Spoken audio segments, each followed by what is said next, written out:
Yeah, hi, chat. How you you were doing? like you were like babbling while I went live. You're like, I'm ready, I'm ready, I'm ready. Oh man. Well, welcome to the How's it Foxhole going? number 37. And yes, I was just about to tell you, NDA, to check the thumbnail. It is absolutely on the roster for tonight. I actually forgot. I didn't send you show notes, did I? Let me do that real quick. Yeah. Show notes.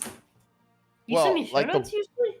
Well, that's like the list of topics. I want to be here for this. Oh, like things that we're covering? This Yeah. isn't happening right now, babe. You just sent this. I meant for the fucking podcast. Oh, yeah, of course. I like how I'm looking up at like heaven, like whenever I talk to you, I'm like, or I was like, huh? Like up to space. Because I'm a god. Oh man. I'm your saving grace. By the way, I That's do not have the me. Archie cam set up at the bottom are you? corner. No, And okay. Archie was here for like the last half an hour, and right as I was going live, he was like, "I'm out." So, I'm just gonna grab him and throw him on the table. Like you belong well, here the thing is that he's a cat. So, like, you put him on the table, now. you put him on the table, and he just kind of walks off. You know, he goes where he wants to go. You know, Yeah. it's not like a dog where you can just tell him to stay and they'll stay. You know, he just kind of does what he wants to do. So, yeah, I think he'll eventually find his way back up through though. Yeah, sounds right. He has found parts of the house that he likes to hang out in. Like, you know, remember that box of VHS tapes that Pathos sent me? Yes. The one of all the Disney movies? Maybe Pathos remembers. Well, that box is I'm sitting saying on a box of VHS tapes. Yeah, because there was like an eBay auction or someone who's selling a bunch of them in your Oh, area. that. Yeah. And then so I had Patho mail it to me, and I mailed her the money, etc., etc. But Yeah. that box is sitting in the corner, and it's not like a super tall box. It's only like maybe like an 8-inch tall box, but he loves to hang out on top of that little box for some reason. Yeah, cats love boxes. Yeah, they just That is find just they the just cat. find places where they just like to be. Yeah. So They're not returning the couch. look at these They're not? giant fat hands, chat. Okay. I can almost one-hand palm a basketball with these There's fucking another one for Keith. mitts. Okay. I swear to God, some people did. I can't say it. Hold on. I need a mute so I can say the N word. Okay. Alright, I said it. I didn't say it. Oh, sorry. I'm Go the on. one who said it. Okay, there you go.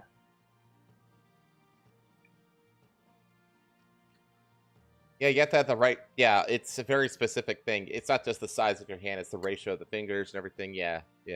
I had a friend in like junior high. Like he was in junior high, and he was able to one-hand Ratio palm a of finger to basketball. palm, It's is like, it? what the fuck? Fucking, and That's he loved crazy. playing basketball too. That's crazy. Yeah, I remember I remember I compare my hands with his, and his would be like a whole knuckle bigger than mine, like longer than mine. His fingers. It's like, what the hell? So, yeah, I think I'm the same way. Like, you look, my fingers aren't particularly long. You know, very average hand. Yeah. So Whereas I have like long fingers and you have longer fingers. a Yeah. somewhat small palm, Mm-hmm. but like because my palm is smaller, like I have small, like generally, I don't think take small hands, but very like standard hands. Like whenever I handshake someone, you know, Mm-hmm. I'd say my hand is bigger or smaller than the other person's hand on pretty equal measure, and usually around the same size. So I'd It's say just I the have ratio normal of palm to hands. finger that's off. Normal size hands, exactly. Yeah.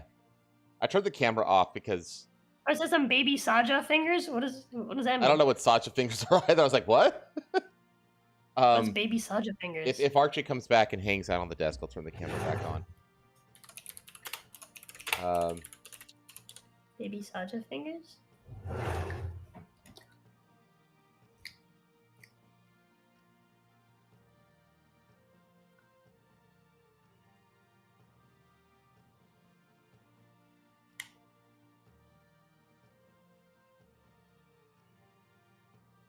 Okay. What does that Let me mean? see here. Let me finish writing you the notes for the show real quick.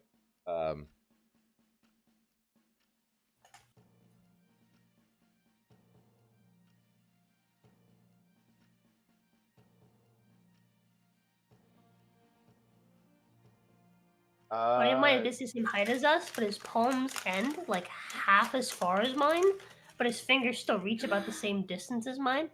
When he splays his hand out, it looks like spider legs. Huh. That's crazy. Yeah, I think you have bigger palms than I do, don't you? Yeah, you have slightly bigger palms than I do. My fingers are longer, so our hand's about the same size. Hold on, I'm gonna put her hand like butt to butt, and then. Oh no. No. Mine just have more fat on them. You're right. Maybe. You're taller than me. Yeah, I have both longer like palms and longer fingers than you. Yeah. Oh. We're fucking skinwalker. What of it? Fair enough. Fair enough. Fair enough. Love you. You love me even though I'm a skinwalker? I love you because you're a skinwalker. What is that? Oh, like rotary phone? Yeah. For how much? 55. I used to. Why? What do you mean? Like, why would it be? Or are you just showing me that it's cool? No, I'm just showing it because it's cool. Okay. When I was little, I used to stay at this lady's house. Yeah? And she had a rotary phone. Yeah. And so me and her daughter would pretend to call each other with it. When I grew up, there was a family friend whose house I would go to every now and again. Because as a toddler, I had a crush on their toddler. How dare you? She was my girlfriend, okay? She was my girlfriend. How dare you love other women before me? I kissed her on the back of a toy motorcycle when I was like 2 or 3. I was 2, and I kissed her I kissed her on the back of a toy motorcycle. I had a toy motorcycle. My dad got it for me, and I gave her a ride all around the living room. And then I leaned back and I gave her a kiss, and she was very flattered. Yeah, that's right. I've always been suave. But anyways, and her family had a rotary phone, and I remember I had to call my mom. I had a rotary one phone time growing up. As I was playing with her toys and I got hurt, and I was crying. I had to call my mom on the rotary phone. I knew my mom's number at 2. And I had to use a rotary phone to call her. And I remember thinking it was really cool. It's fun. It's a fun little mechanic to play with. Did my answer for Rosa really get blocked? Wait, did it? Let me move to live. Yeah, I don't see it. What are baby Saja fingers? Yes. What does that mean, chat? What the hell is a Saja? It has baby Saja fingers. Oh my god. Hold on. Baby Saja, like from K-pop Demon Hunters? That's the only baby Saja I can think of. You do! Yeah. Go Go gaga. gaga. That's it, Beto. Thank you. I see. Those laugh sounds like a puppy. Description. She does. That. Yeah. You have those are your fingers. Yeah. Those are literally your now I gotta do like all black men who have similar who have seen similar to themselves in GTA 6 I'm gonna call Sony and be like, hey Sony, you gotta give me some money, man. Those are my fingers. You modeled them after my hands. I know you did. You saw my hand cam streams, my one-handed gameplay streams, and you were like, we gotta. You saw the Bloodborne one specifically. I know you did. Where's my money, Sony? Fucking like 2 or 3 different black people did that. No, it was 2 different black people and the fucking Miami Joker. They both did it. Over similar like reference characters in GTA 6. And GTA just changed the characters. Well, I don't think they changed the Joker one because that one just looked different to him. Straight up looked different to him. Though it was obviously a reference.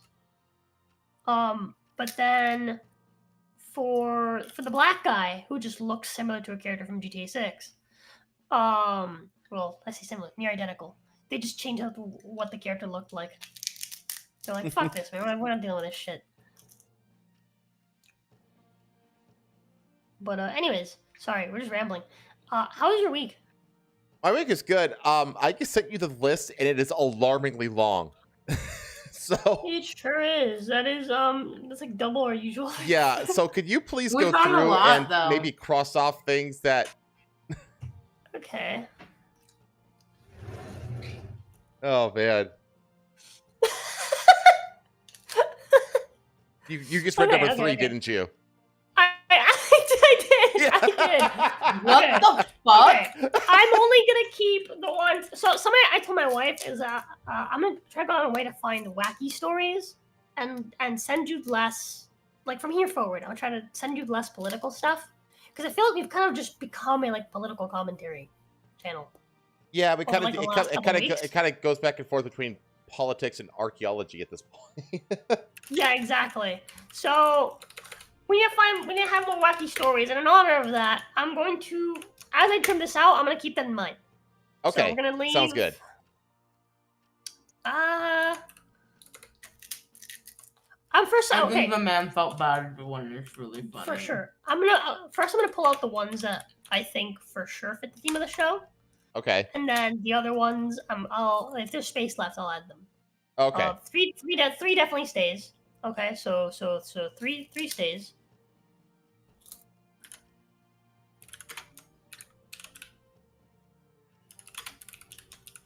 Sorry, chat. I was playing games with Jazz before the stream. This is why we're doing this now.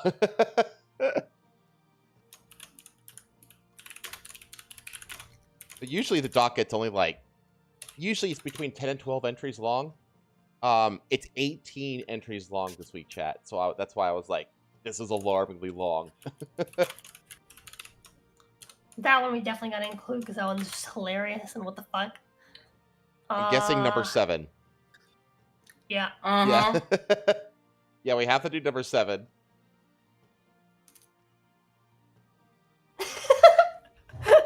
Number 12 was funny. I'm kind of looking at number 10. Yeah, I was gonna say keep 10. Oh, I didn't see that one.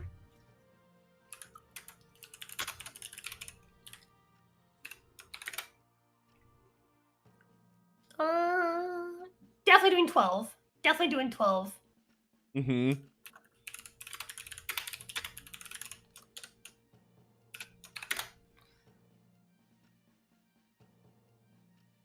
I want to do 16 as well.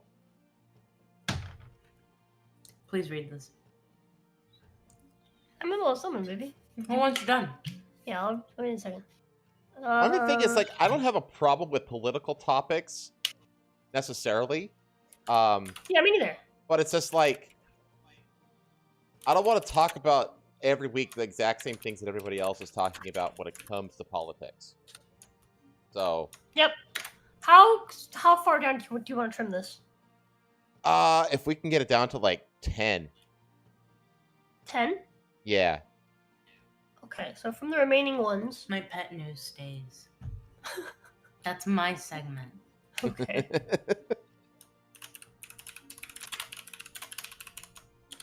is 10 including clips of the week, or? No, that's different. Okay. Yeah. It goes at the end. I'm just condensing the list right now, baby. I'm gonna go back and forth.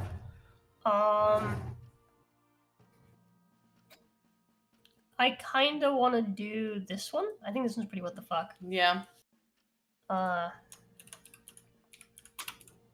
Human bone bear. Well, don't spoil. Sorry. Yeah. Jesus, woman. We're out here fucking giving code names about numbers, and you're spoiling just reading them out loud. I think last one I want to do is maybe this one.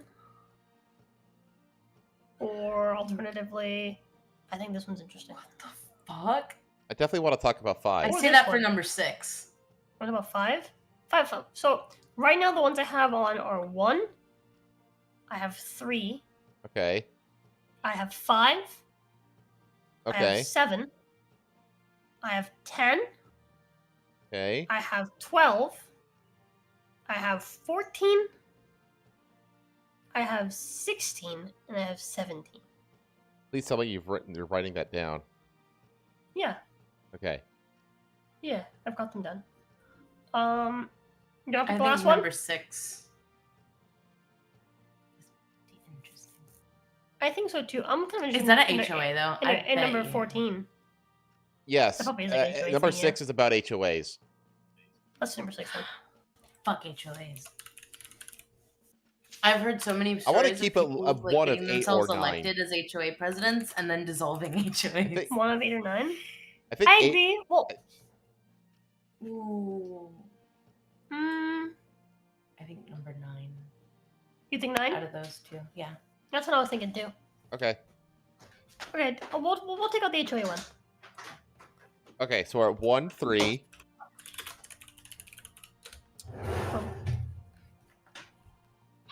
There you go.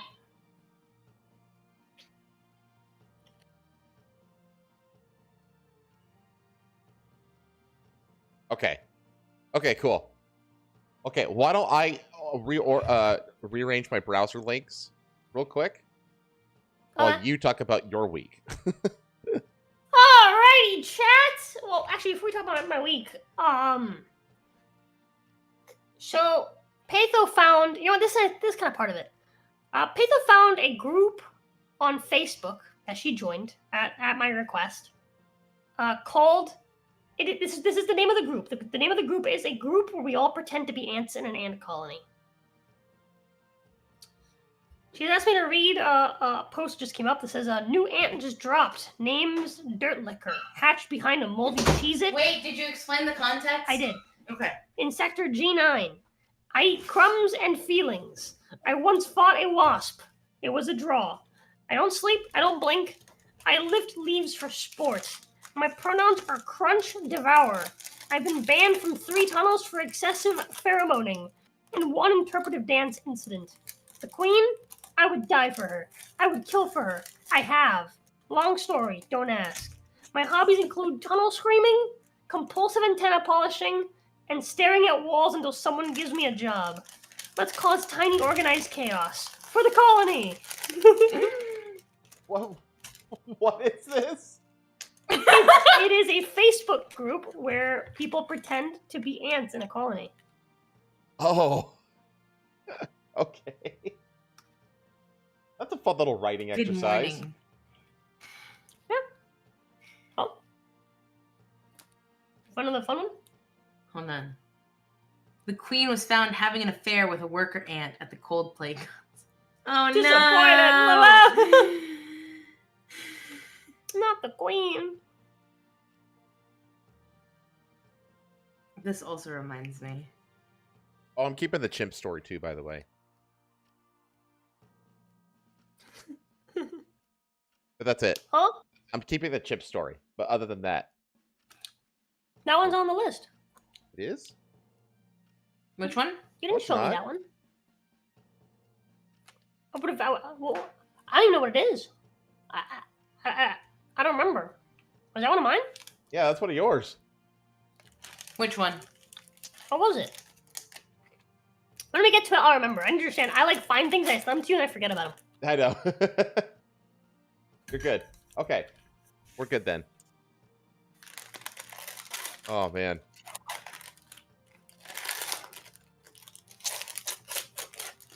What are you eating? I remember what it is now. What? The gym story. I remember what it is now. The what? The gym story. I remember what it is now. Well, that's progress. I remember now what it is. It's so dumb. It is very dumb. But anyways, yeah. Aside from finding funny Facebook groups and reading about chimps, my week has been fucking awesome. First off, we read further into the Bible, and we finally started reading into Exodus. Exodus, yeah. And Exodus is a lot of fun. Exodus is a lot of fun to read. Yeah, I mean, that's the one with the plagues, all that kind of stuff. It's.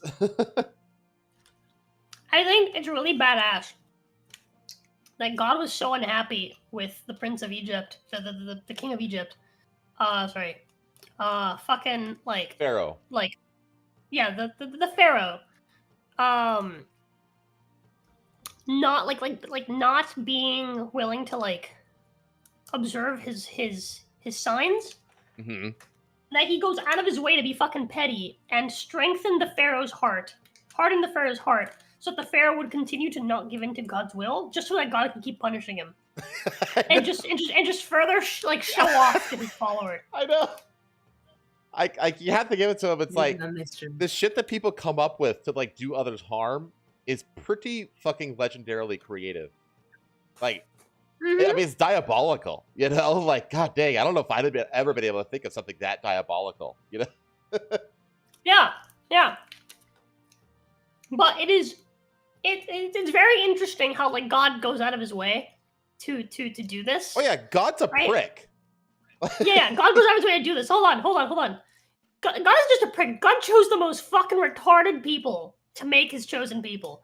Like, he does all this. He splits the fucking sea apart. The people walk through the fucking, the ocean. Through the sea. Yeah, literally. Right? Between fucking walls of water. And they're still like, Moses, I'm thirsty. Is God really with us? I think you just tricked us. You just brought us out here to kill us. Like, holy fuck, I tricked you. Because you have to remember, that the crossing of the Red Sea took days. It took days for them to do that. Like, yep. How Moses. I know that God made it rain bread, but I'm thirsty now. I'm not hungry anymore. I'm thirsty. Is God really with us? It's like typical Jews like complaining about everything. God, like, dude, I got the sand between my toes and now my feet hurt. I'm hungry and thirsty, Moses. Yeah. Yeah, literally. But aside from like the silly Jews complaining, I did also when it gives like the specific measurements, I went on a lot of tangents. Not tangents, but like little side rails of like me just kind of getting interested in stuff and then reading into them. Like the part where randomly during Exodus, Moses and his party get attacked by a guy named, what was his name? Wait, what is this? What? During Exodus, Something like Amalek. They get attacked by Amalek, and God vows that Amalek will be an enemy. God vows that his people will war with Amalek from generation to generation. Mm-hmm. Right? And then going back and doing some I was like, who the fuck is Amalek? 'Cause throughout the book, it always is like, oh yes, and it's this person, title. Very next sentence names the same person and gives her title again. Like, it's very the story is very mouthy, except for the part where they talk about Amalek, where it just kind of it's like, yeah, and then this guy showed up, and then we fought him, and then he fucked off. It's like, who the fuck was he? Why do we know him by name? And then I went back and I looked into it, and Amalek is the grandson of Esau. In other words, he's the grandson of the brother of Israel, basically. The brother that had his blessing and inheritance stolen, basically. Right. The brother that went on to essentially create his own country and peoples, which eventually become the Muslims. Yeah. Yeah. And I was like, man, how prophetic. Like, right? That's like the one thing where I was like, damn, they knew that they'd be fighting the Muslims forever. Yep. Oh. It is like the eternal conflict, isn't it? Is the Muslims against the Jews? I mean, really, it's Muslims against everybody else, but like it's specifically Muslims against Jews. Like that's like the religious battle of all time, essentially. Yeah, exactly, yeah. And it was that was the one point where I was like, damn, that's like prophetic. Mm-hmm. But aside from that, I also got stuck on the part where God describes the exact like region that he promises the Jews. Where it's from the, and he describes it weirdly because he doesn't like normally like when you describe like the area of something, you would describe its width and then its length. So like from here to here and then from here to here, right? Right. But he sort of describes it in corners. It's kind of weird. He describes like he draws a perimeter. Kind of. It's very odd. So he says he says that the Jews area is from the Red Sea to the Mediterranean, which are not parallel to each other at all. That forms one corner. And then from the one river, boundary line, maybe. Which and then from the river to the desert, which the only desert I can think of is a desert in Saudi Arabia, which I imagine in those times wasn't as large and didn't reach as close to the coast as it does today. But from that's another corner basically. I always thought that it was like the Sinai Desert. I don't know about that. That doesn't make a whole lot of sense. I mean, it's hard to say. It doesn't make a whole lot of sense. I always figured it meant like the, like the fucking desert in Arabia, right? And then the Euphrates River, right? And so between the Euphrates River and the desert, you have another corner, basically. Okay, yeah.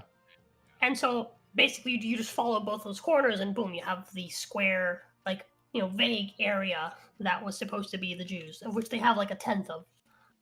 Mm-hmm. But yeah, I spent like a good 30 minutes just looking at a map, trying to figure out what the exact area that God promised the Jews was. Because I was like, what fucking river are they talking about? And I was like looking all around Israel, and I was like, what river? And then I zoomed out, and it was the fucking Euphrates, and I was like, oh damn, he promised them a huge area. Mm-hmm. God didn't keep his word, huh? Well, or the Muslims have just been particularly effective. Yeah. Which they have been historically. Yeah. I mean, the Spaniards are right now, remembering why they drove the Muslims out of their Iberian Peninsula. Why they reconquered Spain. Yeah, exactly.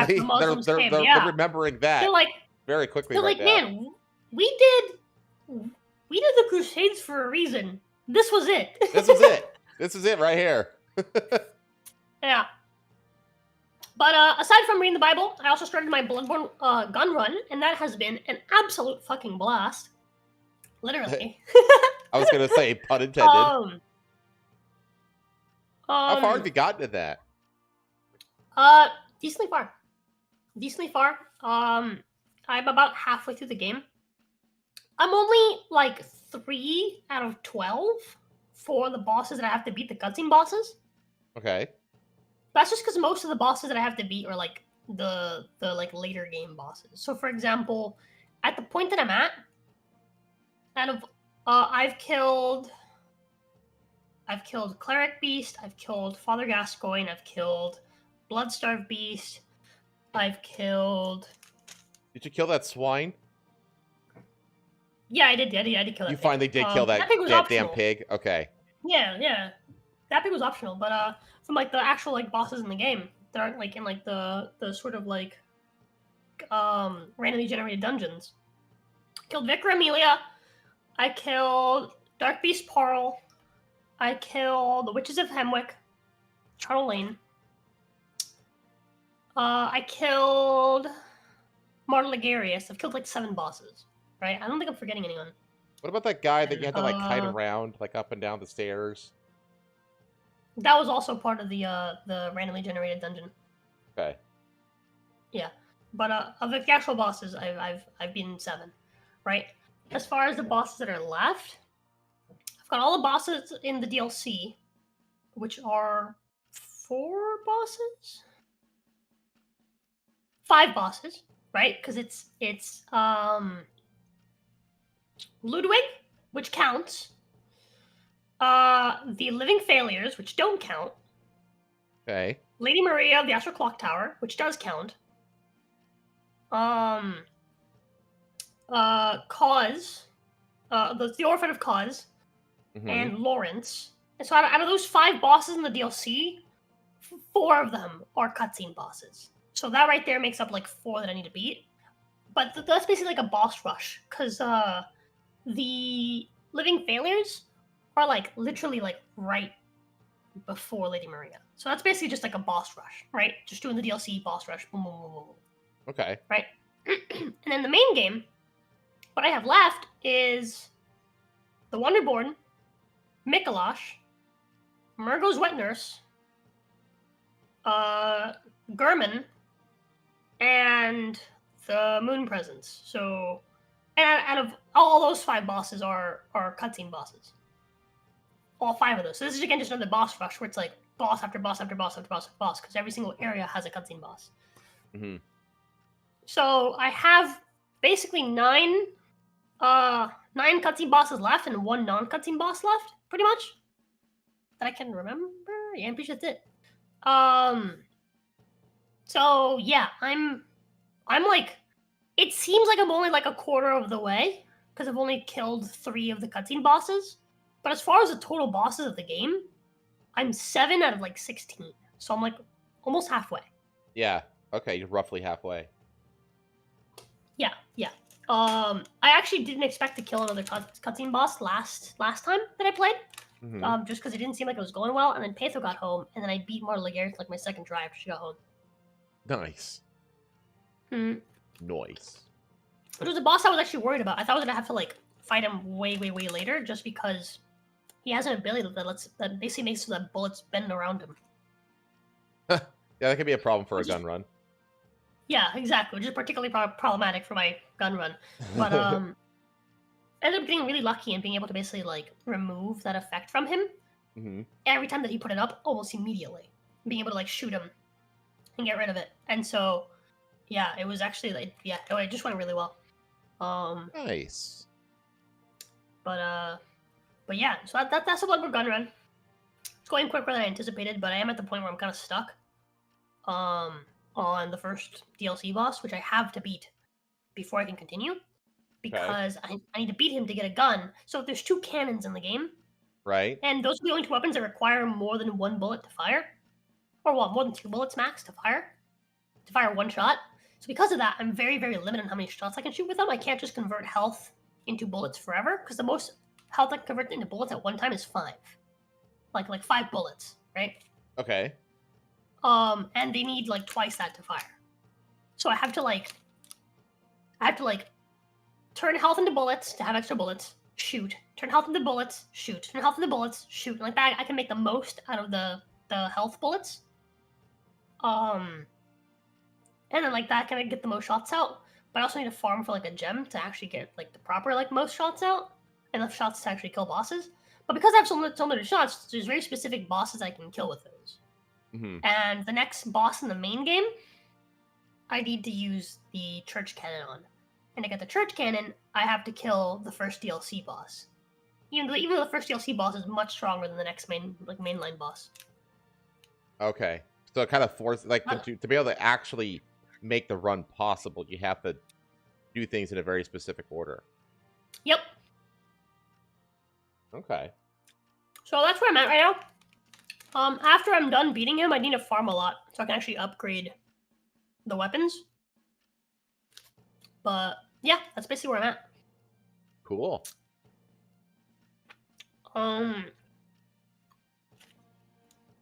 Besides that, You grinded away Oblivion. Conan. That's true. I grinded Oblivion Gates. I finally hit level 30, so next time I play Oblivion, I can actually I can finish the Mage's quest, and then I can do the Dark Brotherhood quest. Me and Peso finally played Infinity Blade, and she liked it. I'm so happy. I'm so happy.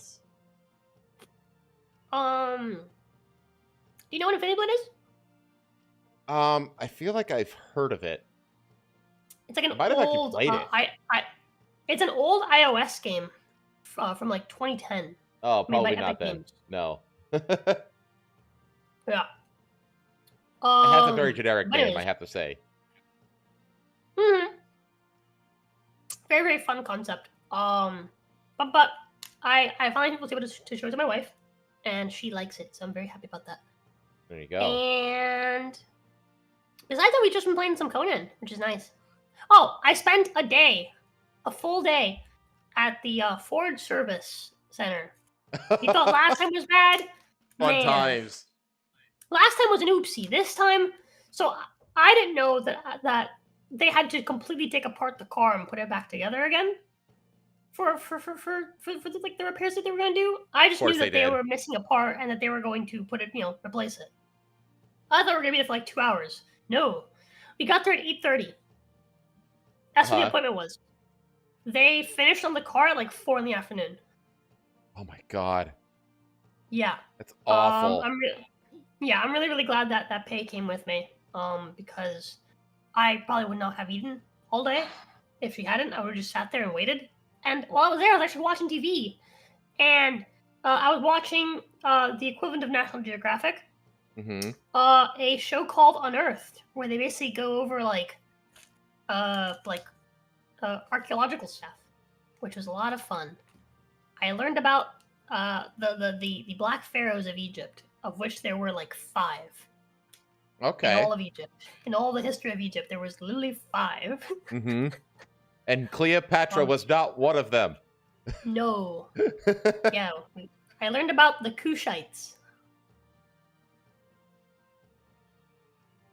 that took over Egypt for like 100 years. For like a single dynasty. Yeah, they're chat. So whenever people tell you that the Egyptians are black, just tell them that just be like, yes, a whole 5 of them. Out of how many total? I think they're like the 26th dynasty, something like that.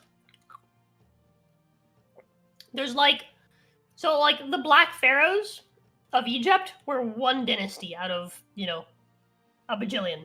Mm-hmm. There's so few of them that there's like a special dynasty for them. If all the Egyptian kings were black, we wouldn't have specifically the Black Kings of Egypt, like the Black Pharaohs. They wouldn't have been special, but they were for a reason. Mm-hmm.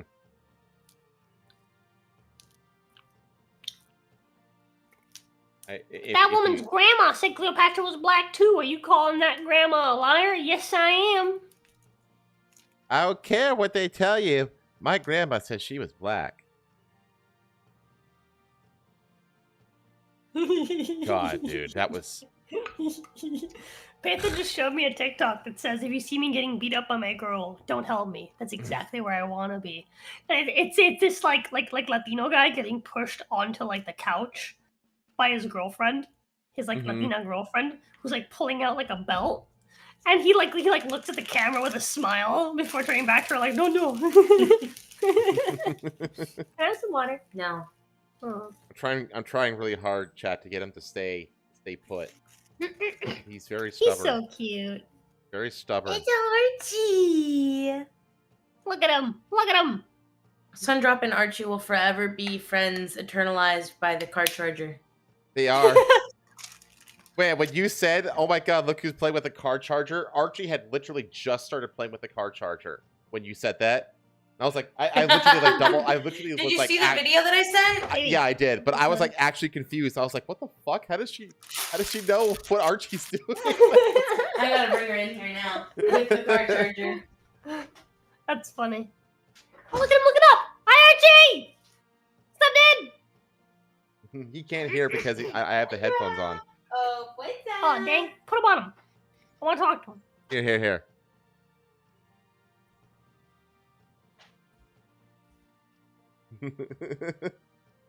Hi, Archie. Hi. Hello. It's scaring him.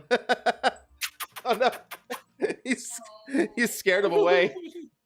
He's like, what the fuck is that? Not back, Archie. It's okay. It's okay. Come on, Princess. Come on. Come here, girl. Sometimes like when I'm watching your live streams. Oh, she's dropping pee as she walks because she's so excited from being called over. Ugh. Sometimes when Baby! Wait, hold on. My love! She has poop on her butthole!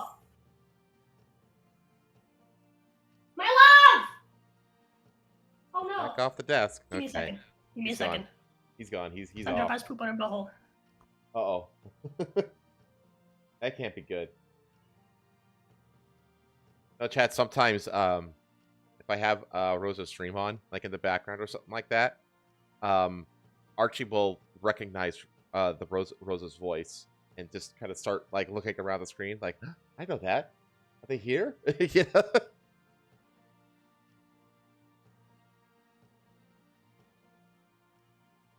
Cute little kitty cat. Yeah, I mean it's actually pretty wild how quickly he's grown as well.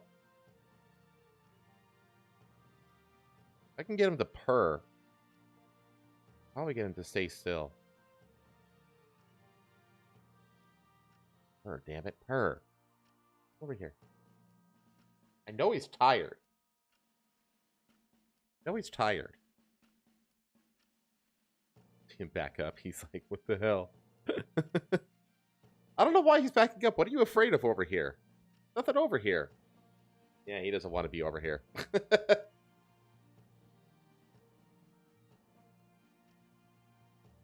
I don't know. I can't force him to stay in one place. What I need to do is I need to get like a little cat bed, right? I need to get like a little cat bed. That's big enough for him. And then I need to train him to like that bed. And then he'll basically just like, wherever the bed is, he'll hang out in it, you know? And then just stick the bed right under the camera. And then he'll stay put. Kind of hard to remember that. Yeah, I mean, I got Archie at, he was a little more than 2 months old, I think, when I took him home with me. Because Patho and Rosa rescued him. And they said that he was like about 2 months old when they rescued him. And I picked him up like 3 weeks or so after they rescued him. So and I've had him now for a couple weeks. So actually now, yeah, a couple weeks about. And he's already like noticeably grown. Like I've had to loosen his collar and everything. I'm probably gonna have to get him a new collar here, like in a month or so. He just is growing so quick. He'll easily outgrow the collar pretty soon here. And then in November is time for the snippy snip. His little balls go away on November. See here.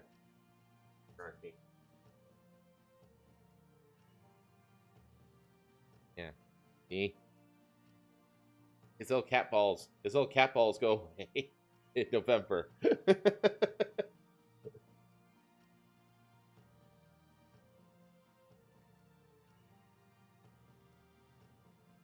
I'm back. So Sundrop is an avid enjoyer of zucchini. Zucchini? Yeah. That's interesting. Yeah. She really likes zucchini. She was having trouble pooping, so my wife was like, "We'll give her some squash or some zucchini." Right? And then started cutting the zucchini. Sandra started freaking out. She was so excited to have some zucchini. And she loved the zucchini. We thought we were going to have to mix it with her food for her to eat it. But she fucking loved it. And then she she calmed down when eating her food. Yeah, What did you just explain? Zucchini. Did you explain how she wasn't shitting? Yeah. And that's why we gave it to her? Yeah. Hi, pretty girl. You TT everywhere. what are you so afraid of over here? Is it these water bottles? You're feeding him hamburgers? No. No, Chad thinks That's that I'm feeding him bullshit. something besides cat food because I'm telling him how quickly Archie has grown, even since I've had him. Oh, yeah, it's just because, chickens just grow fast, dude. Yeah, he's just a cat. I mean, they you know, they reach like full size within like 7 or 8 months. You know. Yeah. So. Animals in general just grow quick, dude. Yeah, she's grown so much. Sundrop's like twice. Do you remember when you got here? Sundrop was like smaller than our cats. Yes. Yeah, Sundrop is bigger than our cats now. Not by a lot, that's but she is. quick. Yeah. She's like a little bit bigger than Luna. I don't know if she's bigger Wow. than Jin. Jin's a big boy. Jin's fat. Yeah, Jin's fat, but she's bigger than Luna. No, ma'am. She knows what no ma'am means. Yeah, she does. That's because that's what we say when we like reprimand her. I said it, enjoy it. She's like, what I do? Play it, make Yeah, that's my week. My week's done. What are you saying? Oh no, my I've had a pretty good week too. I did have actually, I take that back. I had a very, very busy week. So I had to cancel my Yakuza stream Wednesday just because work was just slamming me. I went on to Main Ace's channel on his show on Thursday. That was fun. It's fun because Ace is he's like the same age as me. I think he turns 40 like soon. So he's only like a couple years younger than me. And it was funny because we got into like these old man conversations. And his co-host, Nemo Mimi, was just kind of sitting there silently listening to us like babble on about old man things. Like what? Oh, just like having multiple different careers and like where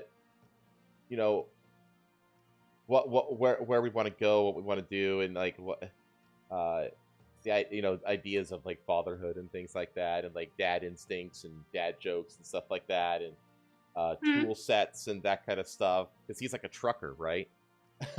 Yeah. It was just like old guy stuff. But Neat. it was fun. And then Friday I refined the punishment wheel and it worked better. It only landed on the same thing once, the whole night. But we did some sing-alongs. I sang the Confederate national anthem. And I also sang the Union version of the Confederate national anthem. Okay. Yeah, it was pretty good time. Drew a couple more of those wanted posters that I'm posting on Twitter now. And yeah, it's a fun time. So I think we've got the formula figured out. I need to get a proper shot glass though. Right now I'm taking shots out of the bottle cap, and it's like dripping. Need to get like an actual shot glass. Yeah, like the cap for the bottle. Yeah. I've been filling that up to the brim, but that's been my shots. Okay. You see, the way that I always use shots is I just put the ball in my mouth and then I just let it pour into my mouth until it's like at the point where it's like anymore and I can't swallow it. Oh. And then I just take that. I just take big swigs. Okay, well, I'm a lightweight, despite my gigantic size. So... I mean, that's basically a shot. I don't know. Like, what is a shot if not pouring enough alcohol into your mouth to fill it and then swallowing? I guess.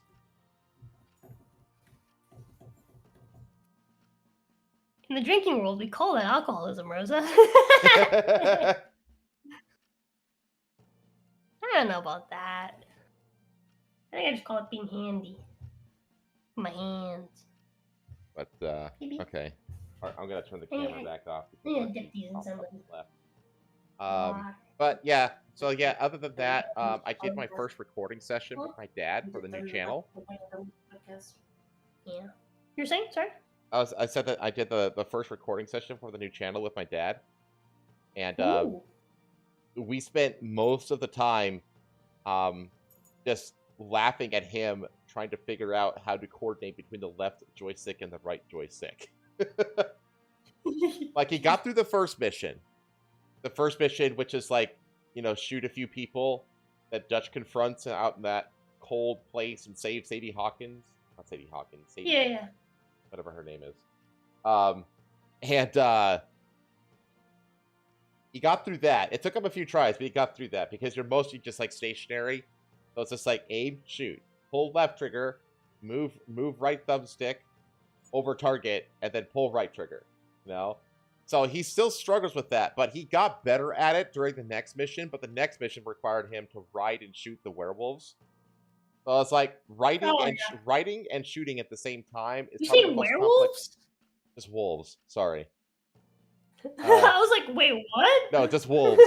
Just regular wolves. But that one requires you to move, and keep pace, aim, and fire at moving targets, essentially. And I told them that this is probably the most complex thing you're going to have to do throughout the game, is ride and shoot at the same time. And he did not. Let's just say that by the end of the first recording session, he did not have it down. He was careening the horse off of cliffs and into rivers and up mountains, and and it is fucking hilarious. Like, the whole thing, I'm going, no, go left. You gotta follow them. No, you're on the left. No, turn around. Oh, you're dead. Like, that's like a huge amount of the content, and then it's like, oh man, this is so. It's like I'll get it. I'll figure this out. So I'm glad he's being like a good sport about it. Oh yeah, we both knew that he was going to have a steep learning curve at the beginning. Yeah, like there was a time when I considered trying to see if I can get like family to do content like that. But it's just not gonna happen. I just don't have that true relationship with like either of my parents.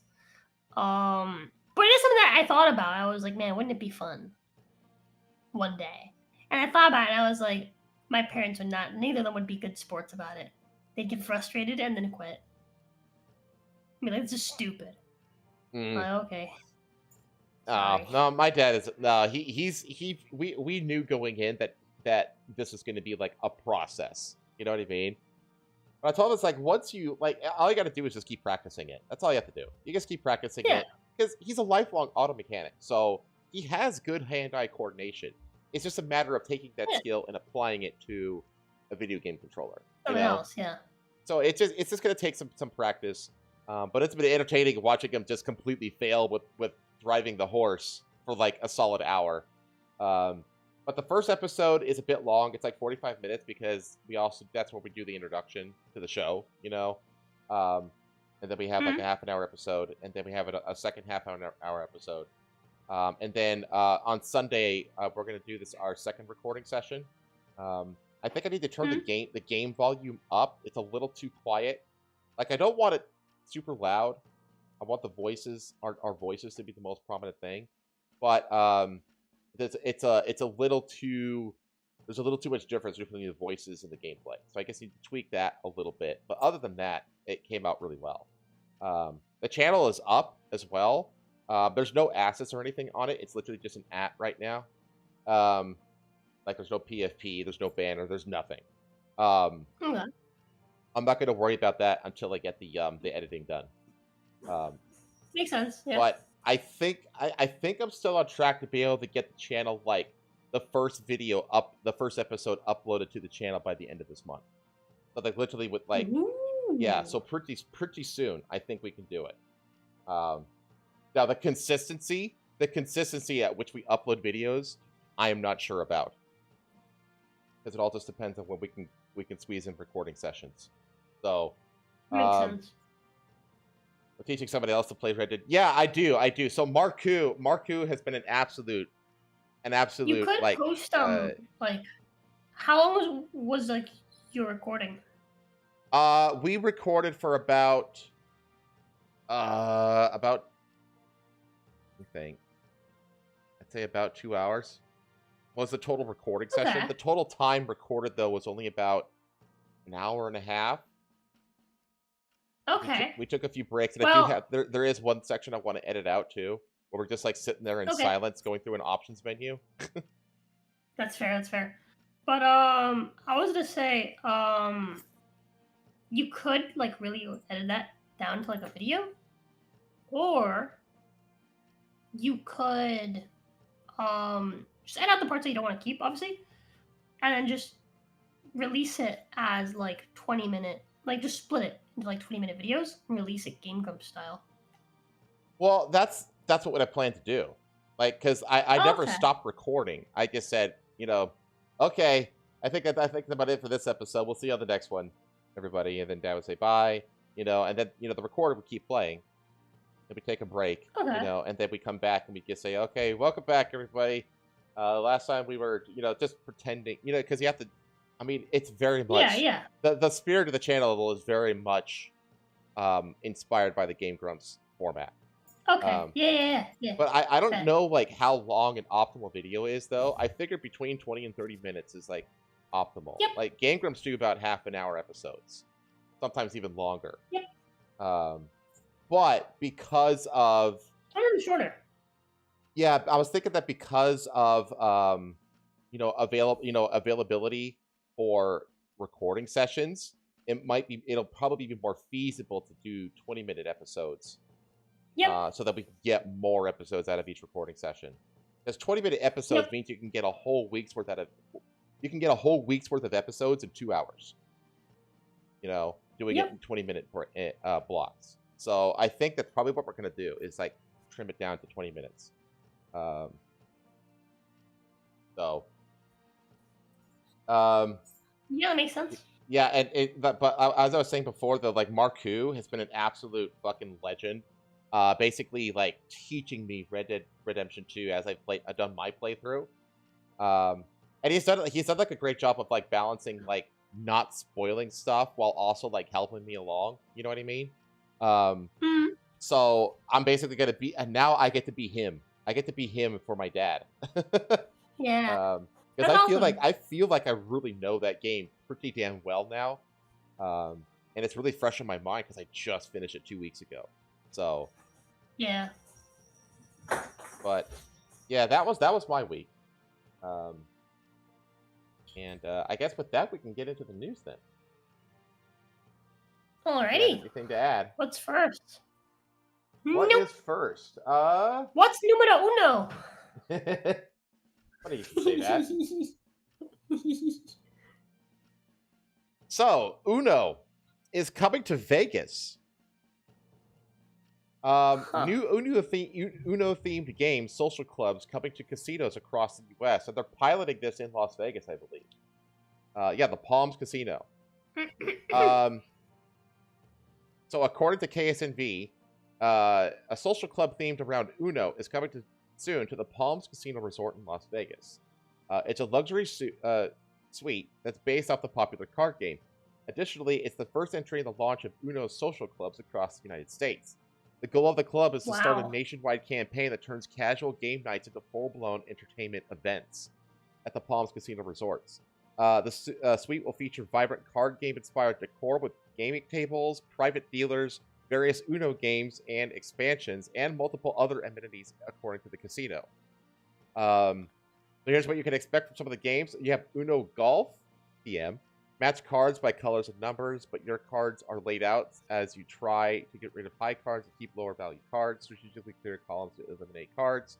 But beware of cards that can raise your score. Play where the lowest score wins. Uno teams.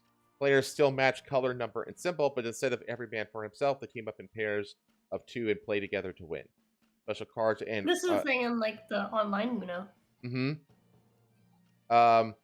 Uno Show 'em No Mercy. This game has a ton more cards with way tougher penalties and new rules that will have players stacking, swapping, and drawing more cards than ever before. There are two ways to win in this merciless version of the classic game. Get rid of all cards or knock all other players out of the game. We created the Uno social clubs to reimagine what game nights can be, bringing people together for real-world fun, connection, and a bit of friendly competition, said Ray Adler, Vice President and Global Head of Games at Mattel, according to Business Wire. The Uno Social Club in Las Vegas is just the beginning, and we're excited to see how new experiences inspire players to show up, play hard, and make unforgettable memories. According to a release from the Palms Casino Resort, more clubs will be opening across the United States in 2025 with experiences in bars and venues in major U.S. cities. The release also said that each one of these openings will come with Uno-themed drink menus, tournament-style play, photo moments, and more. So, That's awesome. Yeah, I think that's cool. I have to wonder, like, what drove this. I have to think that, like, young people especially, like, young people don't play poker and blackjack and shit anymore. You know? No. Like, they play Uno. They play stuff like this. I have to speculate that this is, like, trying to respond to, like, changing demographics and what the new demographics are, like, actually, like, interested in playing and stuff like that. Yeah, I think you're right. This is probably like just the natural evolution of, you know, staying in business for casinos. Well, I think the idea is because, like, these aren't, like, table games. These aren't, you know, putting chips on the tables. You know, that's not what this is. It's a social club. You know, it's just you go there. You probably have to pay, like, a cover to get in. But other than that, it's just, like, you sit down at a table and you just play Uno like you would with your friends. Like, you're not, like, putting money on the line and stuff like that necessarily. I could totally see it becoming a table game. But I think right now it's basically like getting younger people through the doors of the casino, getting them a little buzz, and now they're going to be elusive with spending money on the actual betting tables and stuff like that, which is a very smart way to do it. Makes sense. Yeah, just easing the younger demographic back into the casinos. Yeah, exactly. And it's like, well, here's the thing. Well, Mark Hughes says that I would play poker if anyone I knew bothered to teach me. Everything I currently know about the game is from Red Dead Redemption. Yeah, and Red Dead Redemption 2 does Texas Hold'em exactly the way it's done in actual casinos. So, except there's, like, a dedicated dealer, obviously. Besides that, you still have, like, the big blind, small blind rotation in casinos and stuff like that. The only thing about casinos is that there's a fixed dealer. But the way the game is played and the way the bets are done, all that kind of stuff, and all like, and the buy-ins, it's all exactly the same as in Vegas. So, it was always the game of last resort. Growing up, no. Growing up, Uno was like the game. Like, I had many family game nights that were just like, that were playing Uno tonight. You know what I mean? It's not like a last resort. I mean, growing up, the game for my family was Parcheesi. Oh, okay. What is Parcheesi? You don't know what Parcheesi is? This, by the way? Can you plug this into the... You don't know what Parcheesi is? What? For us, it was Monopoly. Yeah, okay. Yeah, we didn't really play Monopoly. Yeah, what the fuck is Parcheesi? Hold on. Holding. Jenga was big for us. Yeah, okay, see, everybody had, like, their own game, but, like, a lot of, you know, one of the games that was, like, a staple is Uno. So, this is Parcheesi, baby. You've never played Parcheesi? No. Classic game of India? This is what I grew up with. That shit looks like it'd give me a stroke. So basically, everyone's on a race to get all their animals home, is the idea. And so it's really simple. You're just rolling dice to get your animal across the board. And when you get one to home, you can start rolling for the next one. To get your next animal out of home. And it's just a race. You're just rolling dice and racing your characters. And you're just taking turns as you go. My family didn't really have a family game. We played a game. This was, I say family game. It's like what I would play with, like, my cousins, you know? Yeah, No, we didn't really have anything. my dad built a game. I can't remember what it's called, but it's like Parcheesi. But it's a little bit more complicated. It's kind of like the game of Sorry, where if you land on an opponent's piece, it knocks the opponent's piece off the board, and they have to restart with that piece. Yeah. It's like that essentially. And there's like shortcuts built into it. Like my dad actually built the game board, like out of raw wood, and then we would play with marbles. I have the game board in my garage right now, actually, and a bag of marbles to go with it. But it's the same thing. Like you have like four marbles, and like you take one. You have to like roll like a 1 or a 6 to get it out of the base, and then you just roll, and it goes around the board. And your goal is to get around the board. You could choose to take shortcuts, but like if you land on the token or on the tile that allows you to take the shortcut, then once you take the shortcut, it basically cuts off like half the board, but you have to roll a 6 to get it off, back onto the board, essentially. So it's like a risk-reward kind of thing. Yeah. And if you land on another player's person or, marble, then that marble gets knocked out, and they have to take that marble back to the beginning. And that's the same, but it's the exact same goal. You have to go all the way around the board and into like the safe area. And once you reach the safe area, then you can start the next marble. And the goal is the first player to get all 4 marbles into home wins. So yeah, that's cool. It's very similar to Parcheesi. But yeah, see, NDA said game night with Nana was dominoes. It's very, very, very Cuban of you, NDA. Yeah, well, for like whenever we had parties, right? Dominoes is always the game that the whole family would play, and everyone would take turns playing dominoes. But like whenever I'd play games like with like my cousin and stuff, like not at like big parties, it would be Parcheesi mostly that I would play with like my cousin, or like the game of life she really liked a lot. Like that was the only game that like we'd play whenever we were at her place. Mm-hmm. Right, like with like her friends. But dominoes is just a staple of Cuban culture. Like we still play dominoes at every party. Oh, like, yeah. Every Cuban family I know owns a like fancy like handmade domino like table. Tile set, yeah. See, my cousins and I just we're all going to be called Chinese checkers. What I know of Chinese checkers is that you can use marbles, and it's basically like you create like a Jewish star, like a 6-pointed star, and all of your marbles are like designated to one like corner, like one point of the star, and you get to move your pieces across the board, one marble, one space at a time, and the goal is to get all of your pieces into the opposite corner from yours, essentially. And the thing is that once you start interacting with other people's pieces, you can leap over other people's pieces in chain movements, essentially. So the goal is to like get across the board using your opponent's pieces as fast as you can, and getting all your marbles into the pen before your opponents do. Like that's what I call Chinese checkers. Okay, so Bear knows exactly what I'm talking about. Yeah. That maybe that's not what it actually is, but that's what my family always called Chinese checkers. So, interesting. But yeah, the thing is, it's like I think that this is a good move,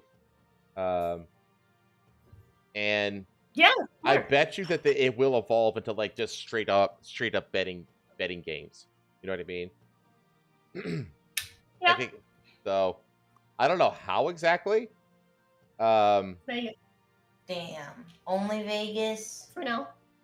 Damn. Well, it's starting off in the Palms Casino, but they're gonna bring it all across the U.S. though. Dude, I'd blow my money on Uno.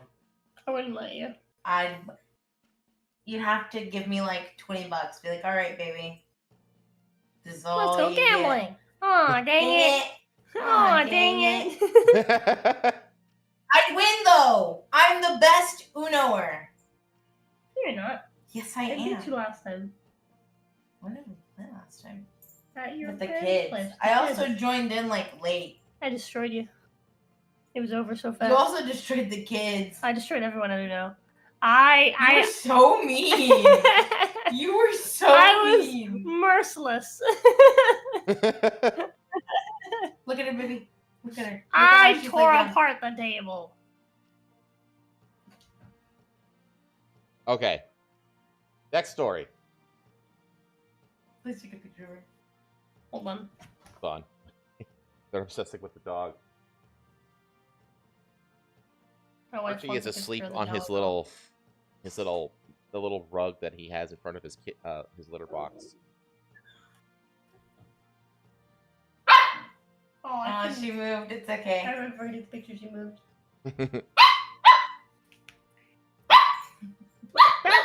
Back.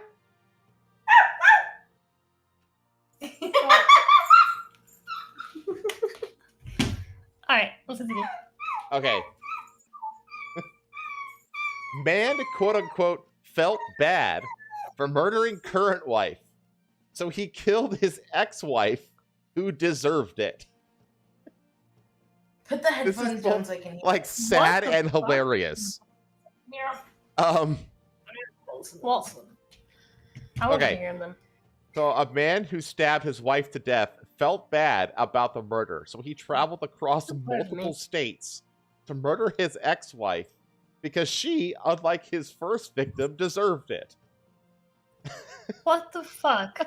According to a release from the Schenectady County District Attorney's Office, 38-year-old Timothy Taylor traveled from North Carolina to Schenectady, New York, checked into a hotel, and snuck into the home of his ex-wife on the morning of May 28, 2023, and stabbed her to death. He reportedly exited through a window and discarded his bloody clothing as he walked down the street, eventually taking a taxi to the hotel and then to the bus station.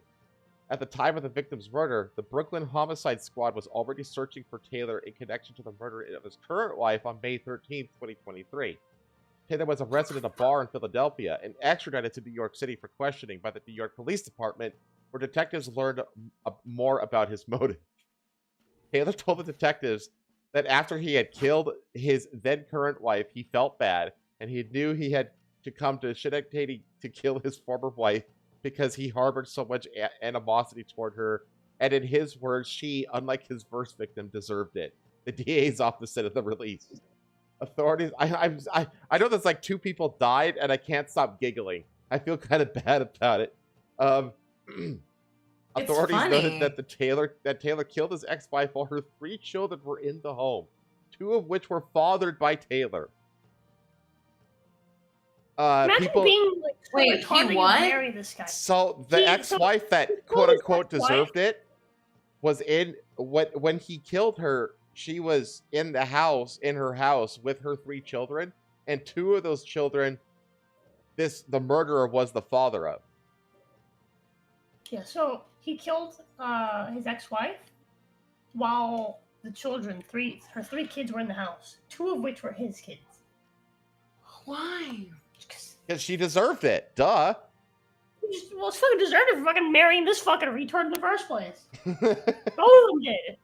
It's Yeah, I told you, I made a milkshake out of the crumbs, remember? People should know that the victim, while facing down her killed and knowing his intent, made sure to protect her children, and after stabbing her more than 22 times, Mr. Taylor fled into the night without harming them.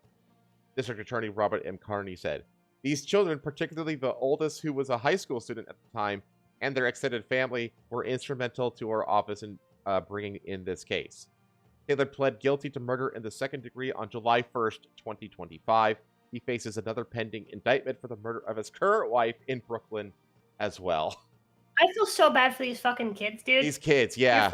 Your mom made the fucking mistake of fucking like of having you be fathered by a fucking lunatic, a fucking retard, fucking Negro, and so he kills your fucking mom. So now you have no mom, and your dad's a fucking murderer. So fuck that, obviously. Yeah. Now you're just stuck with stepdad. Yeah, like that's horrible. That sucks so bad. I guess think it's wild. Is just like, what I want to know, like, what his motive was for killing his current wife. It doesn't say anywhere about the killing of the current wife in North Carolina. Yeah, nothing about it. I'm curious, but that's all we have on the story so far. He pled guilty to murder in the second degree on July 1st.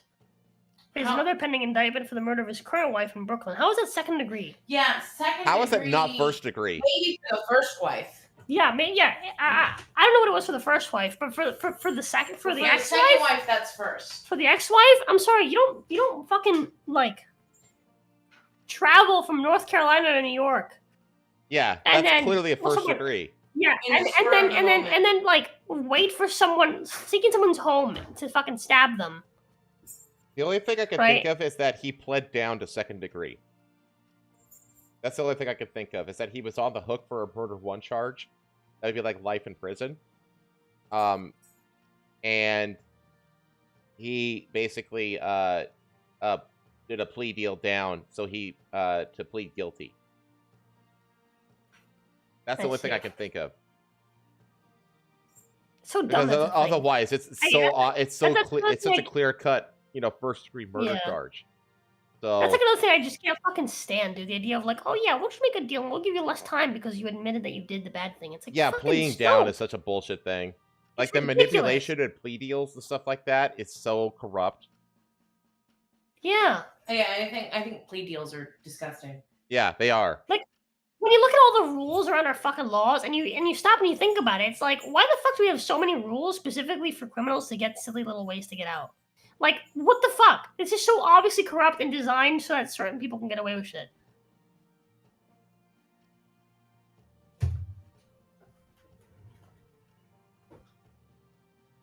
God, it's like the most generic looking black man I've ever seen in my life.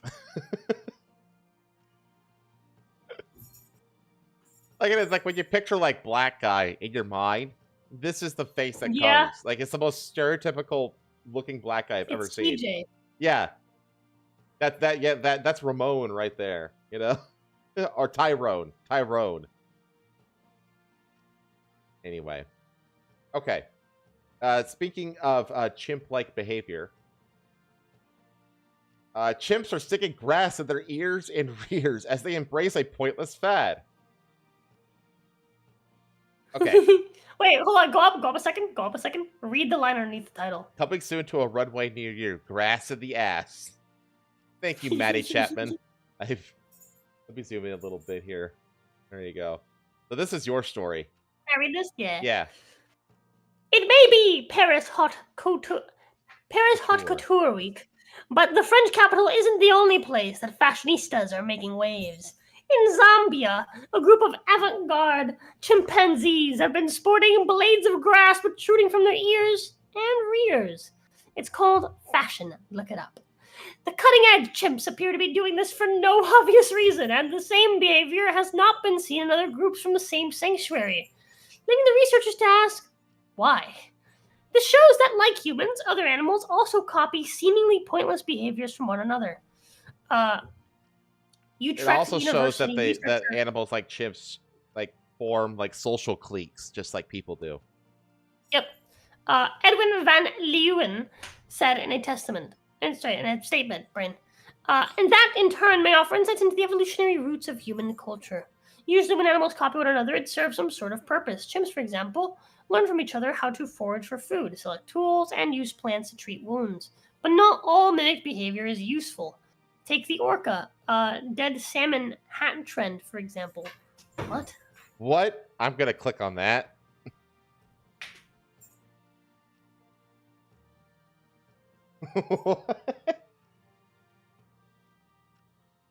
How old is this article?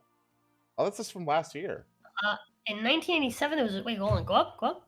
The strange trend among killer whales. Recent sightings show it's back in fashion. There it is. There's just a dead trout on his head. They all do. Look over. Yeah. The other one. That one too. What the fuck? Well, they even use the same tagline. It's called fashion. Look it up. So, what? Different, known for playful behavior, having on certain different dietary specializations, blah, blah, blah, blah, blah. Some populations may also develop unusual and temporary behavioral fads and other idiosyncrasies that do not appear to serve any obvious adaptive purpose. Understanding the recent boat interactions by Iberian killer whales may benefit from an examination of such ephemeral traditions and other well-studied killer whale populations. The dead salmon hat trend of 1987. In the Puget Sound area of the Northeast Pacific, one female orca from Cape Cod began carrying a dead salmon around on her nose. Over the next 5 to 6 weeks, the behavior spread, and by the end of it, orcas from her own and 2 other pods were wearing dead salmon hats. Then all of a sudden, the fad was over. Bar a few times the following summer, latecomers like humans just now deciding to wear Uggs. The trend had never been seen again. Okay. That's funny. That's very, very funny. May I go back? Yeah, I'm here. Oh, sorry. The same page. My brain was like, huh? For example, such feudal fads are rarely studied, though they offer us an insight into animal culture and can inform what we know about our own cultural practices. The grass and ear craze was first documented in 2010 when a female chimpanzee named Julie was observed repeatedly inserting grass into her ear at Zambia's Chimfunchi Wildlife Orphanage Trust Sanctuary. Why did they make the name so fucking long? Like, Wildlife Orphanage Trust Sanctuary. Just pick 2 of those words, dude. You don't need all 4.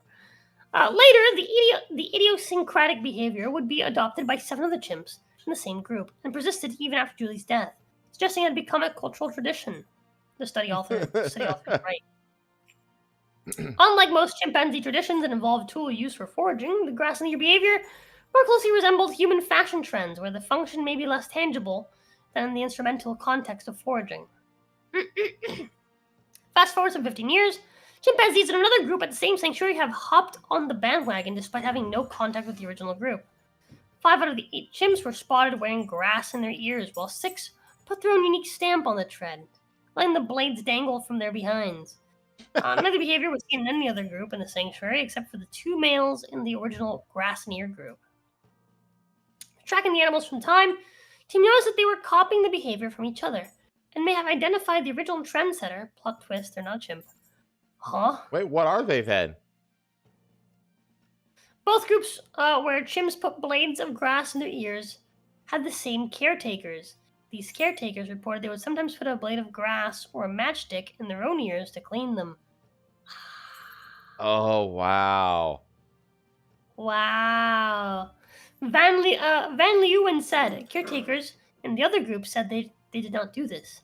The chimps in the one group then figured out to stick the blade in grass in another place as well.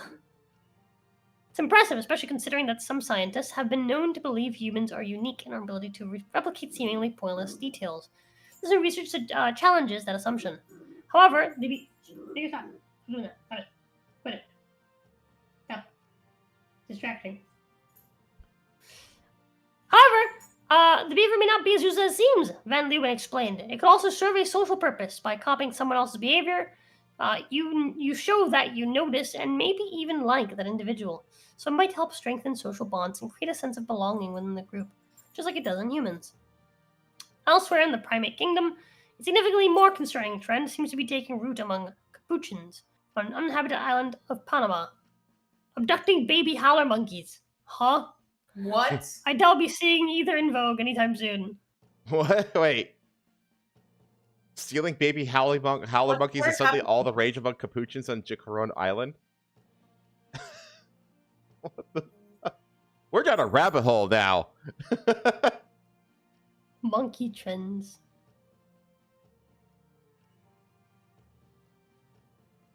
With some white-faced capuchin monkeys that were reserved that have entered the Stone Age, using stones to break open coconuts and crabs. Capuchins have been filmed carrying howler monkey babies on their backs. In a children's story, this would be a case of a kindly capuchin agreeing to play horsey with a baby howler to give the parents a break, but the reality is uglier. Can you believe there's people out there in the world that are technologically at the same level as these monkeys? I mean, the Aborigines still in Australia still are. The Aborigines in Australia still don't have the wheel. It was so weird that I went straight to my advisor's office to ask him what it was. Fucking abos. And it was going through over the data from every camera trap on the island so that they could reconstruct the scene to see if it was weird behavior, which is a one-off or something bigger. After searching through tens of thousands of images and videos from 76 camera traps, Goldsboro found an example of 4 howler infants being carried by a capuchin, but the carrier was almost always the same monkey. Oh, okay. At first, we thought it could be adoption. They called him Joker. So we decided it was one individual trying something new. It is not uncommon to see among capuchins. However, when the team looked at a series of images taken 5 months later, they found examples of 4 other capuchins, all young males carrying young howler monkeys. The now expanded team found that in 15 months, 5 subadult male capuchins carried 11 howler monkeys around for periods of up to 9 days. The males were behaving in a normal monkey way, while the baby howlers clung onto their backs for dear life. The timeline tells us a fascinating story of one individual who started a random behavior, which was taken up with increasing speed by other young males. And then they reference the salmon hat thing from the orca, so they're all referencing each other. Well, they're all in the same, like, 4 of the site, abducted so, yeah. babies are known to have died, and the team suspects the same is true of the rest. The capuchins didn't hurt the babies, but they couldn't provide the milk that infants need to survive.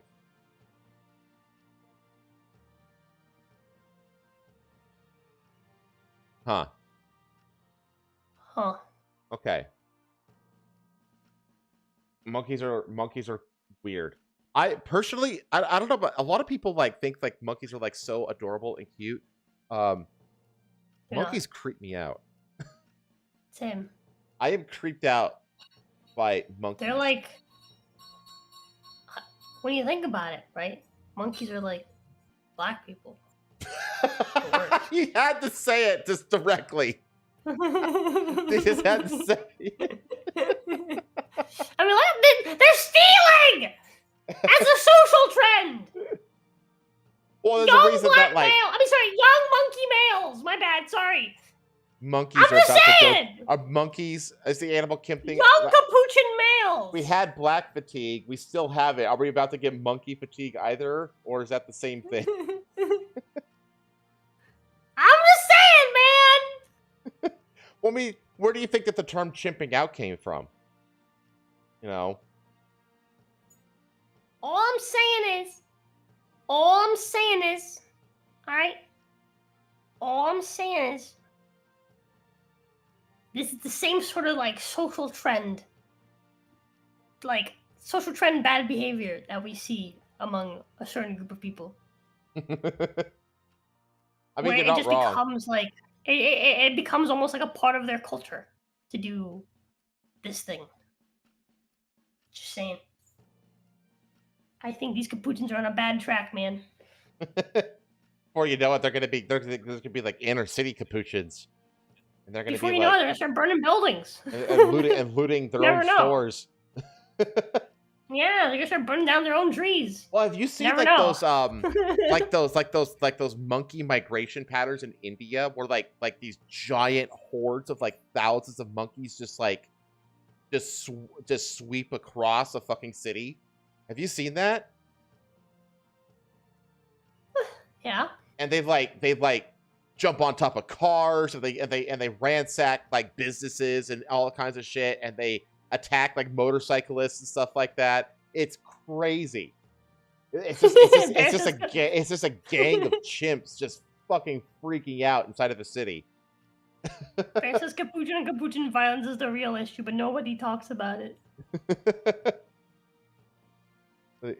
Hang on a sec.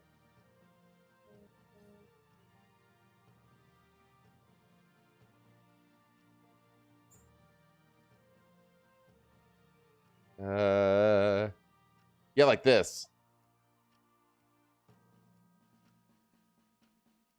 This right here. Like this. This is hungry monkeys brawl over food as coronavirus hits tourism in Thailand. So this is from 5 years ago. Well, I think these big swarms of monkeys just look at them. There's so many of them.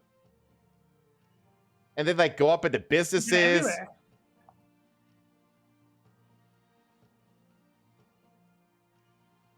My name is Pajit. Oh no. This is Oh my Thailand. God. They're like, Look at them. They're just suddenly they can start ripping each other apart. Because I'm telling you, man, this is why monkeys creep me out. Because like, yeah, they are kind of cute at first. When you realize like the they're level also, of like how dangerous and like aggressive they can become just on a moment, at any moment, it's terrifying. And on like a flip of a switch, they'll freak the fuck out. Yeah, and like a chimpanzee. The strength of their muscles is crazy. Oh my God! Have you seen like a shaved human chimp? muscles? Human muscles, I've not, but human muscles are made for like slow strength, right?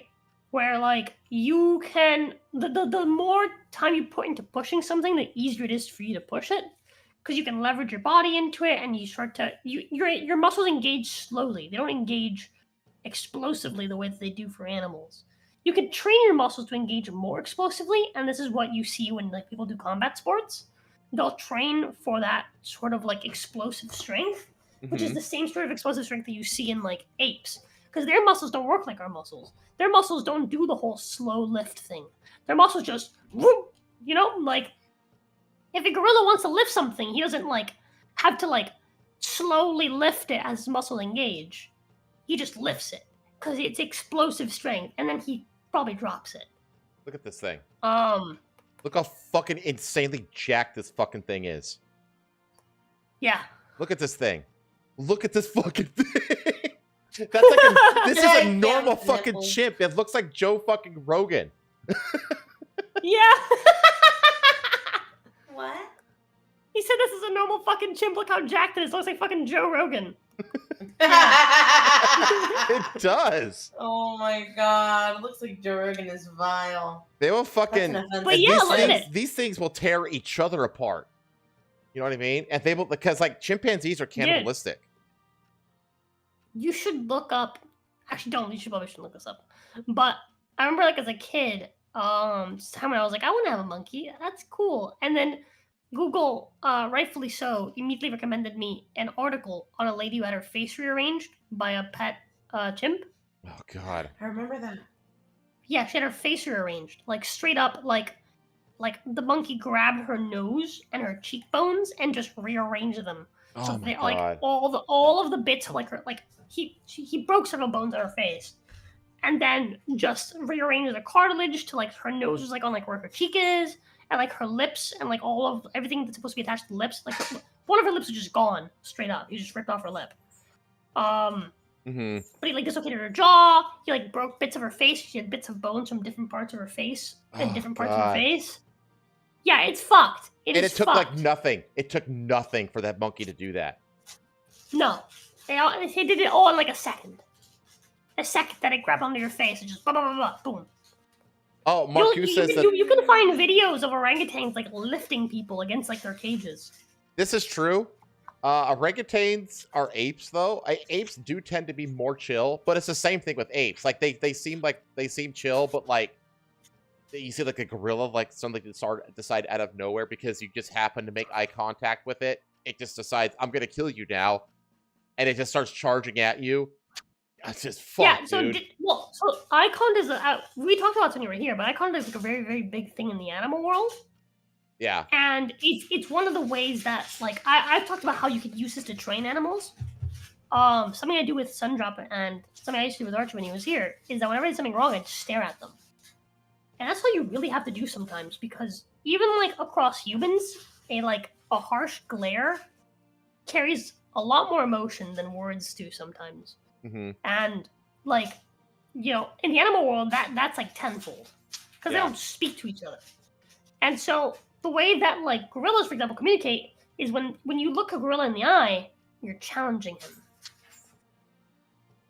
That's what you're doing. You're challenging him. That's why he wants to fucking kill you if you stare at him in the eye. And with lions, it's a similar thing. You're not supposed to stare lions in the eye. Ugh, you can't look away though either, because cats have like really strong predator instincts. Where if someone is turned away from them, they instinctively want to. Yep. They instinctively want to. You can't win with cats. No. Okay. Okay, let's move on from the animal kingdom for a bit. Let's move over to Pompeii. This is a cool story that you sent me as well, actually.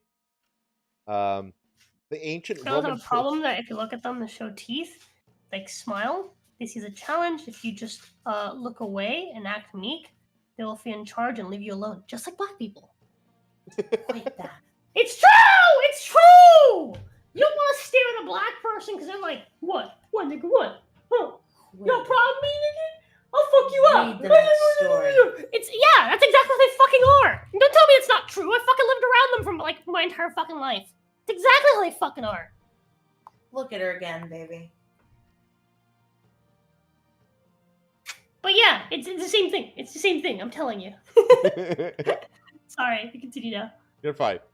So This one's also an ancient Roman perfume garden blooms again nearly 1900 years after the Vesuvius eruption. So once flourishing before Mount Vesuvius erupted, the garden now features roses, violets, and fruit trees.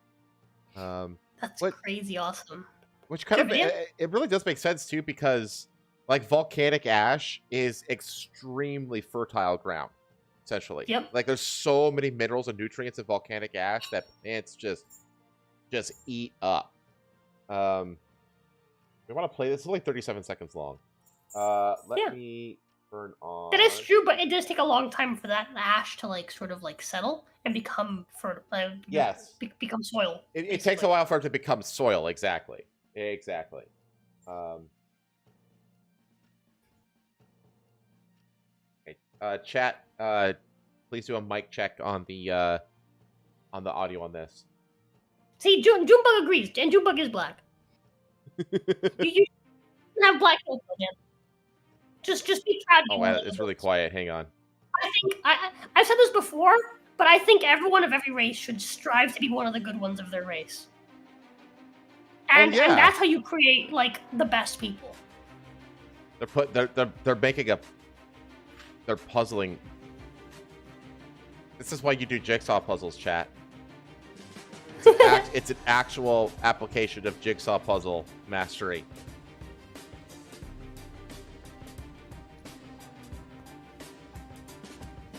I don't know what they're doing though. I don't know how that has nothing to do with gardens. Okay. Okay, so it's An ancient garden in Pompeii has been reconstructed with thousands of historically accurate plants, breathing new life into a once thriving Roman sanctuary. and this is in Pompeii place too, Archaeological Park. right? Yep. Okay. The Pompeii Archaeological Park announced the recent reconstruction of the Garden of Hercules in a June Facebook post. The garden features 800 antique roses and 1,200 violets, along with 1,000 ruscus plants, also known as butcher's bloom. Archaeologists uncover long lost. That's a different article. Yeah. Cherry trees, grapevines, and quiche? Quincy? Quincy trees? I don't know. I've never seen quiche Quince spelled trees? out. I don't know. I have no idea. I have no Were clue. also planted at the site, which is near a structure known as the House of the Garden of Hercules. The Hercules reference comes from a marble statue of the god that was found in a shrine called a lararium. Lararium? I guess There that's what this is. Thing on the right. The garden in Pompeii has been constructed in House of Hercules. Yeah. Okay. It is a typical row house of Pompeii, known for the inscription Cras Credo. Tomorrow we give credit. At the entrance, the archaeological Park. Yeah, sorry. I was to read that back again. The entrance thing, 'cause I saw the quotations on it. Confused me. Oh. The archaeological part said in its statement, also known as the House of the Perfumer, the dwelling was built in the 3rd century BC, around 300 years before the eruption of Mount Vesuvius, 79 AD. The eruption wasn't the only natural disaster the house saw. It was almost destroyed in an earthquake in 62 AD. Production was still active at the time of the Vesuvius eruption. At the time of the earthquake, the homeowner acquired and demolished neighboring townhouses or dormus to create the garden. Domus. The purpose of this garden, domus. I'm sorry, and Yeah, you need to like zoom in a little more because it's like Oh, all the okay. words like blending together for me. That's better. The That's root much word of, better. that's the root of domestic. houses or domus to create the garden. The purpose of this garden, according to the park, was to cultivate and sell flowers. Historians believe the blossoms were used to produce perfume, leading to its nickname of a perfume garden. Originally, the house comprised 8 rooms and a vegetable garden. The statement noted production was still active at the time of the Vesuvius eruption. After the eruption, the house lay in ruin for almost 1,900 years before it was eventually excavated in the 20th century. Various ancient Roman objects, including small glass bottles for perfumes, were found during the excavations. Archaeologists also found that the property was extensively renovated before it was destroyed. Notably, some rooms in the house of the Garden of Hercules contained unused construction materials. Sorry, I had to yawn. The archaeological park noted. From the mid-1st century BC, their area underwent structural mergers and demolitions, transforming into a district dedicated to specialized production. The ruins of Pompeii have captivated archaeologists ever since they were uncovered at the end of the 16th century. New revelations about the site still emerge today. For example, in April, Pompeii Archaeological Park released new details about an ancient family's fight for survival, thanks to an excavation. Yeah, Did we cover that? Fucking neat. I know that we've covered Pompeii in the past. We might have. But It's been a couple months, so. yeah, it A has. few months, actually. We cover a lot of stuff like this, yeah. so It's cool to see it restored, you know? it's cool to see it restored. Have they done any? I'm just curious. Like, is this like the only thing that like? Because like nobody lives in Pompeii right now, right? Like it's. I mean, I imagine not. It's not like they modernized the city or anything. Like it's a. So like this is just like an empty city with like an active garden in the middle of it now. Yeah. I'm actually curious because one of the things that intrigued me about this is like, so you have like an ancient, like a city that's no longer active. It still has, you still have walls with the charred shadows of, you know, people who died in Vesuvius and stuff like that. Yeah. But like, there's a ton of cities across like the ancient world that have that. Like Rome is a great example. You know, the Colosseum is still there. You know what I mean? Like, there's all these ancient cities that have been like built around and stuff like that. It almost makes me kind of, I guess I kind of understand why, but I guess I don't. As to like why Pompeii was like left alone, because they only recently discovered it.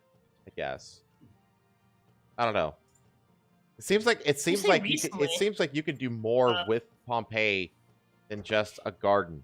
You know what I mean? Yeah.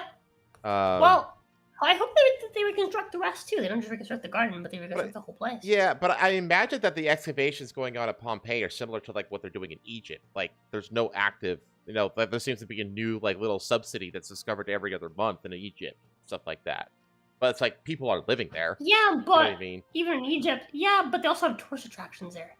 They have tourist attractions in Pompeii. I don't know. Like, is it like do they allow people to come in, like walk and do little tours and stuff? Be like, oh yeah, this is Pompeii and blah blah blah. And people pay money to go see it, which then like funds more research. I would imagine that exists. I mean, I sure as hell would like to like spend a day like on a tour around Pompeii. I think that'd be one of the most fascinating things ever. But I can also see why they wouldn't do it too. You know what I mean? Because there's a lot of really sensitive shit that they don't want. You know, all it takes is one fucking asshole. You know what I mean? All it takes is one asshole to destroy something.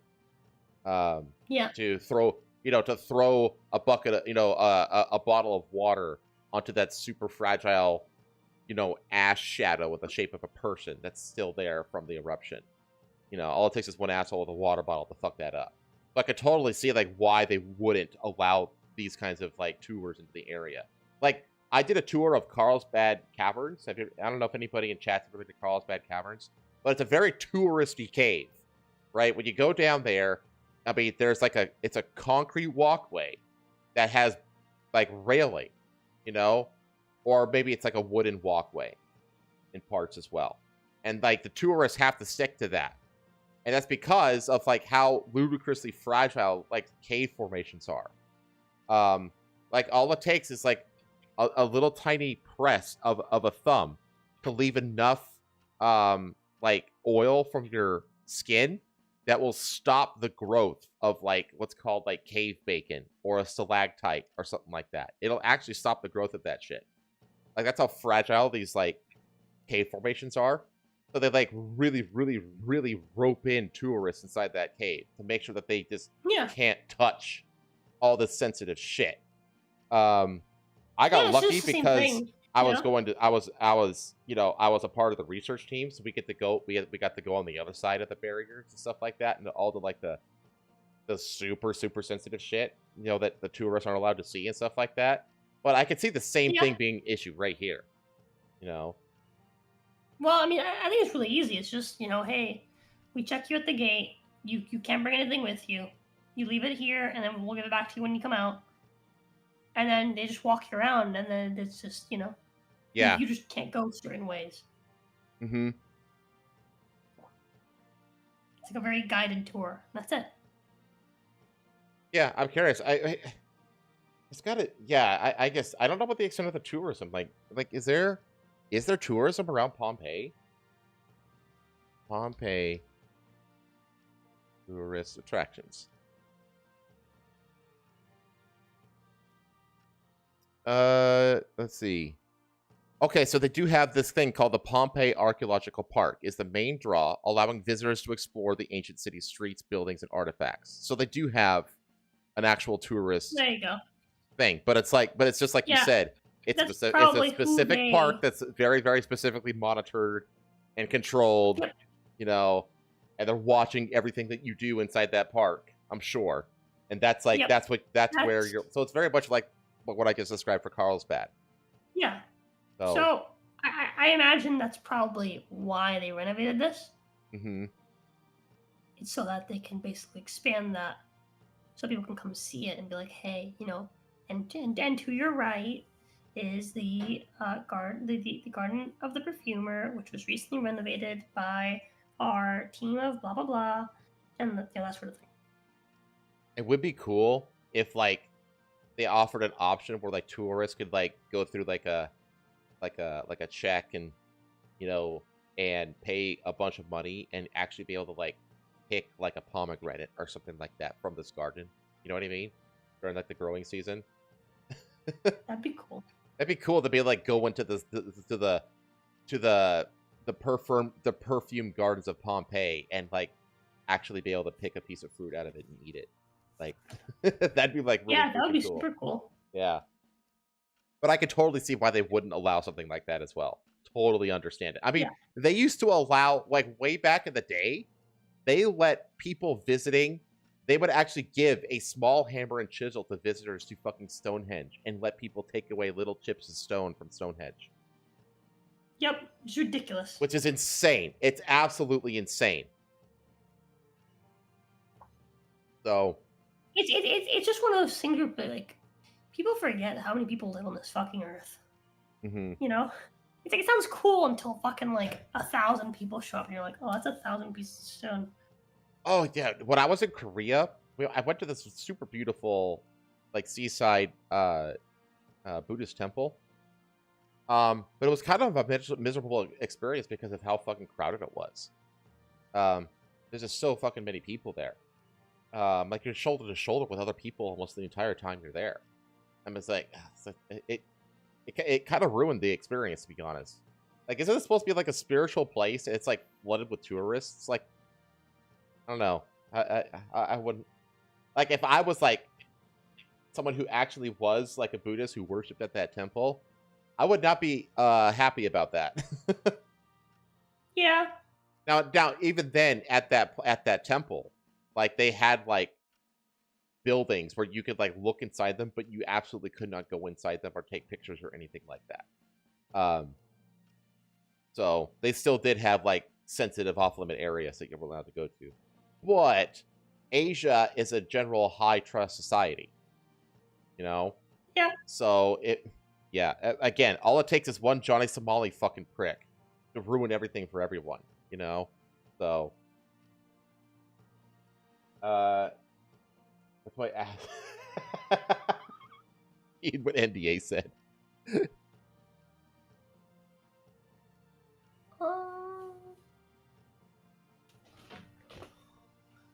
eat a fruit helmsman. That's why Asta's in the collective.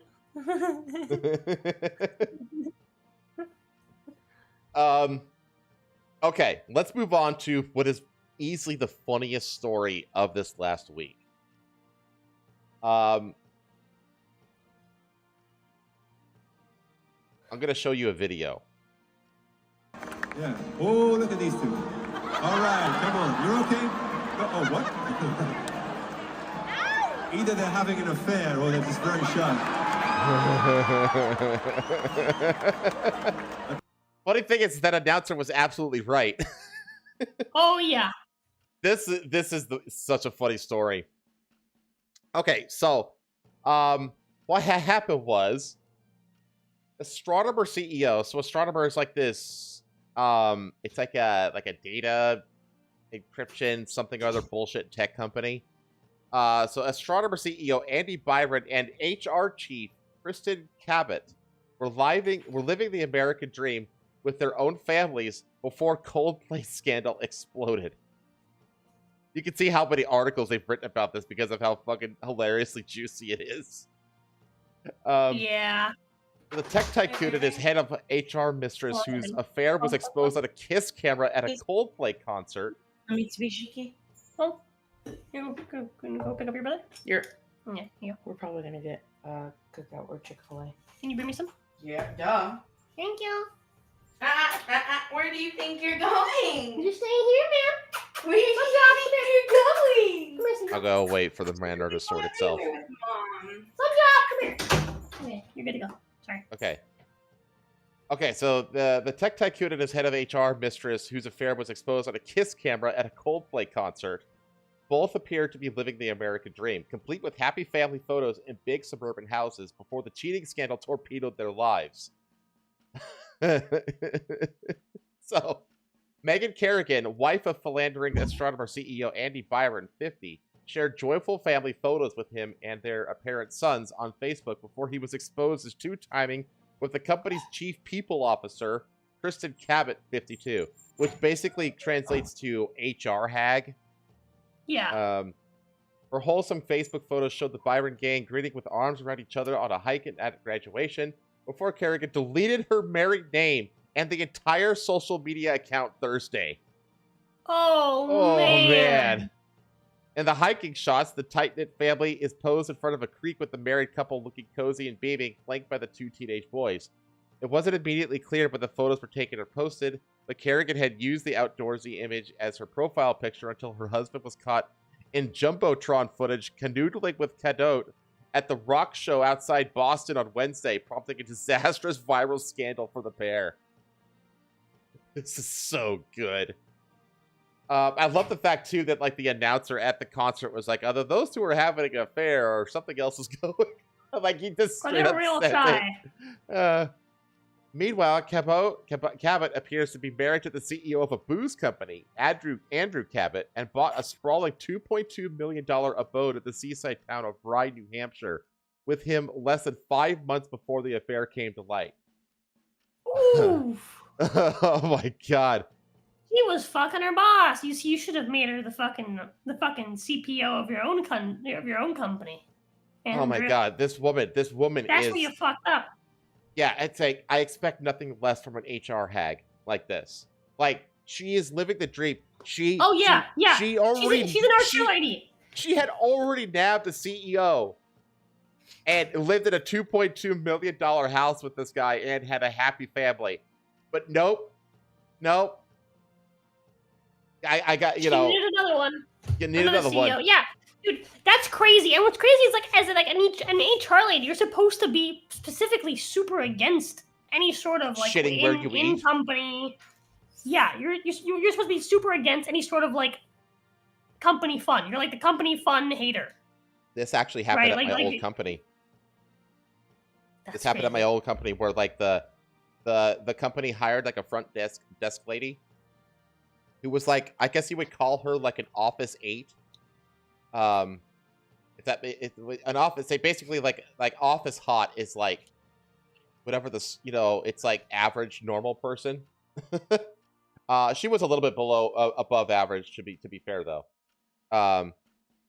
And she like in like just a few months started dating one of like the senior level people, and suddenly they're like always out of the office during office hours, you know, doing their little flirty bullshit, and you know they're showing up late to meetings, and you know he's spending like literally hours of the day just at the front desk talking to his work girlfriend and all this other kind of shit, and like it was like pissing so many people off at the company.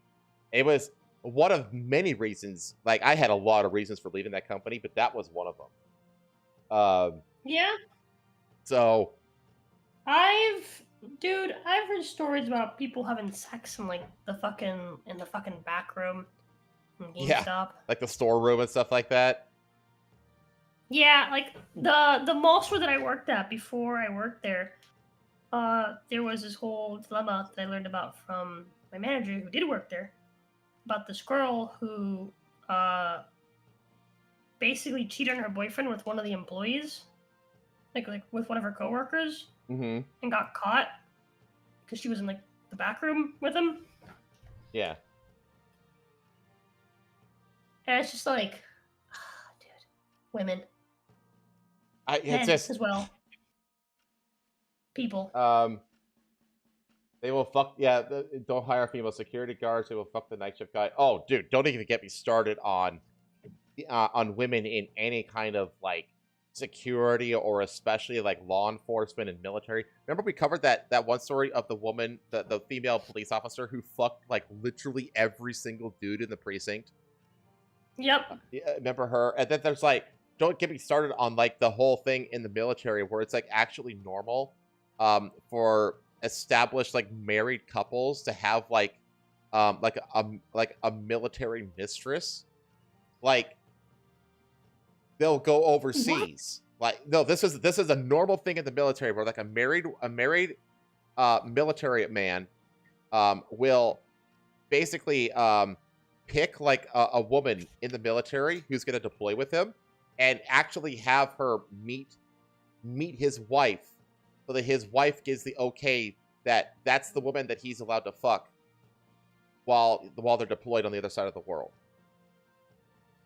You know, Like, this is a normal thing in the military. I hate this. I hate this, but dude, also women in the military are a fucking nightmare, an absolute fucking nightmare. I hate this, Also, but they will also at the same time, any wife that says yes is also cheating on him, so he deserves it.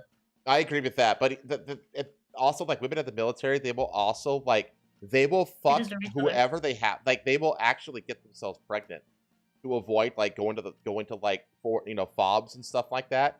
The women in the military are just trouble. They're fucking trouble. Anyway, Literally fucking trouble. yeah.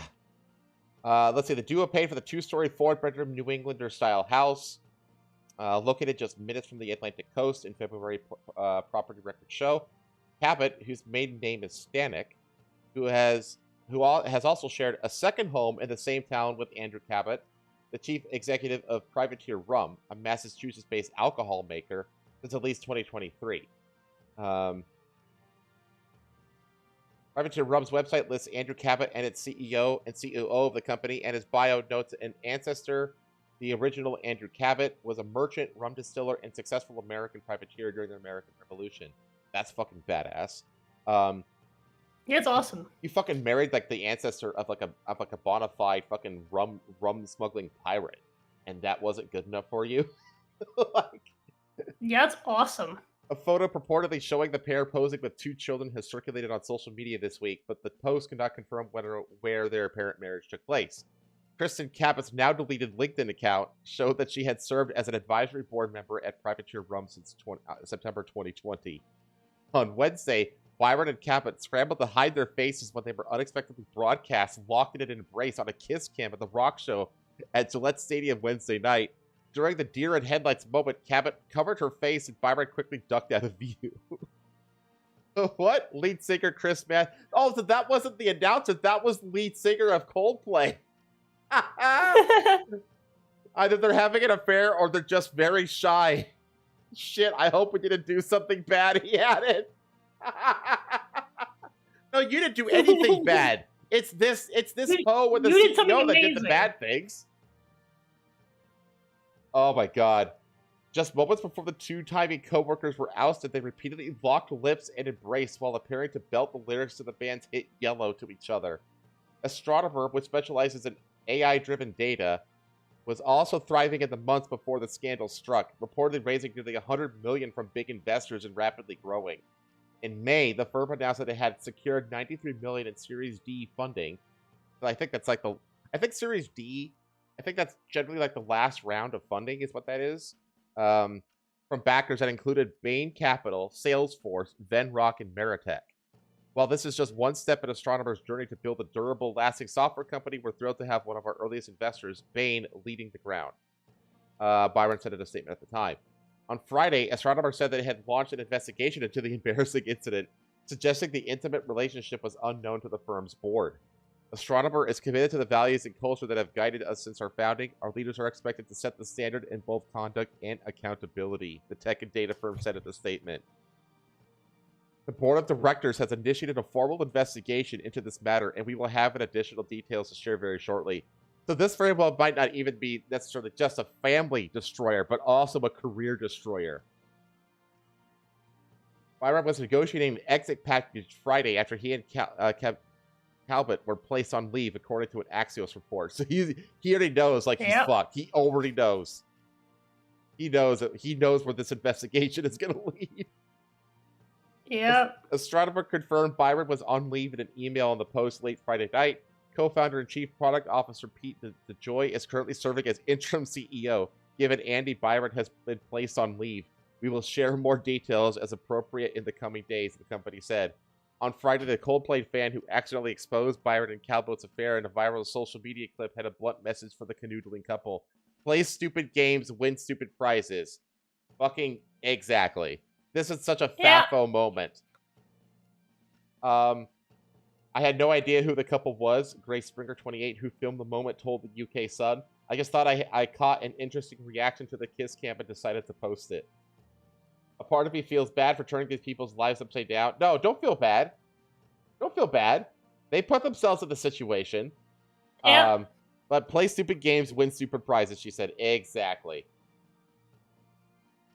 As of Friday, the viral footage had been viewed roughly 50 million times. Neither Byron nor Cabot have commented on the incident. It's horrible because she is the head of HR. She's involved in an extramarital affair with the CEO. Basically, how much worse of an HR faux pas could you commit?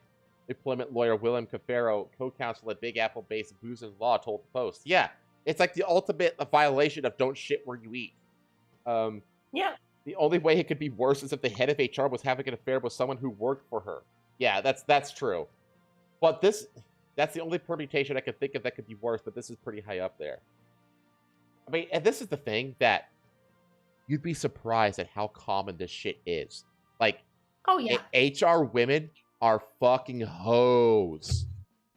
HR women. Here's the thing. He mentioned that that's something it can be worse. That happens all the time, but people don't talk about it. You know why? Because the fucking like the men that like are goaded into having sex with the fucking HR lady don't want to get fired. Yep. That happens all the fucking time. They're like people never talk about this, but like men get like abused in like the workforce a lot. And I mean a lot. It's just never talked about. Oh yeah. I'm so glad that I have a work from home job. Because this shit goes away in work from home scenarios. You know what I mean? Like, Yep. Yeah, that happens a lot. Like female managers, female HR ladies, like women in any sort of position of power will like happily exploit like the men that work for her. So that's funny. The whole thing is just hilarious. How like this whole thing, like they both ruined their lives and their careers with this, and it was because of like some rando filming them getting caught out by the jumbotron at a Coldplay concert. It's just so beautiful. Okay, let's move on to something wholesome. 73-year-old takes the crown in Japan's old folks only Tekken 8 tournament, beating out a 93-year-old vet and a sprightly up-and-comer of 63 years. I reckon Yoshi Murabe could give Arslan Ash a run for his money. I don't know who Arslan Ash is. I assume he's like a Tekken 8 esports guy. So they took like photographs of them in like their little fighting poses and stuff like that. They look like this down here. So they gave them like these little fighter profiles. I love this so much. This needs to be like widespread, I think. Are most of them women? I think so. One woman. No, they're all women. So yeah, 5-3. That's surprising. Is this a woman? I can't tell. I do think it's a woman. I see boobs. Oh yeah, you're right. It's actually 6-2. Yeah, so it's 6-2. Okay. So it says, I've watched a lot of Tekken 8 tournaments this year. Evo Japan, CEO, Combo Breaker. The ones that run at my locals every other week. And none have captured my heart like this one, which recently took place across a multitude of Japanese retirement homes. As reported by Dexerto, the tournament was put together by Care Esports. My wife's calling me. 1 second. Okay. I'm sorry. You're fine. Had MBA is confirming my military thing. Had one girl who got knocked up once every year until her 4 years were up. Yep, that's what they do. They do it specifically to get maternal leave and to avoid getting deployed anywhere outside of the United States. Like I went to military school for a year. I know the stories. Like actually, I take that back. I don't actually know a whole lot of stories personally because I went to a military school. I wasn't in the military proper. But you hear enough rumblings to know that it's very much a thing.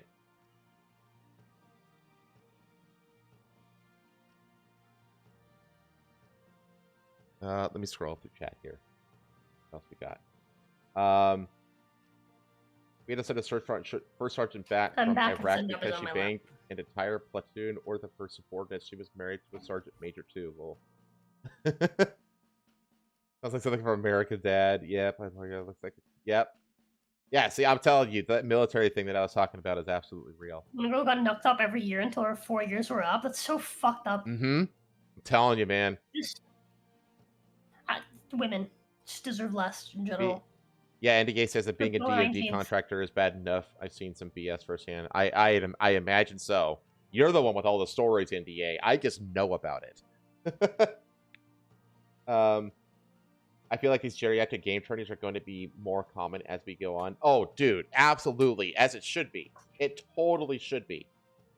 Yeah. It's definitely gonna be that way, just because more like as the younger generations age, you're gonna have more old people that are gamers.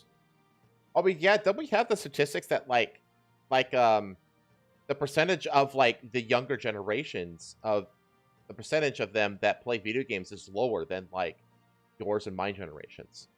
Yeah. You know, they're all on TikTok, stuff like that. They're not necessarily playing video games and stuff like that. It's very much like our cultural thing. And as our generations get older, there's going to be more and more demand for things like this. 100%.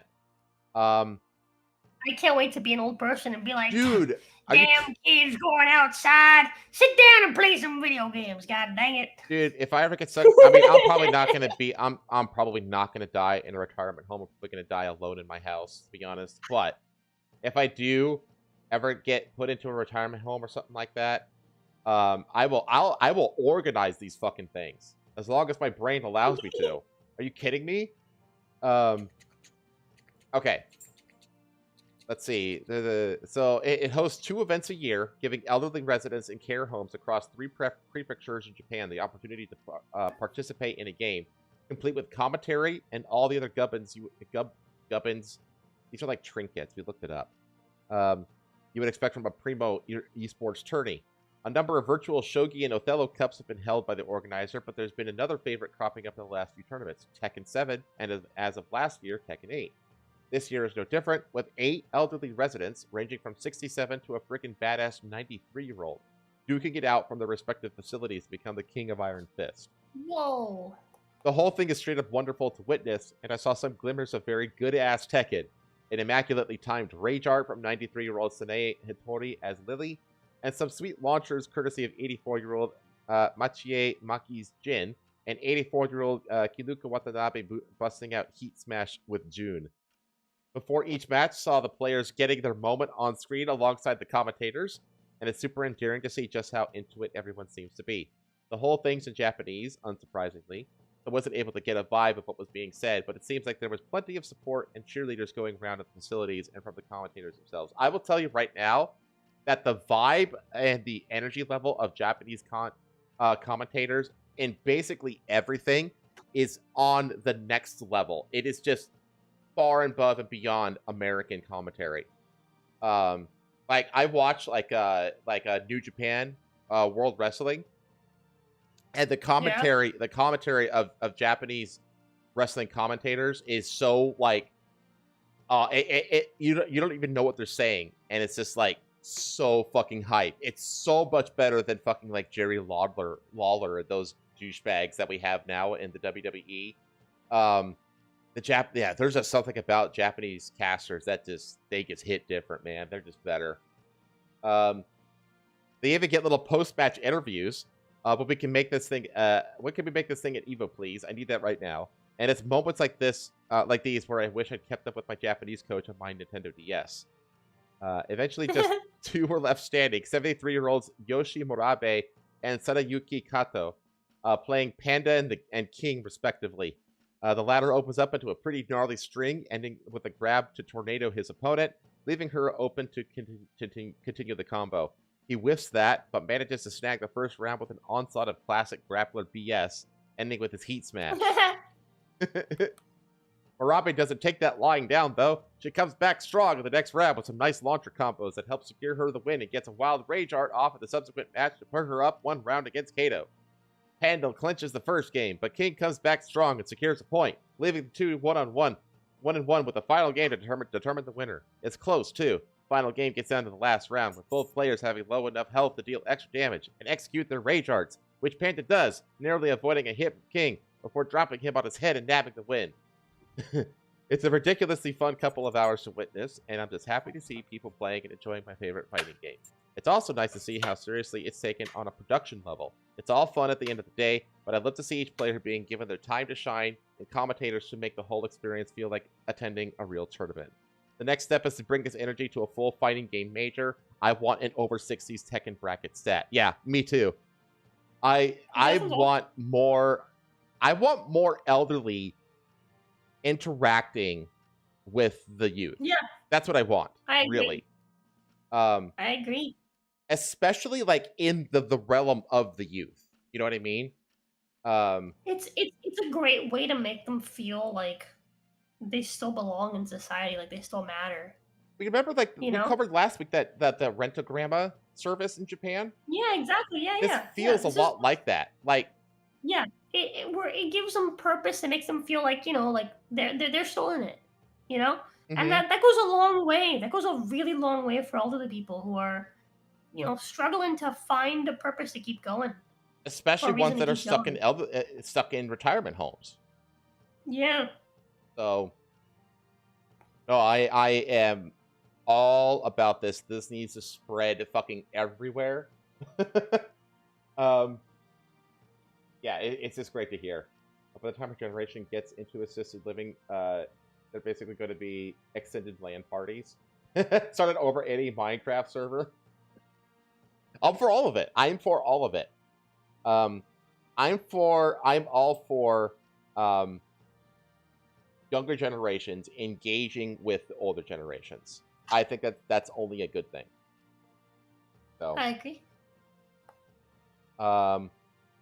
It's actually part of.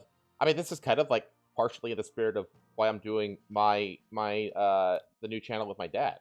It's the same kind of vibe. Okay. You want to go to Iceland?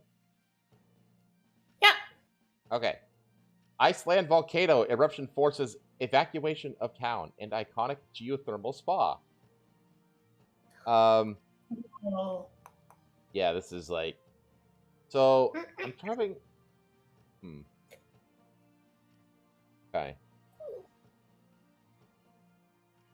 This is definitely a basalt flow. Okay. A volcanic eruption in southwestern Iceland has once again forced the evacuation of local residents in the internationally known Blue Lagoon geothermal spa, the national broadcaster RUV reported. The eruption began around 4 a.m. Wednesday following an intense seismic swarm on the, Reykjanes Peninsula, southwest of the capital of Reykjavik. Reykjavik, Iceland's Met Office said. Some 100 people were evacuated from the town of Grindavik shortly after the seismic activity began. Tourists at a campsite and guests at the Blue Lagoon were forced to quickly pack their bags, RUV reported. Margaret Kristin Pálsdóttir, a local police commissioner, said that the evacuation went smoothly and lasted about 90 minutes. Of course, people have different... Kristin Pálsdóttir? It took 90 minutes to get 100 people evacuated. That's... doesn't seem bad, actually. Of course, people have different opinions of whether the evacuation is necessary, but it is a decision we make and take responsibility for. Lava from the eruption is flowing southeast from a fissure in the barren landscape that is 701,000 meters wide. But the molten rock isn't threatening any infrastructure, the Met Office said. Grindavik has been repeatedly affected by the activity since November 2023, when a volcano in the area came to life after lying dormant for some 800 years.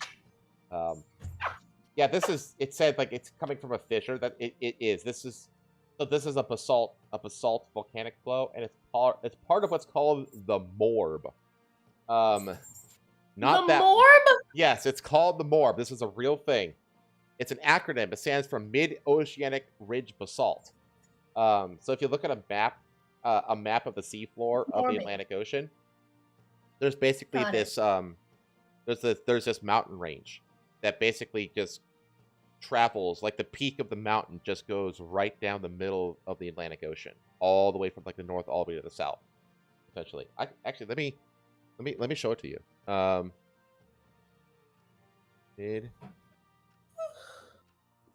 Careful, don't dox yourself. Huh? It's like, carefully, don't dox yourself. I won't. I'm not gonna draw or anything. My mom's house when I was looking at the map of Gaza. Or of Israel. Of the promised land. I tried to search something up, and then I think my fucking mom's address came up. Oops. Chat. Don't go after my mother. There you go. Or do, actually. You know what? Yeah, go. She needs a man in her life. Chat. So this is the Mid-Oceanic Ridge Basalt. It's a mountain range that goes all the way down. And it's because, like, you can see Iceland is right smack in the middle of it. Iceland is actually, like, the rare part of this mountain range that goes above sea level. That's what Iceland is. And what it is the plates, all of the tectonic plates, which are shown by the white lines, are spreading apart. So this is a spreading zone. So basically what's happening is as the plates spread apart, it causes a gap in the middle for lava to come up and depressurize and come up. So there's always like this kind of gurgling of lava coming up from the center of this ridge at all times. And Iceland is a part of this mountain range, which is why you get things like this all the time in Iceland.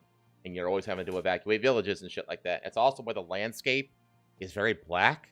It's because this is all basalt, which is like a really heavy mineral rock type. And all the lava that comes out of this ridge is of that rock type. So it forms this black basaltic mountain that goes all along the middle of the ocean. And that's why Iceland is a thing. So that's why, and that's what this is. This is just one of those fissures opening and the basalt lava coming out and just kind of flowing around wherever it wants to go.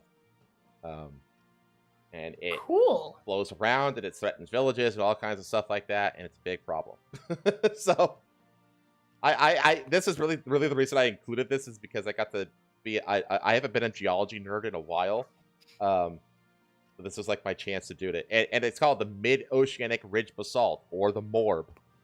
It was see, Mid-Oceanic Ridge, and then it's basalt. So, the MORB was a thing before MORB was a thing. The morb was morbing in Iceland, chat. Yeah, there you go. Oh man. Let's see here. When you're just, living in Iceland, and then the morb says the morb. Oh, sun drop! God damn it. Sun drop left me some droppings. I'll be right back. Okay. Okay. I'm gonna tease chat with the next story. Because it's fucking hilarious. In a weird twist of fate, she actually left the poop. She, pooped on top of, a piece of paper that was on the ground. So I just have to pick it up. Oh, that's easy. Yeah, it's really convenient. I almost don't want to hit her for it. I'll be right back. Okay.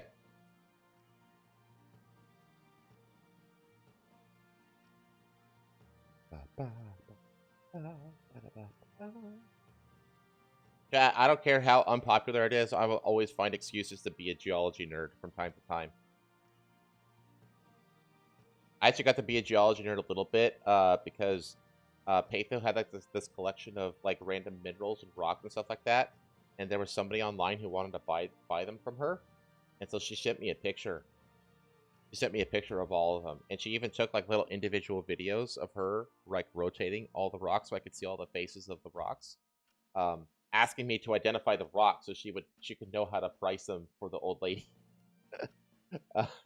So I sat there and I had to look some stuff up because I don't have any of my geology stuff anymore. I don't have any of my mineral identification books and any kind of stuff like that. But I still vaguely remember very specific processes and stuff like that, and a few things about certain minerals. And so I just sat down for almost an hour, just sorting through all these different rock pictures and trying to figure out what the rocks were. And I just had I got to be a geologist again for an hour, which is fun.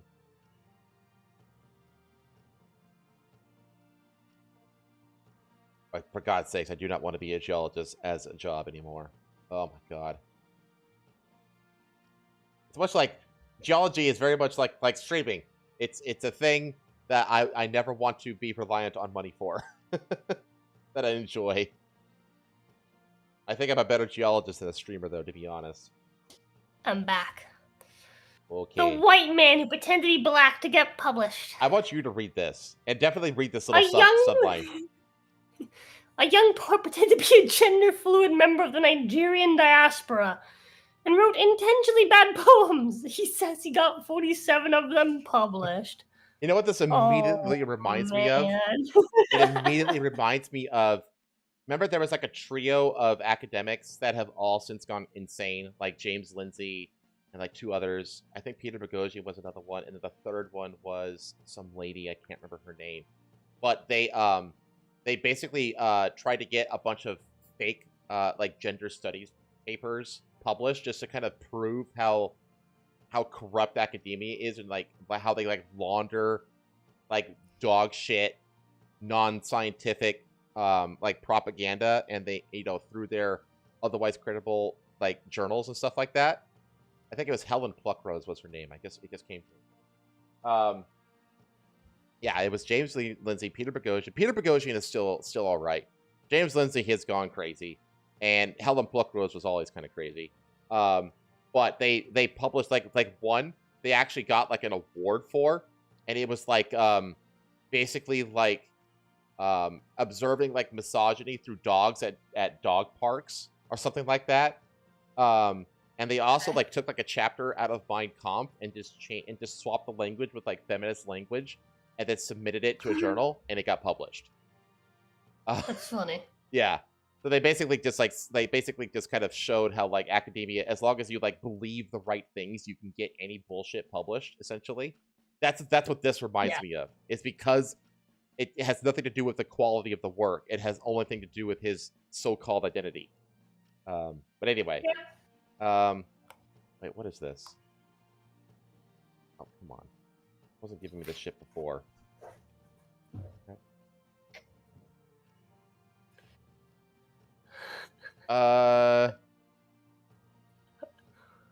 Okay, hang on. I'll just give them my email and then flag it as spam because I really want you to read this. Can you open the door, please? Yeah. Oh, God. What is mine? This is mine? Here, let's see.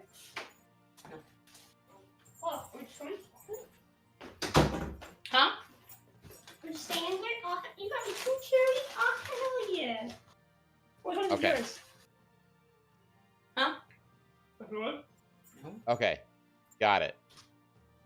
No, I'm saying, like, did you give me your cherry or did you ask for a second cherry? Would you believe me if I told you I asked for a second cherry because I love you? I would, yeah. Is that what happened? Yes. I love you.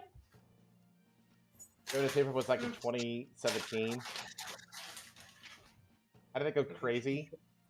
Well, I like James Lindsay is like off his like he's the one that tried to like really push like the The fuck? like the woke So this right is the and poem, all that kind baby. of stuff, and he just kind of That the white went man off the deep end. was able to get What published. the fuck is that? What you're about to read is a poem. Wait. Its title. To or not to? Its title is unmentionable, but I can tell you it was nominated for a 2025 Best of the Net Award, which I'm is meant to bring sorry. attention to up-and-coming writers in the indie lit scene. Behold, to or not to, William Shakespeare's Little Cum Slut? Male emoji? That is the question. I want Billy Bard, question mark, to spank my big, juicy fanny while he pens his sexy, sophisticated play? No X emoji, Edward de Very Christian emoji. Conspiracy female symbol here. If I'm lucky, Daddy will dress me up like one of his stage players. Female symbol and my I need to Ophelia. Female symbol, cross and bones. Sorry, skull and crossbones. Him inside me. Do you think No. he'll write a sexy heart exclamation mark iambic number 2 pentameter 5 sluliloquy for me? His little tight ass Andronicus? But it's his daddy? Always says, why express yourself? When you can undress? Question mark? Down emoji. This is to share. Yourself? He? Daddy knows best. Question mark. So I'll be a good little slutty and stroke his pen? Apostrophe. It's not apostrophe. Fucking, God, brain. Parentheses, that's what it. the fuck are you subjugating me to? I, parentheses, S. Till his ink? Question mark? Pen emoji. Comes out? I think, okay, I'm gonna give my honest person of color review. Go on. I'd rather kill myself than listen to that again. I want this to become a Oh. copy pasta. That's just I was want muted. Let me people- read it again. I want the people to do. I want people to do a read aloud, like you just did, where you like read aloud the emojis and stuff like that. I know that you've done one in the past where you read like a long-winded one. I've done one too. I want this to be a new copy pasta. This is amazing. You know what though? That sounds like it belongs at like a spoken word meetup. How does Like- he decide how many Performative. question marks to put in? Performative. He doesn't. he just goes. He just. Like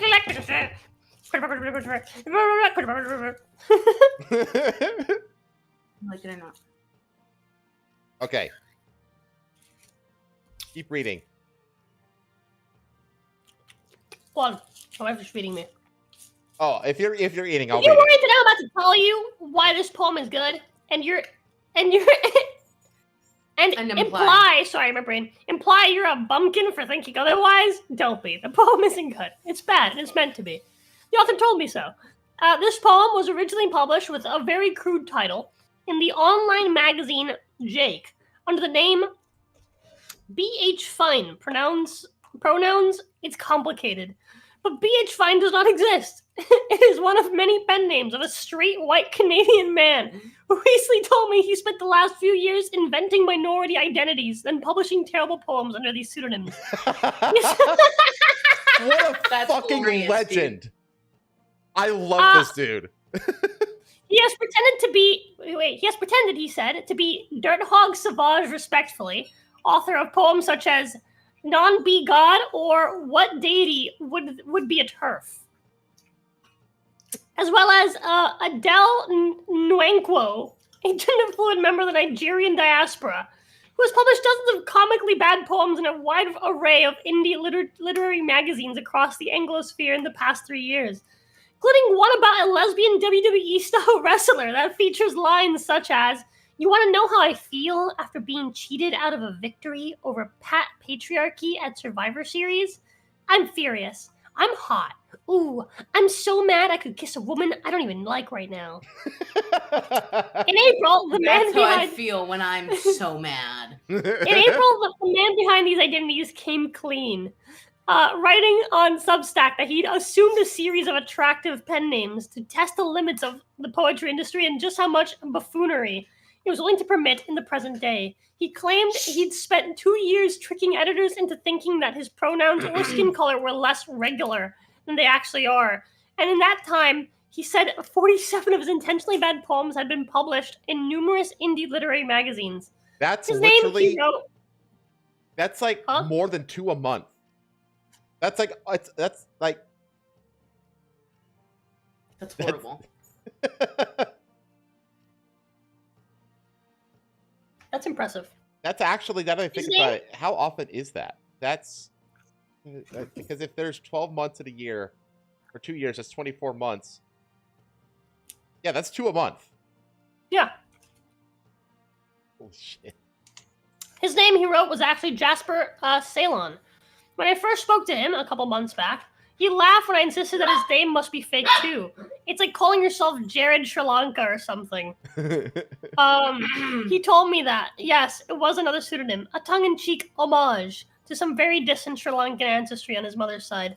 His voice was young, friendly, Canadian. He said that he is white, though his camera was off.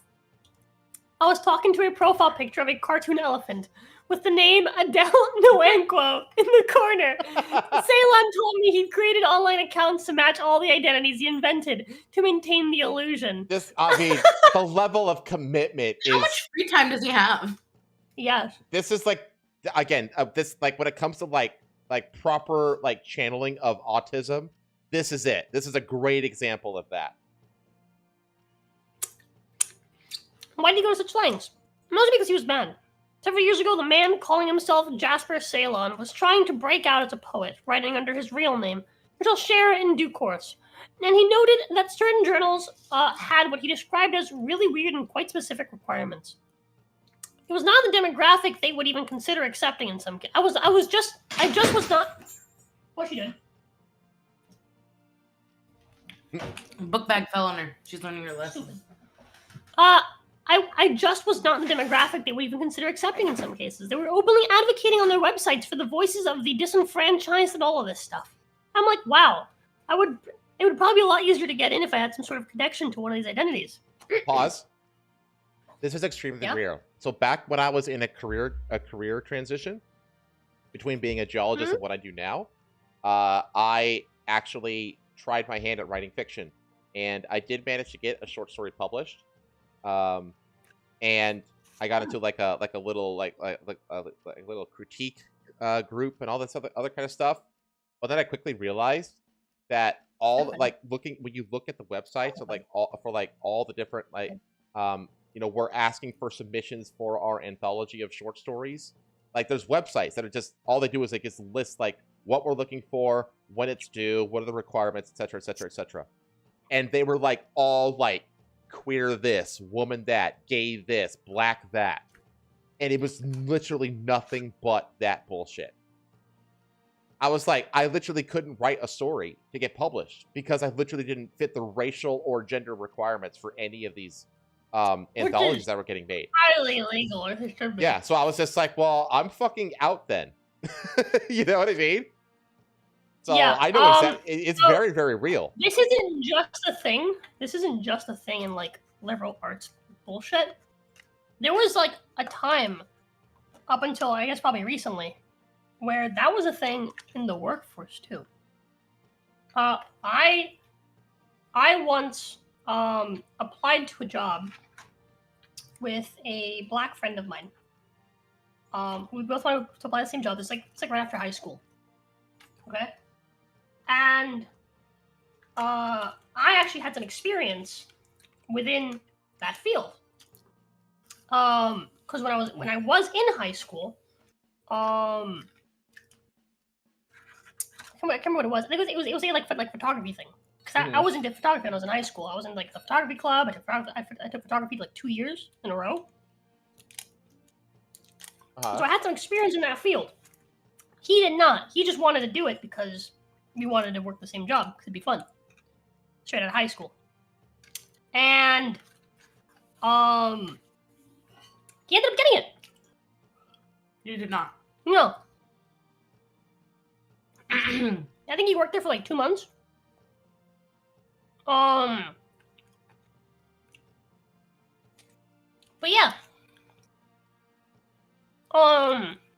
It was like some like local company that was hiring people to do like photography for like a local magazine. Do like photography of like the city.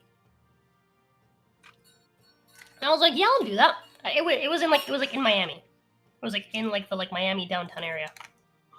Like right, they have a photography school down there that I wanted to go to when I was in high school.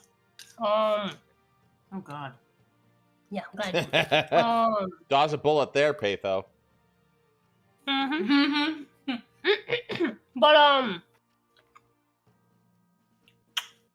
But yeah, and It's very real. He had zero experience in photography. He was like, "Oh, I'm probably not gonna get in, but fuck it, I'll apply." He ended up getting in. I didn't. Yep. I didn't. I could totally believe it because I know exactly the feeling. I've never experienced that.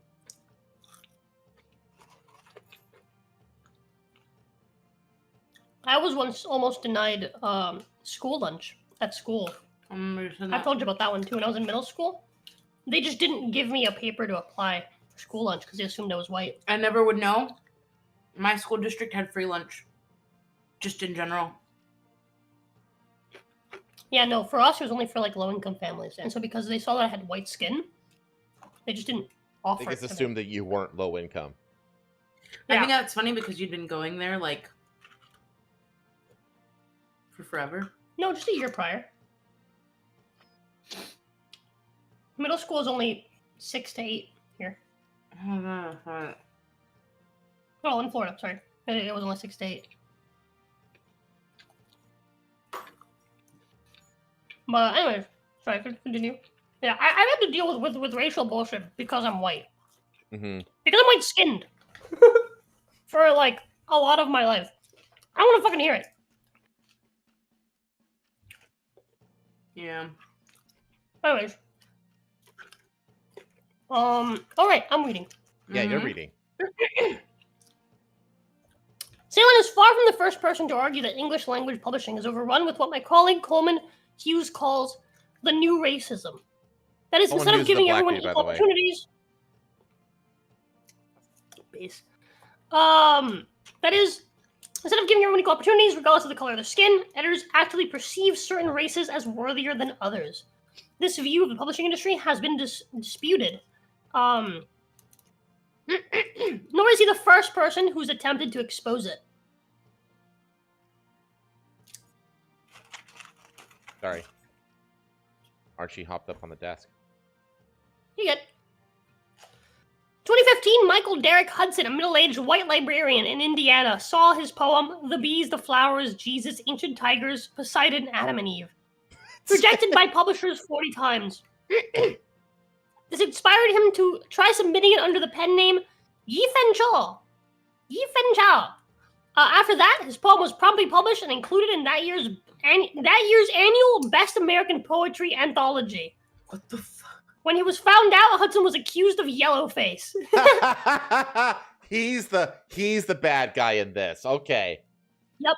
Yellowface is also the name of R.F. Kuang's award-winning satirical 2023 novel, which follows a white plagiarist who steals the work and Asian identity of a Chinese author whose book she is editing. Many reviewers noted the parallels between Kuang's novel and Hudson's story, although there's no evidence the latter plagiarized.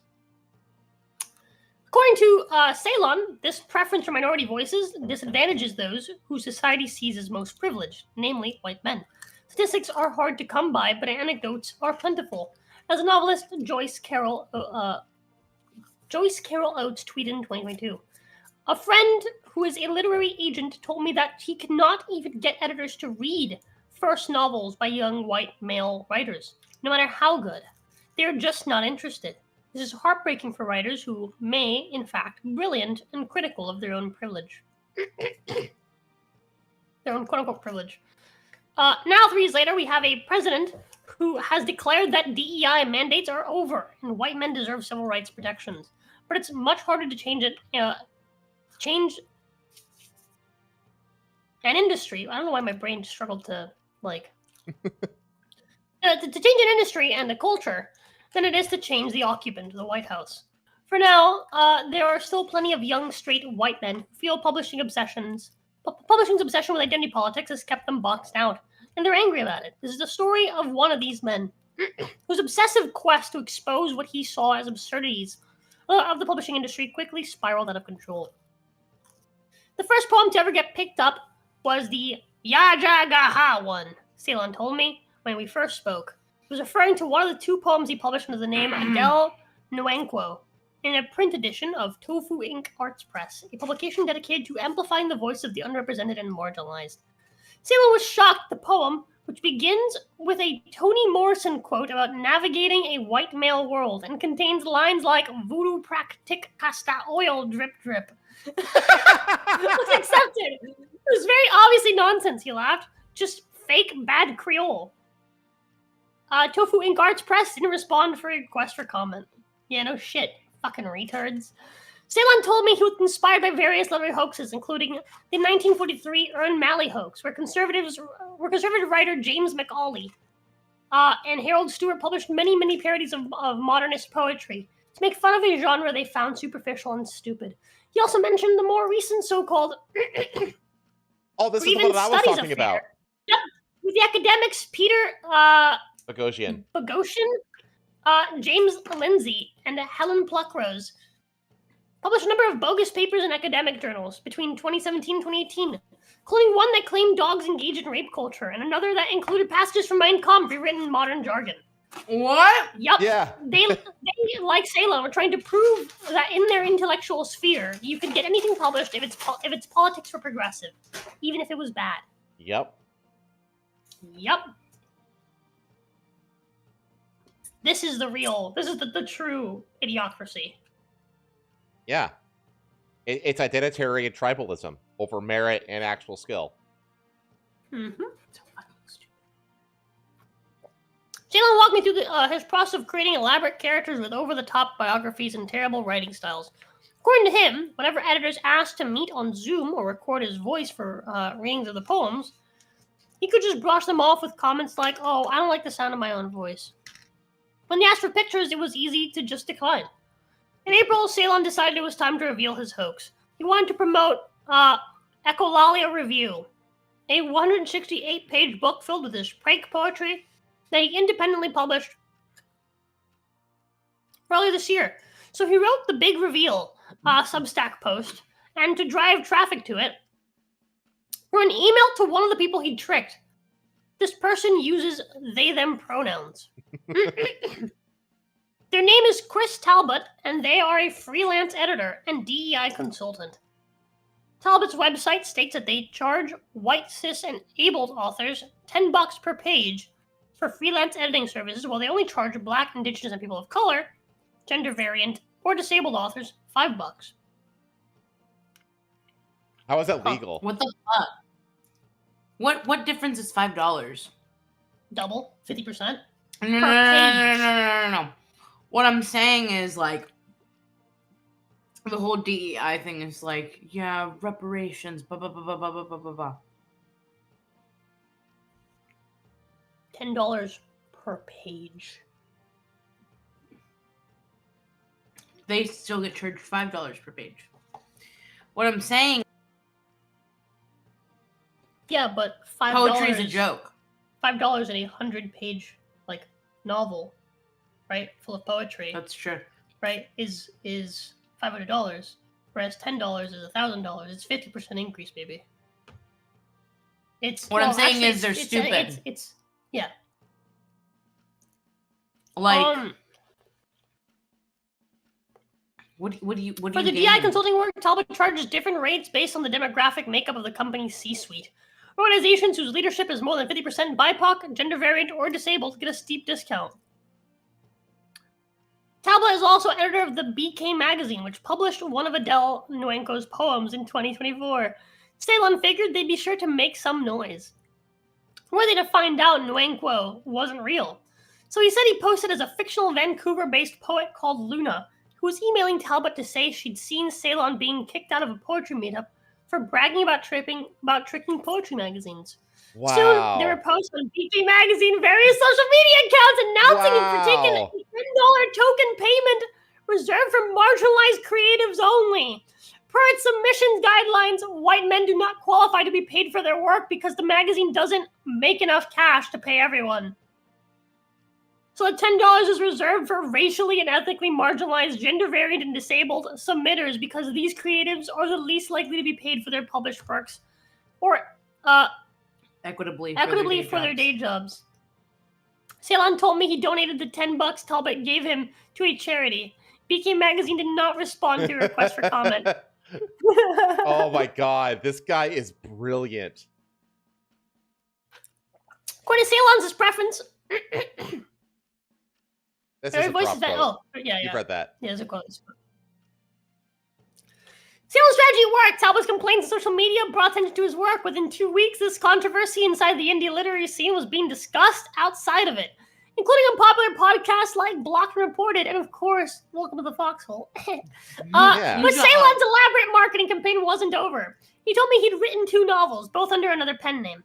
One had just come out, and the other was due to be published later this year. And to promote it, he wanted to merge his vast web of identities with his real name.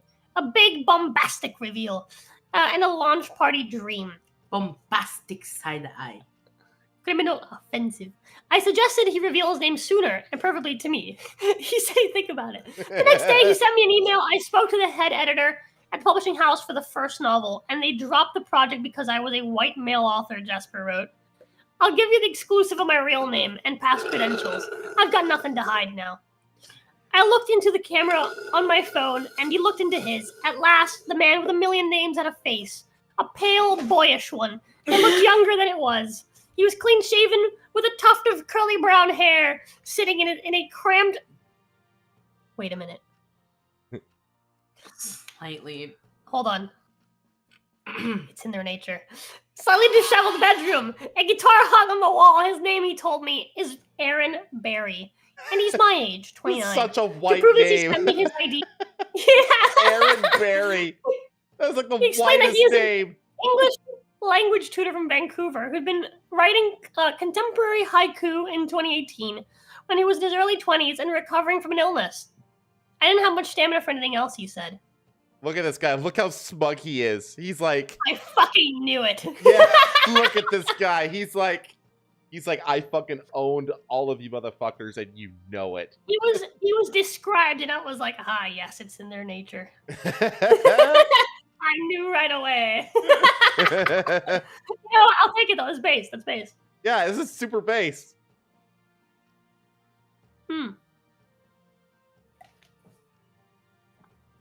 Hold on. There's meat in my mouth.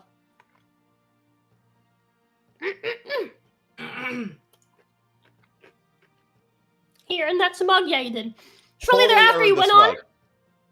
He dropped out of college at Simon Fraser University to become a writer, publishing in various haiku magazines under his real name, winning a local award, and integrating himself with the Vancouver poetry scene. In addition to his poetry, Barry also published a series of comedic prompt books for writers that included challenges like Brokeback Mountain. But But Ennis and Jack are both insecure about their masculinity, so the camping trip is just plain uncomfortable. Barry's work, at least the work published under his own name, culminated with his self-published debut collection, Eggplants and Teardrops, in 2022. The book received an honorable mention at the Haiku Society of America's Merit Book Awards a year later. But by then, Barry said he was ready to write other kinds of poetry, rather than just haikus, and he felt locked out of certain publications on account of his race and gender. Hence the poetry break. Barry claims concern for the future of poetry. People can't engage with it, he said. They're almost intimidated by it, or they're just confused by it. And this exclusionary attitude only contributes to that further. It's a shame. He turned his attention to novels. During his years of hoaxing, he said he wrote 2 under the pen names S.A.B. Marcy, an amalgamation of his name and his then girlfriend. Both novels were accepted for publication. The first, Femoid, came out in 2015 and it being published in Calamari Archive. Based. Barry told me he didn't receive in advance, but rather had an informal agreement to receive royalties. I've seen emails that confirm this. Femoid follows the tumultuous inner life of the internet-addicted Savoy, a biracial woman loosely based on Barry's ex-girlfriend. Throughout the editing process, which was all done over email, Barry maintained that the book was based on his experiences. He justified this to himself and me by maintaining that a fictionalized version of himself called Avery does appear in the book. But he told me his editor, Derek White, clearly thought the author's identity was closer to the biracial female characters. Barry's second novel, Pound Flesh. Pound Flesh. Oh, L Flesh. Oh, it's a pound. Oh, That's Pound. That's right. Yeah. That's Pound. You're right. Pound What the of Flesh. fuck? Will not be published under his real name later this summer by McBussy Publishing. A small indie publisher. It's about a group of college students who murder their economics professor. Also base. After he and I first spoke, Barry came clean about his straight white male identity to both publishers because he knew this story was going to be coming out. He told me the editor of his upcoming second novel, Maxwell Rosenblum, didn't care. Rosenblum confirmed this. Yes, he said, Barry had written to him as the Marcy persona, writing like his characters using emojis, etc. But when Rosenblum found out Barry's real identity, he said, I didn't care. I thought it was funny. The work is very good. That's what's important to me. You know what's crazy? I actually identify with this on a very personal level. What do you mean? This is pretty much what I did with Haven X. They didn't know that I was a guy. That's right. Until, they did April. it. Yeah, they didn't know at first. You know when I got signed on? September. That's funny. They didn't know for a while. October, November, December, January, February, March, April. They didn't know for 7 months, more than half a year. They didn't know. And it's because I knew that if I revealed that I was a guy from the very beginning, they wouldn't have given me the job. They wouldn't have signed me. Yeah, now you're here with a community that loves you. Yeah. Active the Jin voice. Hello. But anyways, artists are always putting Chat, on it's a even persona, weirder when he you added. see it in person. But White, who edited Barry's debut novel, pulled Femoid off the shelves.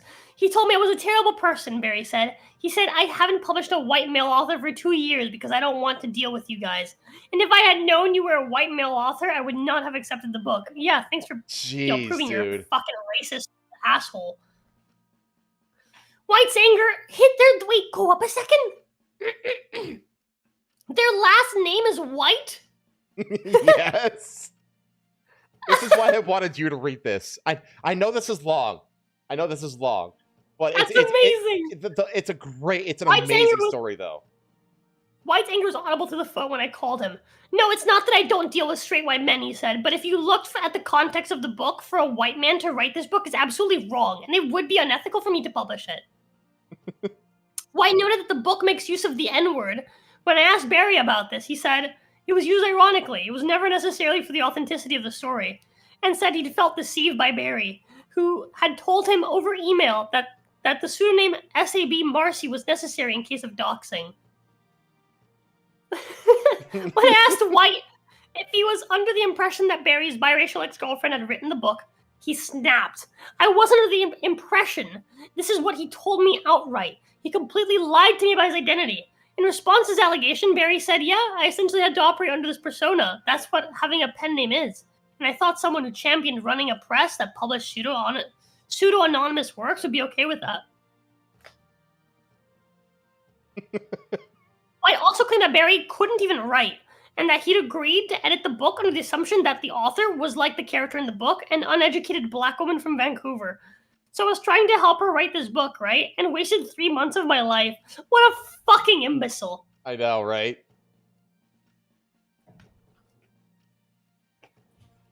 What a complete fucking buffoon. When I asked White if he thought it was harder for white men to get published than it was 20 years ago, he told me I don't think so. If you look at my catalog, I published plenty of white guys, so I don't know why he needs to. White pause. I mean, some of us are just trying to do the right thing. I've published too many white guys. I do ignore submissions because if you know what it's like in the publishing world, I receive tons of submissions, and they're usually white guys. And it's just not interesting. I mean, I am a white guy, so I'm just interested in other material and other people's viewpoints.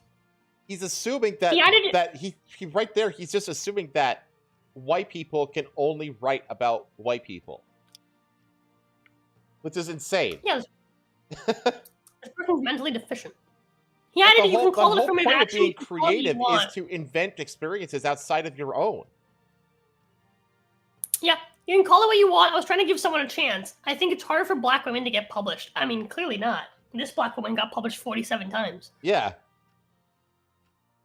Fucking idiot.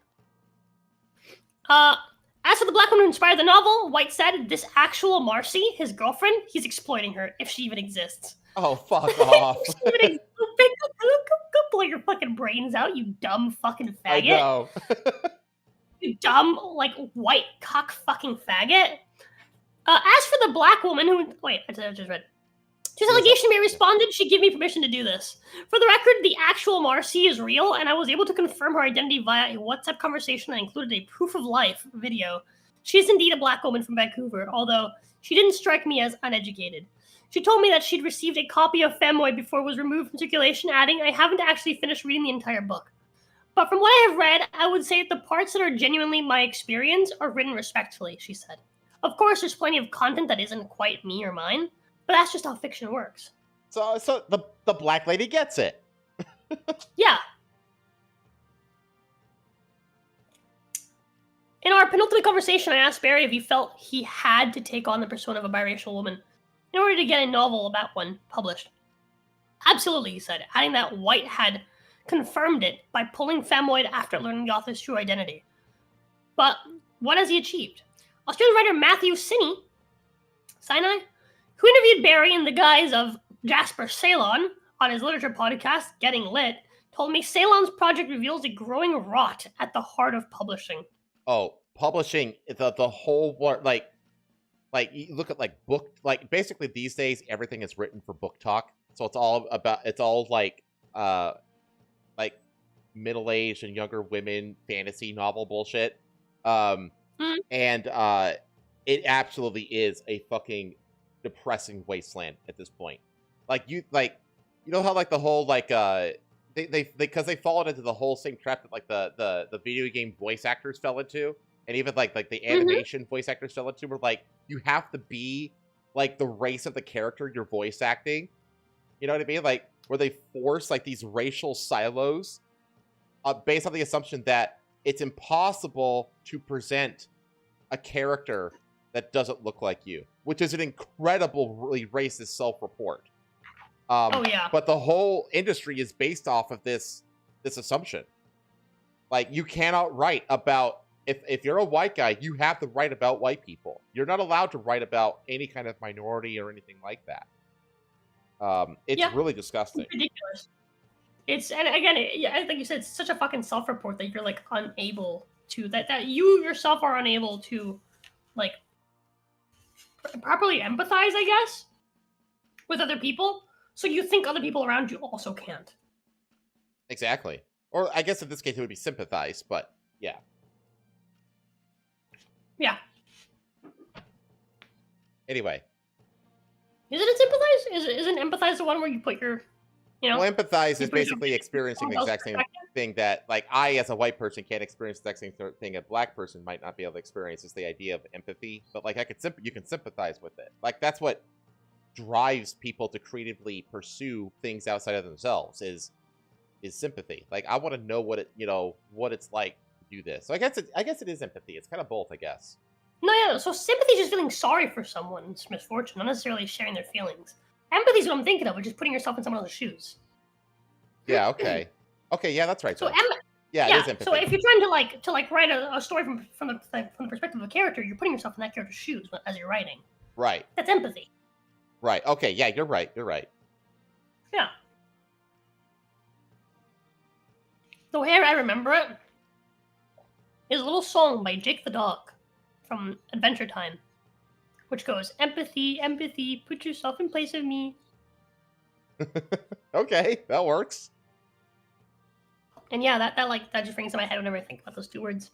But yeah, empathy is like when you put yourself in someone's perspective, and so that's exactly what you would use for writing.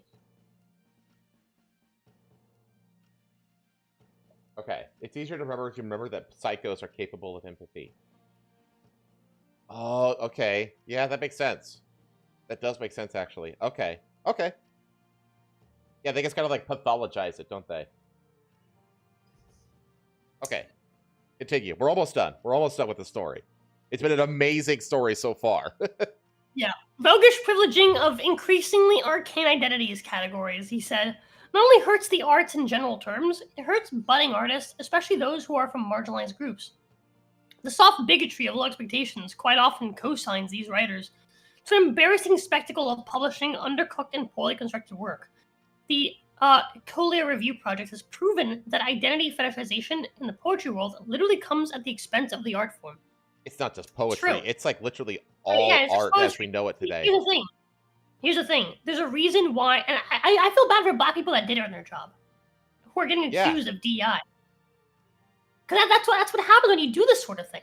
Mm-hmm. When you lower the fucking like the bar under the guise of helping certain people, you're telling all the people that are good at that job that those people can't do it. Yeah. Without having the bar lowered for them. That's all you're doing. You're just demeaning those people. And you're subjecting the actually accomplished ones to misplaced scrutiny. Yeah. But anyways. Others aren't as enthused.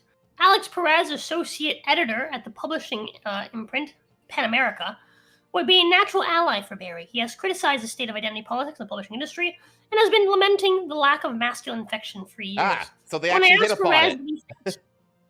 Yep. When I asked Perez what he makes of Barry's prank, he said, "I just find the whole thing sad.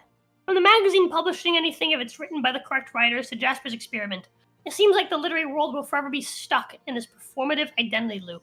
The same battles being fought over and over again." Yep. In other words, the culture war never ends. While researching this piece, I found myself thinking about a 20-year-old book, Percival Everett's 2001 novel, Erasure, about a black classics professor who, in order to get a book deal, pretends to be a white liberal's idea of an oppressed minority. An African-American vernacular-speaking man from a drug and violence-ridden broken home. A few years ago, Erasure was adapted into the film American Fiction. I emailed Everett with a link to the Substack Barry wrote under the pen name Jasper Ceylon and asked what he thought of this real-life literary hoax. I feel bad for Jasper Ceylon that her/his peak career achievement is a gotcha moment, he wrote. Pranks are funny sometimes, but that's all they are. Perhaps Jasper Ceylon could start a journal and publish poets with regular names. It should be good as he is clearly a judge of fine poetry. Yesterday, I called Barry and told him this piece was about to come out. There was excitement in his voice. The fictitious web he'd spun for himself over the past 2 years was about to be completely unraveled. I think every writer who uses pen names gets at least one great chance to say, reconcile your personas and reemerge as yourself, Barry told me. I choose to have the web unravel. I'd like to be myself again. The end. What a fucking story. Amazing story. It's one of the most. I didn't read this thing like line by line. I guess kind of skimmed through it, looking at various things, and I was just like, "Oh, this is." There's also, I just want to say, this is also a really well-paced, like. Yeah, the guy who wrote this, it doesn't come across as there's no bias in it either that I could tell. Like, no, whoever wrote this really did take like a not like I do not know what side of this he falls on. Yeah, I don't. So he's just, he's like, yeah, this is all what happened. This is all what happened. Mm-hmm. This is what happened. And then I talked to this guy, and this guy said this, and this person just, refused to comment. And then I talked to this person who disagreed with him and said this. Mm-hmm. It's well written, well researched, well paced. Yeah. And it's just a very captivating tale. Well fucking done. Who is the guy who wrote this? What's the author's name? This is fucking journalism right here. River Page. Well done. Well done. Yeah. It hit me too because I know, like, I didn't even know that you had these kinds of experiences, but I knew that I did. I know that I experienced something similar to this whole story firsthand, where the literary world just pushes you out if you're not one of these weird minority identities, essentially. So yeah, it's just a fantastic story. I hope you enjoyed that, chat. I really did. I know I did. I enjoyed just skimming through it. I was like, oh my god, this story is incredible. And when I saw this, I mainly said I wanted you to read it mainly though because at the very beginning, the poem, this I wanted you to read this. Oh man. Okay, with that epic saga out of the way. I like the behold. Behold. I've been reading the Bible a lot lately, so that word is like very like in my head. It's less cheesy than it normally would be. And so I read it like as like a very like epic, like behold, like very serious. And then I was like, oh. Oh man. Oh, it's great. What a great story.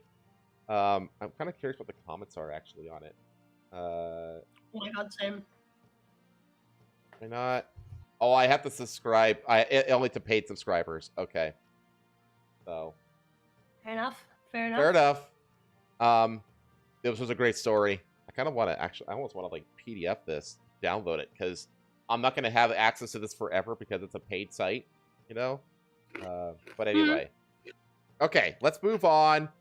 Let me switch it around a little bit to give you a break because you just read that super long story. Let me switch over to this. A 114-year-old marathon runner dies after being hit by a car. Real quickly, pause. I just want to say real quickly. Real quick. Tobacco makes people live over 100.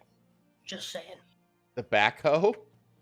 Tobacco. Oh, yeah. This is like your running theory, isn't it? Yeah. This is not medical advice. But if you want to live to 100 years old,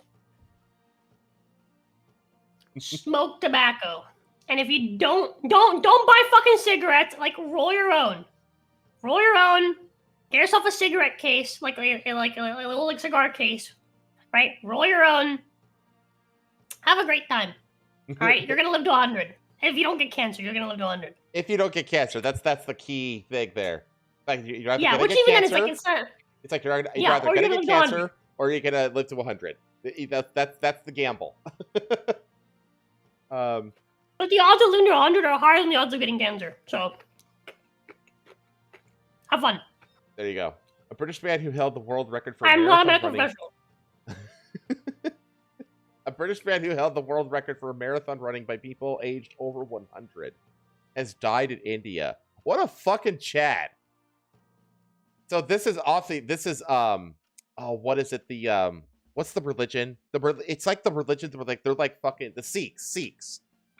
Sikhs are awesome everywhere they go. Like everywhere they go, they integrate and everybody loves them.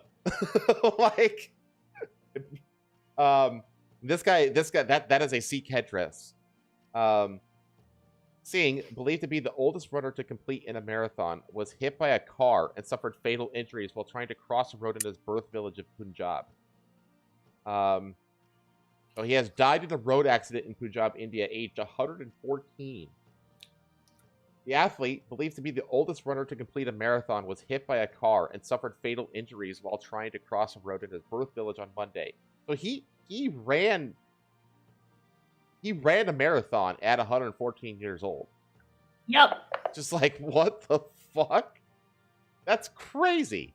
He didn't even die of like natural causes. He didn't die in his bed. He was like, oh yes, and I'm old and crippled, and then I died of a heart attack doing the marathon. Or no, he died of an accident. Can you imagine living to 114 and you're still like fucking like good health, good enough to run marathons? I can't run a marathon. And then you get fucking killed by like a random like just bad driver. Yeah. His London-based running club and charity, Sikhs in the City, yeah, so he is a Sikh, confirmed his death and said their upcoming events in Ilford, East London will be a celebration of his life and achievements. Hell yeah. Singh, who lives in Ilford... I would like to add an additional rule to the eye for an eye, and that is that if you slay a man, then your family shall suffer for the number of years that man has lived. So if you are younger than that man, you need to die, and then your child needs to die until the number of years are equal. That's like 3 generations for this guy. Yeah. And I'm making this rule specifically for this guy because I think like this guy just killed a fucking artifact, dude. Yeah, I did. This guy just killed a dinosaur. He killed a fossil. All right, he destroyed history. This is like archaeology come to life. Oh yeah, dude. I think the person who he doesn't look over 100. He looks like, if I had to guess how old this guy was, I would say he was like around 90. Yeah, that would have been my guess. He looks better than my grandpa. So. But yeah, I don't know, dude. The person who ran this guy over needs to be fucking killed. His family line needs to end. Just simple as. Singh, who lived I'm not typically a like sins of the father kind of guy, but like this guy needs to just go away. Anyone that was raised by him needs to go away. So Singh, who lived in Ilford from 1992, made his name by beating a number of records for marathon times in multiple age brackets. The centenarian. God, that's such a badass word. The centenarian. Centenarian. That is such a fucking cool word. I want to become a centenarian, but one of these that's still like things. I'm not athletic, so I'm never gonna be a centenarian. I'm gonna like reach the age where like I can't take care of myself anymore, which is already coming pretty close. I already struggle. And I'm just gonna blow my brains out. That's it. My whole thing is my brain. Like, I'm okay if I struggle a little, if I struggle physically to a degree, I guess. But if my mind goes, I don't care how healthy my body is, fucking end me. You know what I mean? The centenarian became an inspiration for countless athletes by running marathons past the age of 100. A profile on the Olympics website said Singh was born in Punjab, then under British rule. So this guy lived through the British rule of India. What the fuck? On April 1st, 1911, and was the youngest of 4 children in a farming family. He was said to have suffered from thin and weak legs and was unable to walk until he was 5 years old. He moved to England. Crazy. That sounds like fucking Forrest Gump. That changed. Jesus Christ. He moved to England and settled in East London with his son after the death of his wife. It was not until 2000, aged 89, that he took up running, quickly rising He was to fame 89 when I was fucking born, and that's when he decided to start running? Wow. It's never too late. It's just like I always say that like Morgan Freeman didn't start acting until he was like 52. So quickly rising to fame by completing his maiden marathon in London in 6 hours and 54 minutes. I understand this guy's older than both my grandparents, and neither of my grandparents can like walk properly. I'd say, yeah, this guy is something else. This time knocked 58 minutes off the previous world record best of the 90 plus. So he was older than my grandparents when he started. Singh ran numerous marathons, completing the 2003 Toronto Waterfront Marathon in 5 hours and 40 minutes, his personal best. Guinness World Records described it as an inspirational achievement, but said it was unable to recognize the feat without the necessary proof of his date of birth. Singh did not have a birth certificate, as official birth records were not kept in India in 1911, although the date of birth on his passport was April 1st, 1911, and he received a personal letter from Queen Elizabeth II on his 100th birthday. Oh my god, that should be pretty good proof. Dude, I agree with you now. Whoever ran this guy over, his entire family needs to be squashed from this earth. Yeah. And he was a torchbearer for the London 2012 Olympics and retired at the age of 101. Damn. What a fucking legend. Taken from us too soon. Yeah, way too soon. He could have lived to 200. Yeah. He could have easily, you say he was 114? He could have easily lived to like 130. Oh my god, you're right. He was born before the USSR and it collapsed before he died. That is crazy to think about. What a fucking legend, man. This guy was an unironic folk hero, yeah, dude. Totally. Yeah. Oh man, that sucks. Okay. Sikhs in the city. Okay, we got one more, and we got some pet news. Dude. I just caught that. Sikhs in the city. Yeah. I didn't catch that until just now. that's the running club that he was a part of. City. That's amazing. Yeah. I'm telling you, man, Sikhs are great.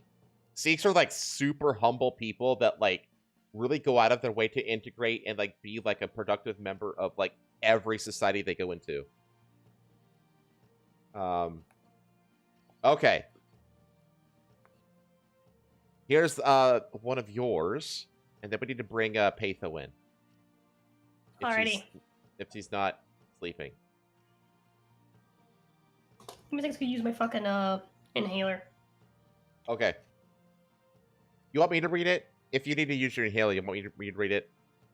Nah. I'm not using the nebulizer. I'm using my inhaler. It's taking like 2 seconds. Okay. I just want to make sure you're alright. Alright. Like the oldest man that used to be. Right? Yeah, that USSR thing is fucking wild. I talk about perspective.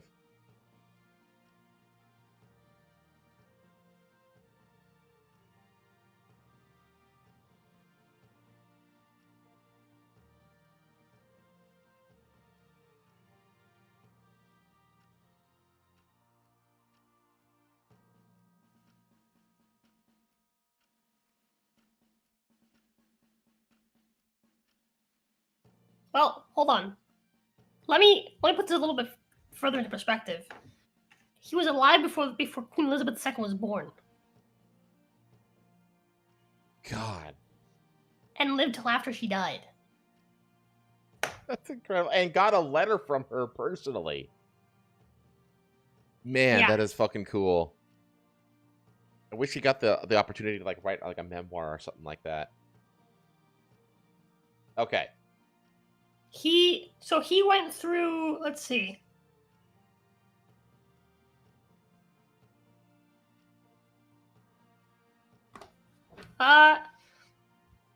King George IV, Queen Elizabeth. Who came before King George IV?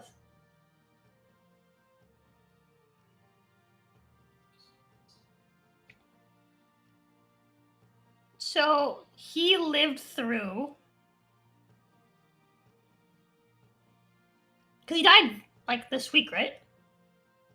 Yeah, it just happened Monday.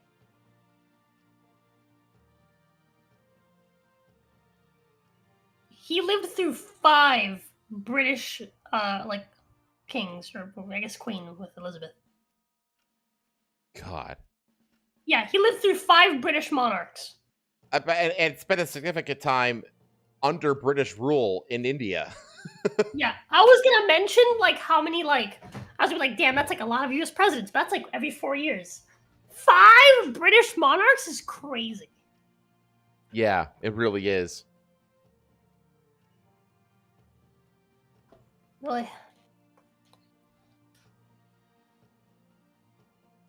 Alrighty. Next one. Yeah. There you go. Japan's oldest human fossils aren't human at all. New study reveals. This is honestly kind of Nani? embarrassing for them.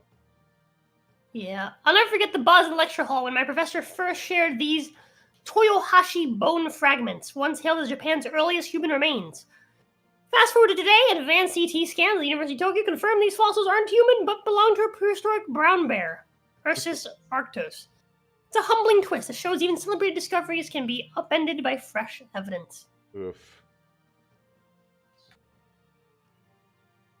That's something the archaeological community's gonna have to start coming to terms with. Yeah. Especially after shit like this. With Toyohashi specimens reclassified, the crown for Japan's oldest human bones now belong to the fragments unearthed near Hamakita, dated to about 14,000 and 17,000 years ago. That's crazy. Even more intriguing are finds in the Ryukyu Islands at Shiraho Saone Tabaru.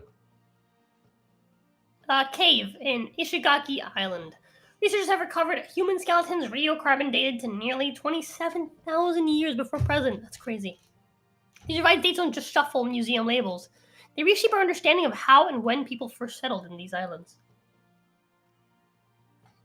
The bones deceive, a common scientific hurdle. Might surprise some, but confusing animal and human bones isn't unheard of.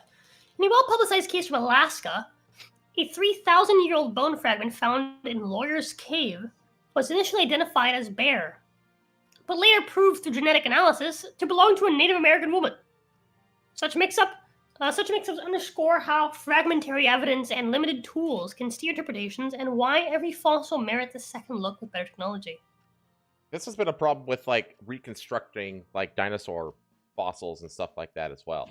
Apparently, humans and bears are just similar. Yes. Well, like remember like the whole Brontosaurus thing?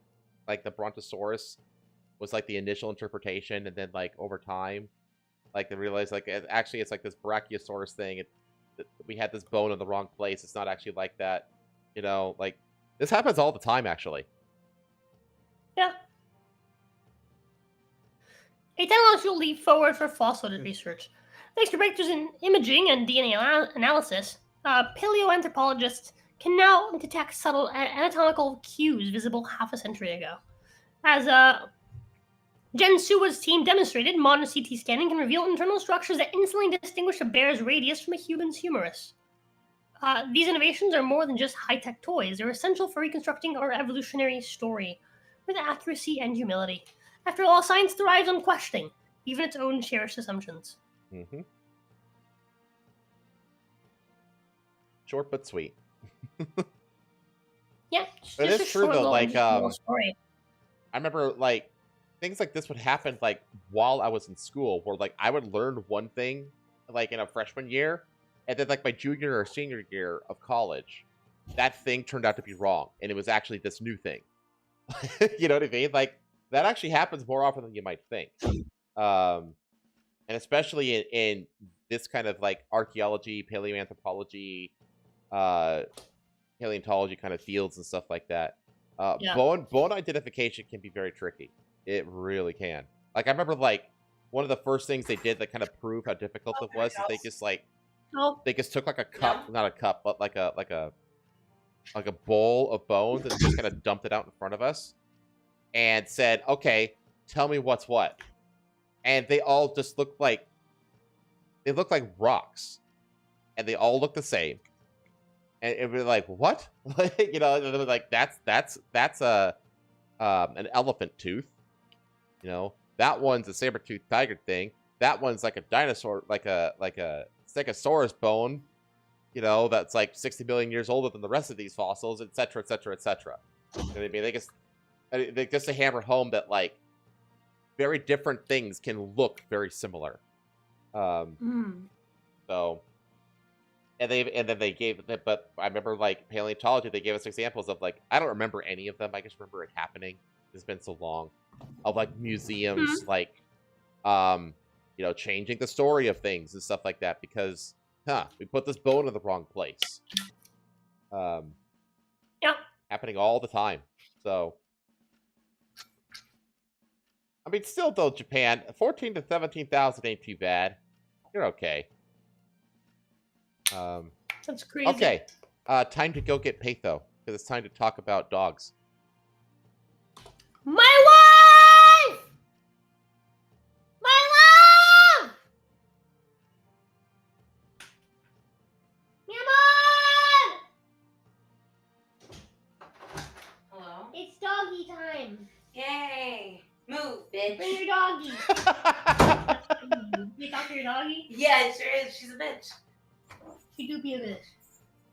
You know what? At shows, oh my god, I think it's so funny whenever like, look at this excellent bitch, and it's like, They do that. Yes, That's funny. that's what they are.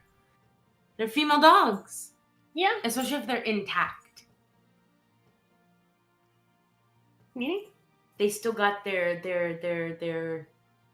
huevitos, their ovaries. Oh.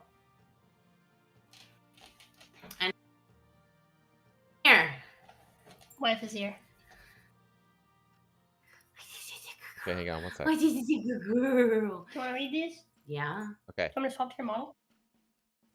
Nah. Here. Why? When I can just take over your skin. It's true. Who's the real skinwalker? You.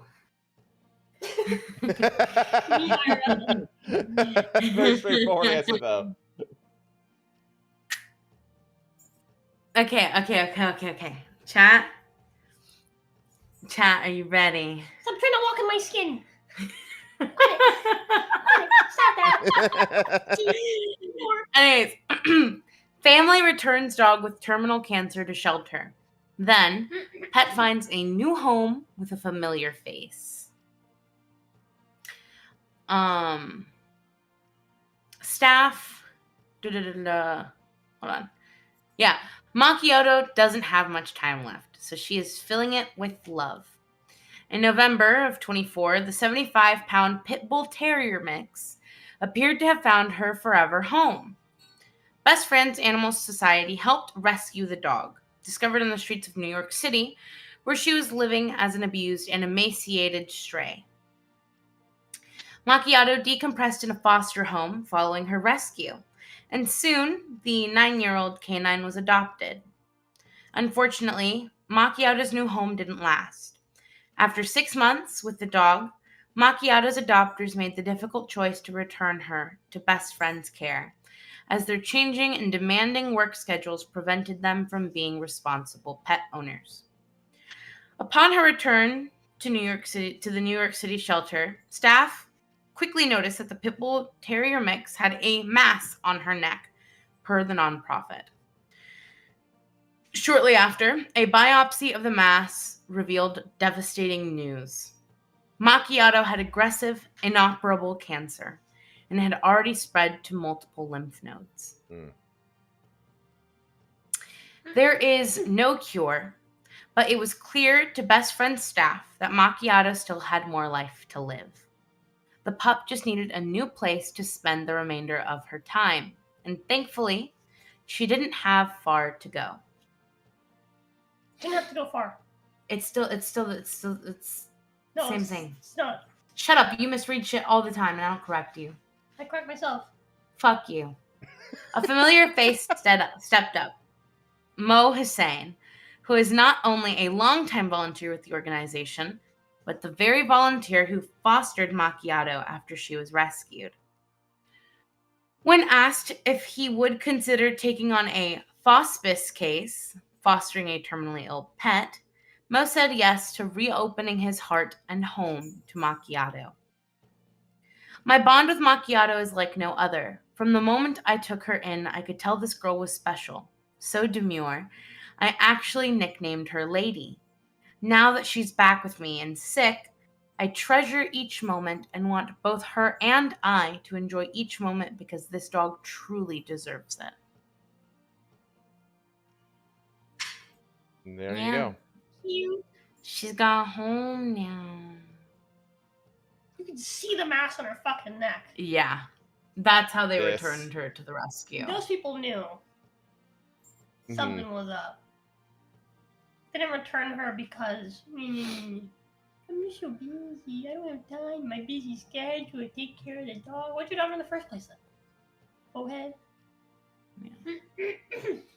At least, I don't know. The way I see this is, I'd prefer owners be like, yeah, we can't handle this. Yeah, that's And kind of where I'm return at it and too. I'm just- kind of on I their just side wish on they this would because know. they realize that. Huh? I wish you would have been honest about it. Yeah. Yeah. Whether it's not having the funds to, go to a vet visit for cancer screening, because that's expensive. Yeah. It's expensive for humans, and it's expensive for dogs. Yep. You got the picture. It's not back in the book. Oh. Okay. But yeah. Also goes to like the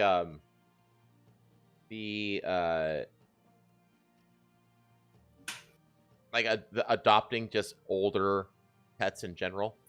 A lot of people they only want young pets and stuff like that. Especially 'cause she's already 9. Yeah, She's a medium breed dog. Medium breeds are expected to live like 10 to 12 years. I was gonna say Like, 12. Yeah. And with the cancer, she's probably not gonna make it past 10. No, most So- likely not. So it's just like, but like a lot of people don't realize it's like you can like, give, animals in their elderly animals essentially like a good comfortable end of life, not dying in a cage in a kennel, Yeah. And then when that pet dies, then you can go get a puppy and Yeah. Anytime I see like senior dogs in shelters, it breaks my heart because I've always wanted to adopt just senior dogs. You would not be able But to mentally like. we don't have, no, we don't have the space and the funds to I just feel like that would mentally drain you over the years. properly care for senior dogs. Well, that Not as much Jeannie's as seeing allergic. senior dogs in that too. I'd prefer caring for senior dogs than having worked in a clinic, seeing how some families treat their senior dogs. Fair. Yeah, a lot of elderly animals get neglected. Yes. My son's up thirsty. Yeah, she probably needs some water. Carl, you want some water? Are you thirsty? She let you know she was thirsty. Are you thirsty? Look at her. But yeah. Okay. My God, thirsty. Go fill her bowl. She wanted to drink some water. Sorry, I scratched you. That's okay. You scratch me all the time. With your toenails. Because you haven't clipped them in forever. I'm sorry. Hey, it's okay. There was one post on Facebook like a while back where this lady posted the sheets where her husband's feet were. And they were like torn up. What the fuck? Yeah, like full torn up. Is he like at night? So many people were like, "Oh, is you with Bigfoot?" Like, what the Sasquatch fuck? over here. Yeah. Why is he scratching the fucking bed at night? with his toenails? His Anyways, seriously long toenails. See, she peed right there. well, there's a mop right beside you. She peed. Oh, did I step on piss? Oh, I sure did. Dang it. Fucking Sandra! Come here! Sandra! Hey, Sandra! Oh my god. Hold on. God.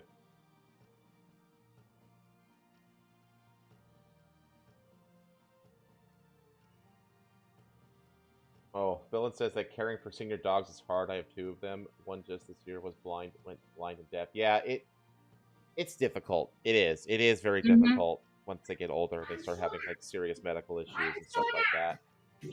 I mean, you're watching your best friend essentially like lose their quality of life. Mm-hmm. It's hard. Don't do that. That's a no, no, no. Dookie She knows where to be. over there. I know she knows. Sometimes I think So- that she's actually like incredibly smart, and she's just that Kill her, allows her and to then be I'm to gonna pretend open to be the fucking like bladder. mentally I'm gonna deficient, spread the fucking so that she can instrument get away with bladder stuff. on the walls. Yeah, I'm gonna it doesn't write her work though name. because we know she's smart. I'm gonna write her name. I think on it the can't keep up the piss ruse right at all all over times. her fucking disemboweled fucking No, bladder. she knows what she's doing. Like right now, she's hiding between my legs Ah! Come here. I'm gonna give you because water. she knows. Yeah, That. she knows. She knows. She's old enough at this point to know. I think. Yeah. Okay. Okay. Dog lost in 2017 during Hurricane Harvey. Now reunited with Texas owners. Water? Yeah, water. You can make more piss. Okay. So our pets are a family. So when a family member goes missing, it can be heartbreaking. But recently there was a Texas family that was reunited with their dog after going missing back in 2017. God, what is that like? According 8-9 years? Yep. The sun's out and Missy, I'd be like, oh no, my $600. What? I said that his sun dropped on Missy. I'd be like, oh no, my $600. According to KETC, in 2017, Hurricane Harvey ripped through Texas and caused serious damage to the family's fence in Corpus Christi, which is how their dog Blue was able to escape years ago. At the time, Blue was only 2 years old, and while she was microchipped when she went missing, most were focused on saving human lives during that time. Mm-hmm. The family assumed they lost their dog Blue forever. In what can only be described as a miracle, recently, Blue was found alone in a public bathroom at Cameron Park in Waco, Texas. From Corpus Christi to Waco is approximately 317 miles, or about 4 hours and 45 minutes driving distance. The Good Samaritan who discovered Blue took her to Pet Circle Animal Center, where they were able to scan her microchip and call her owners after all these years. That's wild that after that much time, nobody picked it up as a stray and took it to a vet to get it chip scanned or anything. Here's the thing with like strays. Especially dogs. Yeah, as much as people are like, ha ha ha, like white women and, you know, going after like every dog they see, right? It takes a kind of person to take in a dog from the streets. Well, what's interesting though is that Blue would have still had his collar on. So wouldn't people like at least someone notice that like, the collar would mean that like where's this person's owner? Probably not a collar after the hurricane. Why not? Because those things will like, if there was like a lot of debris and it got caught on something, that dog's just ripping it off. Yeah, that's not, you know. Collars are not easy to rip off. I don't think so. No, but if a dog's in a situation where they'll chew through it, they will. Yeah, but Dogs How have do they- reportedly chewed through their own, like, How does a dog chew through its feet. collar, though? How does it reach the collar? If it's stuck on something, it's very likely that it's like caught in a place where like the dog can like maneuver its mouth, even if it's chewing like just from like the like corners of its mouth. Hmm. That, or maybe gotten in a fight with another stray. Anything could have happened, in all honesty. Okay. It also depends on the type of collar that they had. We don't know what Blue was last wearing.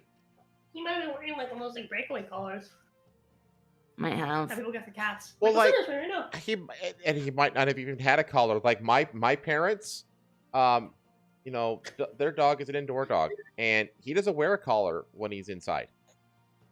So Yeah, a lot of people, if they have dogs that they know like are always going to be with them, yeah, so they don't. if they're within the yard or in the home, they don't bother putting a collar on. Yeah, they only put their And collars he on when they go escaped for a while walk he or was something. in the yard.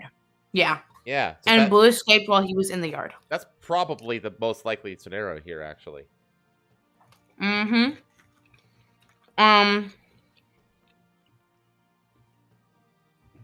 The staff at Pet Circle was able to contact Blue's family in Corpus Christi, and they were overwhelmed with emotion after getting the call.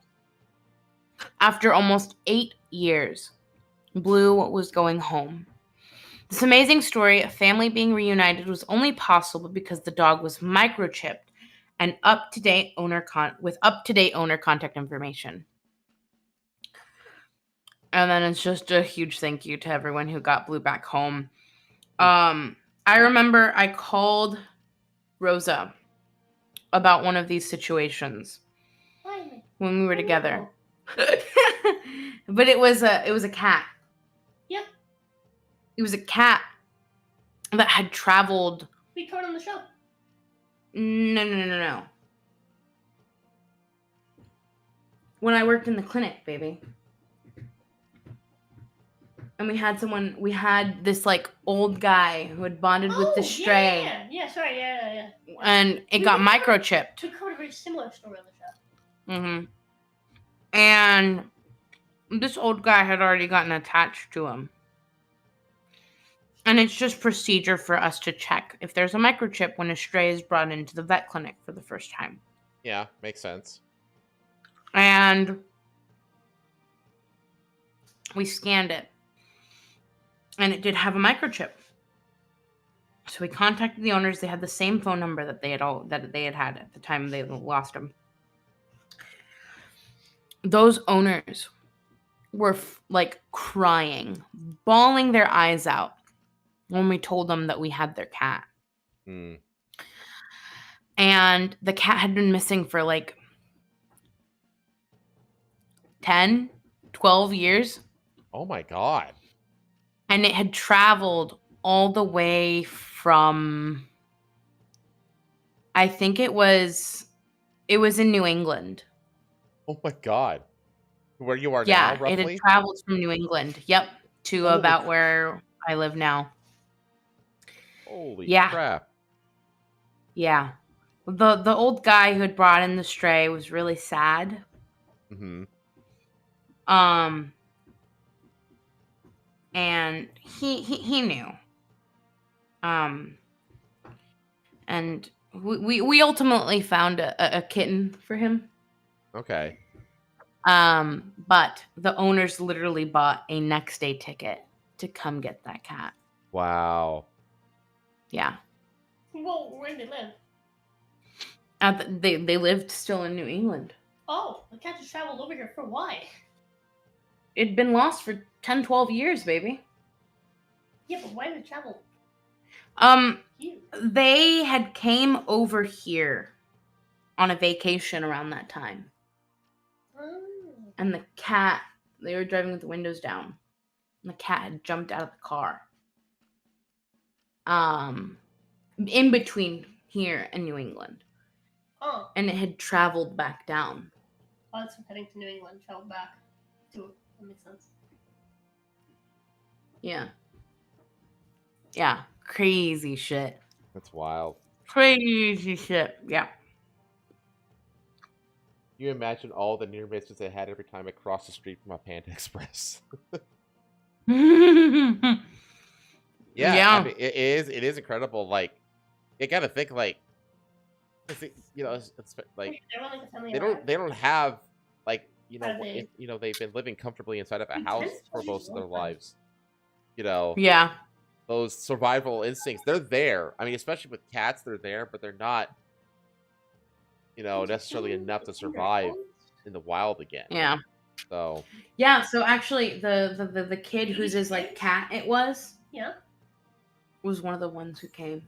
Will you refill that? Yeah, imagine he was like a teenager at this point. Or a 20-year-old. No. He was in his 20s Wow. at this point. That's crazy. In his 20s. And they got there and I'd given the cat a bath because it had been a stray. And we had like bandanas and stuff for this kind of stuff. Because it happens more often than not. I figure it happens all the time. Yeah. That's why microchipping is such a common practice. Yeah, as soon as Sundrop's able to get microchipped, we're Yeah, I'm gonna get Archie chipped. Yeah. I mean, what is it? About the same time that they get neutered? Yep. They do it Okay. at the same time. It's just easier. Yeah, I figure. But yeah, when that family got there, they were crying. They were like so thankful, and I Did the really cat did feel recognize bad him? for that old man. Yes, Oh, that's great. That the cat, like, oh my god, saw it's them you. come in and like immediately just started meowing like crazy. Archie And rubbing meows its at me face whenever I up go to the against them. bathroom.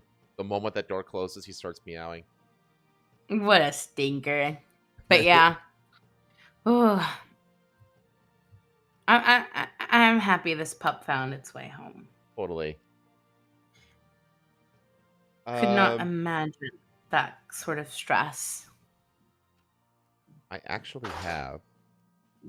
Well, you said that you saw him recently, old man. Huh? You said you saw an old man recently? No, I said I felt bad for that old man. Oh. Heard something way out. No. Okay. I'll be ready for Eclipse of the Week. Yeah, can we do the dogs of the week first? Of course. Excuse me. Bless you. I just chugged water. Jeez. Come watch the dogs of the week.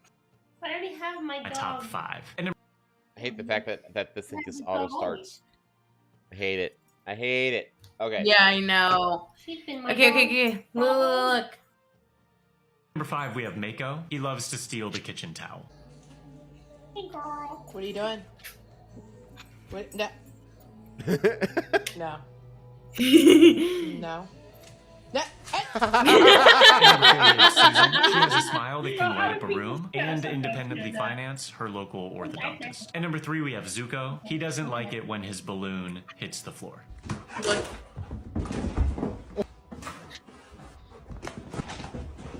Oh my god, that dog is gonna break so much shit.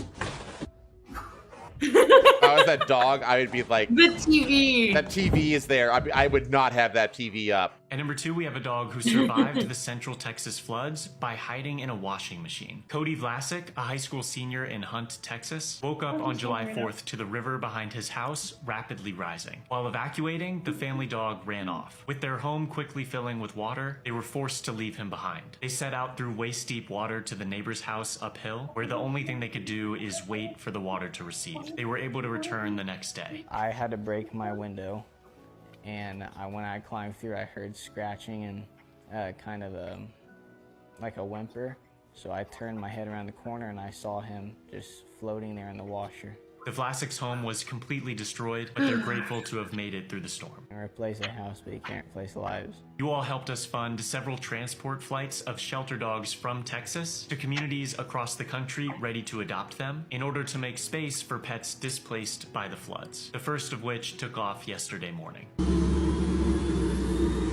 Before we get to our number one dog of the week, this episode is sponsored by Wagwell. They are a pet wellness brand that has a variety of supplements to boost your dog's diet and overall well-being. With the help of veterinary nutritionists, they are the first dog brand to use ahi flower omega oil. I had no idea what that was, so I looked it up. It's basically a little flower whose omega oil is as effective as fish oil without the smell or impact on the environment. It helps with basically every pillar of health and improves your dog's skin, coat, heart, joints, and immune system. The reviews have been pretty good so far. If your dog would like to give any of their products a try, use WeRate20 for 20% off through the link in our bio. Our number one dogs of the week are Ziggy and Rufus. Rufus was adopted in 2016. He lived with his family for almost 10 years before he passed back in April. That same night, his mom Jillian saw a dog named Ziggy, adoptable from Muttville in San Francisco, that stopped her mid-scroll. She said, "His face was so identical to Rufus, at first glance I thought it was him." She decided to put in an adoption application. 4 days later, the family met Ziggy and made it official. Jillian was convinced they were somehow cosmically That kid is like, what the fuck is this? intertwined that Rufus had somehow put Ziggy in our path. The family continued to notice so many similarities between Ziggy and Rufus that they ordered a DNA test just to prove that they were the same mix of breeds. The results revealed that Rufus is Ziggy's son. He sent his dad to watch over them. Jillian said, "There is no science I can find to explain this, only kismet." Wait, what? So that family lost their dog Rufus. And the same day that they had lost the dog passed away, not lost, but you know, she was scrolling through and she found a dog that looked just like Rufus named Ziggy at a shelter. So she put in an application. She got it. And so she noticed that their behaviors were very similar. And so she did a DNA test just to prove that they were the same breed, only to find out that Ziggy is the father of Rufus. And so the mom was like, he sent his dad to watch over us. That's cute. Yeah. What are the odds of that? I know, that's what I was thinking. Like, that's like astronomical odds. Yep. And so she was like, I can't think of any like science to explain it. Yeah. Like that's No cosmic things at work. That's a very cosmic coincidence. Yeah. Yeah. Mm, Yeah, I mean, no coincidence. here's the science. She lives in the same fucking area still, probably. Yeah, but it's an old dog. Well, small dogs live forever. Yeah, they That's do. what I'm saying. I know someone who's got a fucking 20-year-old Pomeranian that should probably be put down, but like, Y'all are way too close to my table. I know. That's why I'm like trying to move her. Anyways, I shall let Rosa take her skin back. She's mine. She's mine. She's mine. I covered her. She's mine. She's mine. She agrees. That's her agreeing sound. She does not agree. No, she's not you. See, she's not you. She's not you. She's not you. No. Bite her. Bite her. Chew her face off. Give her. Okay. My clip is actually related to that CEO jumbotron incident. It's not me, it's Mom. It's not me, man. I got my hands clean. Nothing Nothing doing. Oh my god. All right, take over your skin. Yes. Yes. I'm back. In my own flesh. How does it feel to have your skin back? Bad actually. I forgot how much his body sucks. So this is the kiss cam at a Phillies game after the whole debacle with the Coldplay concert. Yeah?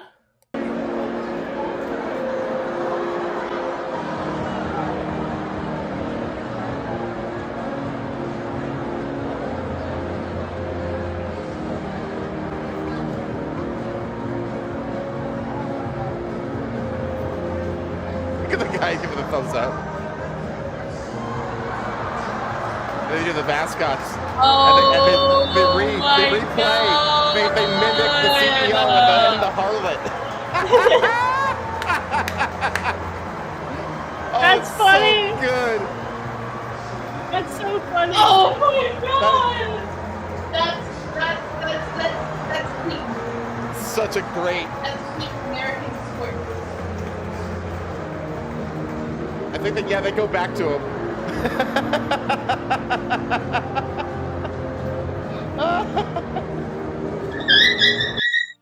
Oh, what's going on? Why are you crying? What's going on? Why are you crying? What the fuck's happened? Why'd you freak out? What happened? I have no idea. She just started going back and like biting her own leg. What the fuck just happened? I think maybe when you rolled this back, her hair maybe got stuck underneath the wheel. Maybe I was holding her up until the point I left the room. Oh, I don't know. She started fucking like walking in circles and biting herself. Just leave and close the door. And if she does it again, I'll keep an eye on her. The fuck? That freaked me the fuck out. I thought she was being fucking murdered. Yeah, that was like an alarming kind of whelp.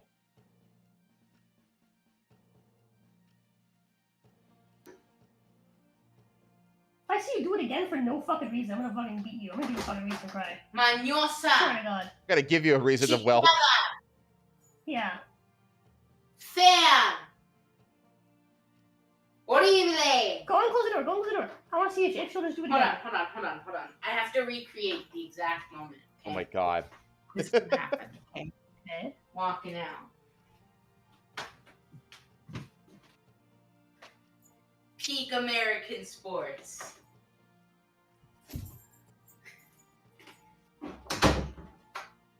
No.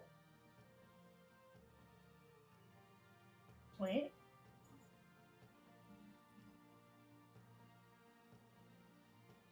No, she's fine now. Yeah, I don't fucking know what the fuck happened there. That was weird because we could all hear that one. Yeah. What's your problem, girl? Alright. Okay. The last one I have isn't a clip, it's just a photograph. I just think it's an amazingly hilarious and sad photograph. Look at this photograph! This. The wildlife photographer Sha Lu captures the perfect moment a small animal looks at the camera while being caught by a predator. Oh no! It's like a little rodent. It's like looking into the camera, look at it. It's like, oh, I'm fucked, aren't I?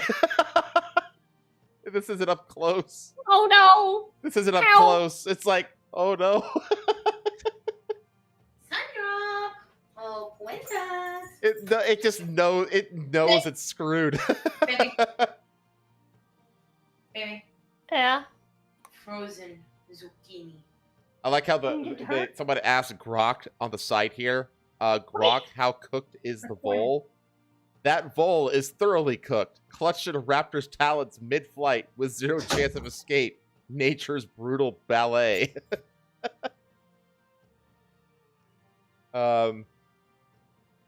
Yeah. Frozen zucchini. This is my wife? Yeah. That's the thing, like, I'm actually kind of curious, what kind of memes can potentially be spawned by the Coldplay jumbotron incident. I'm curious. My phone is listening to me and suggested me this TikTok. No, this Twitter post. I also have this. Okay, let me bring up this. This is what the paper Wasn't there like a sent me. trailer that they were gonna watch? Oh, that's right. We need to watch the Mortal Kombat 2 trailer. Forgot about that. Let's do clips of the week, and then we'll do that. That'll be like the last clip of the week. Okay. Yeah. Nothing beats a Jet 2 Well, holiday. I also sent you Right some now, stuff. You can save £50 per person. That's £200 off for a family of 4. This idiot's bathing in the water where it says, area closed, pathogen in water. And they're just frolicking away. Bruh. Oh, man. I also have... Someone from chat sent me something. What's this? From M? Who's M? Chat, who's M? ... I've sent several things. What's just someone whose name starts with M?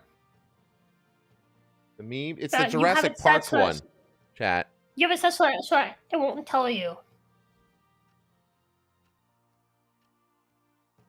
Oh, it was Bear. Okay. I thought it was you, Bear. Okay. There's this.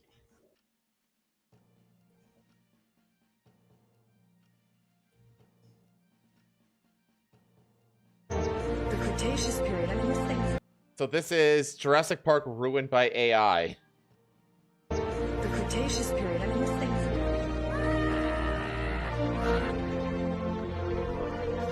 I'm gonna get copyright struck for this one.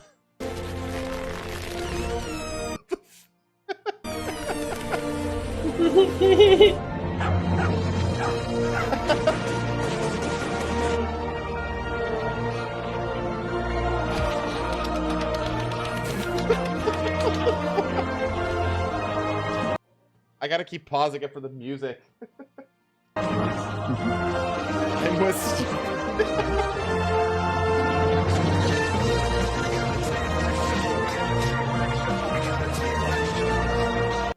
Thank you.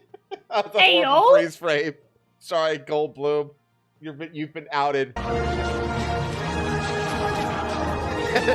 steered off the cliff.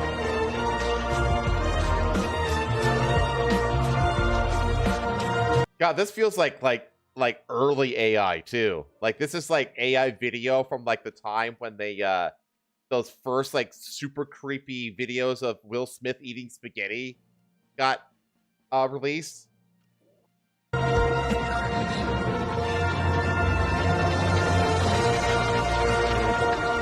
Oh God. What the fuck?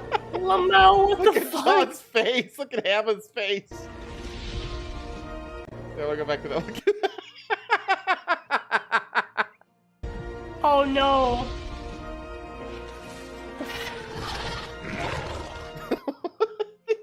What the hell is this?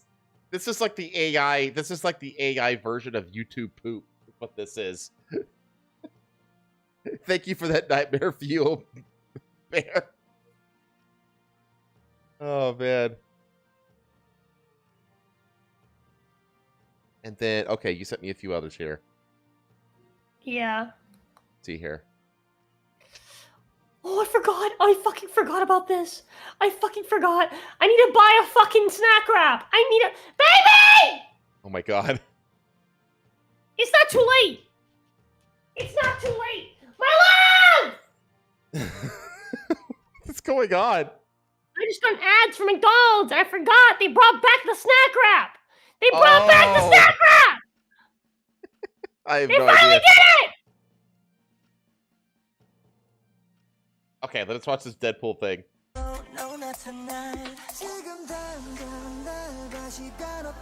This is all stop motion, isn't it? Yeah. I love. Come here.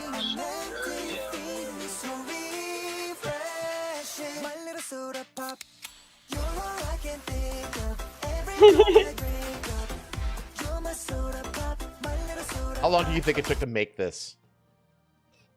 A lot. A long long time. fucking time. That's awesome. Yeah. My love, we forgot to buy snack wrap on the way home yesterday. Okay, I need one. that can be done tomorrow. Oh God, I saw this clip. How did the cyclist not see this? I don't understand. I want one so bad. I just got an ad for it. Why? I want to wait tomorrow now. I gotta wait for Is this Rose what to you're actually like yelling look at about? the screen. Yeah. Baby, one day you're gonna be yelling about something really important. This is important. Well, you think this is Like important? a bug in the room. This is important. And I'm gonna be like, oh, it's just my wife screaming. You say that, but you heard me. You said though. It is, isn't it? I didn't hear you. So you're already like you just said is how you were Hold screaming. on. I didn't hear what you were saying, but I did hear you screaming. Oh my God. So it sounds like you already don't fucking come over when I yell for you. I didn't call you anyway. You'll know when there's a bug and something running out of the fucking room. That's true. Sometimes you do call me for important stuff. And then sometimes you call me for snack wraps. Yeah, sometimes you call me over fucking random bullshit too. Yeah, but I'm not constantly screaming. Unless it's my love. What did I say? I don't know. I said my love. Chat. Marry a man. Don't. Be gay. This one baffles me. How did the cyclist not see this? He did. He's just a fucking asshole. Like, well, what did you think was going to happen, though? Exactly that. He lost. He knows what's going to happen. Yes. These fuckers do this sort of shit all the fucking time. Cyclists are the worst fucking people. Cyclists and Jews. Too. There's no like if there was a most obnoxious fucking people in the world competition. Dude, oh no. I think it's I blow your mind. I abhor to imagine it. Okay, that last one we have to watch after the trailer. We can watch the McDonald's one though. What is this? Is this a clip? Is this just an ad? We're just playing a McDonald's ad?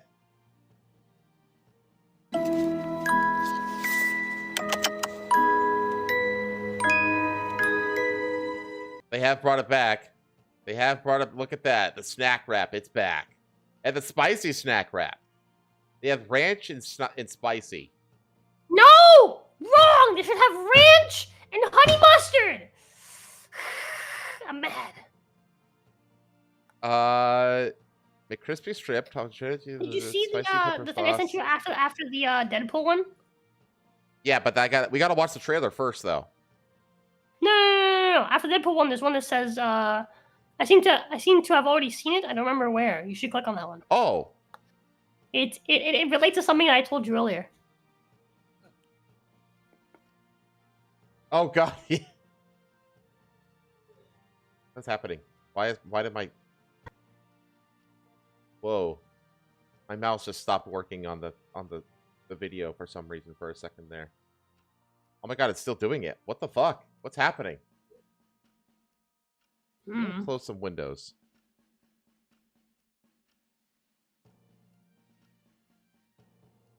Maybe I guys got too much shit open? I don't know. Maybe. This is the last one I'm gonna send you. I sent you... These work? These work like you're supposed to. It's literally... Remember the Grand Theft Auto 6 trailer? The first one? Where it showed like the obese black woman twerking on top of a car? It's literally... It's exactly this. Like, this is what we call ratchet behavior. Yeah. Is it actually like trying to seduce a male? Look at that ass. Come on, come and get me with your tiny gorilla dick.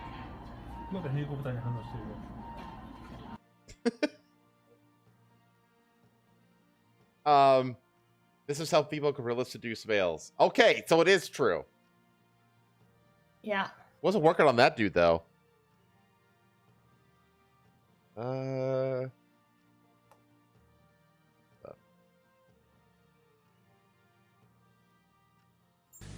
Ladies and gentlemen, the long. fastest gun in the world, right? What? Why does my...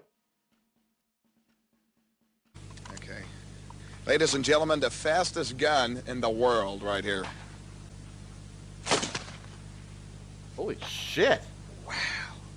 Bob, you are quick. Well, the first reaction that people have when they see this draw is, now, wait a minute, could you really hit anything doing that? Right. Well, let me show you my own way with a target that is indeed out of the before. holster. Let me set this target up. I'll shoot about 8 feet away because I'm shooting blanks now. Here we go.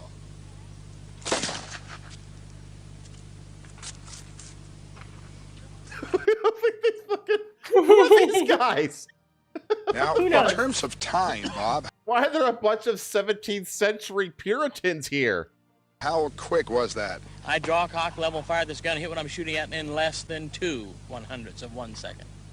Wow. It's hard. It's a number we're not familiar with. Anybody, anywhere. It's just a very unique number because there's nothing like it. And there really isn't anything to compare it with.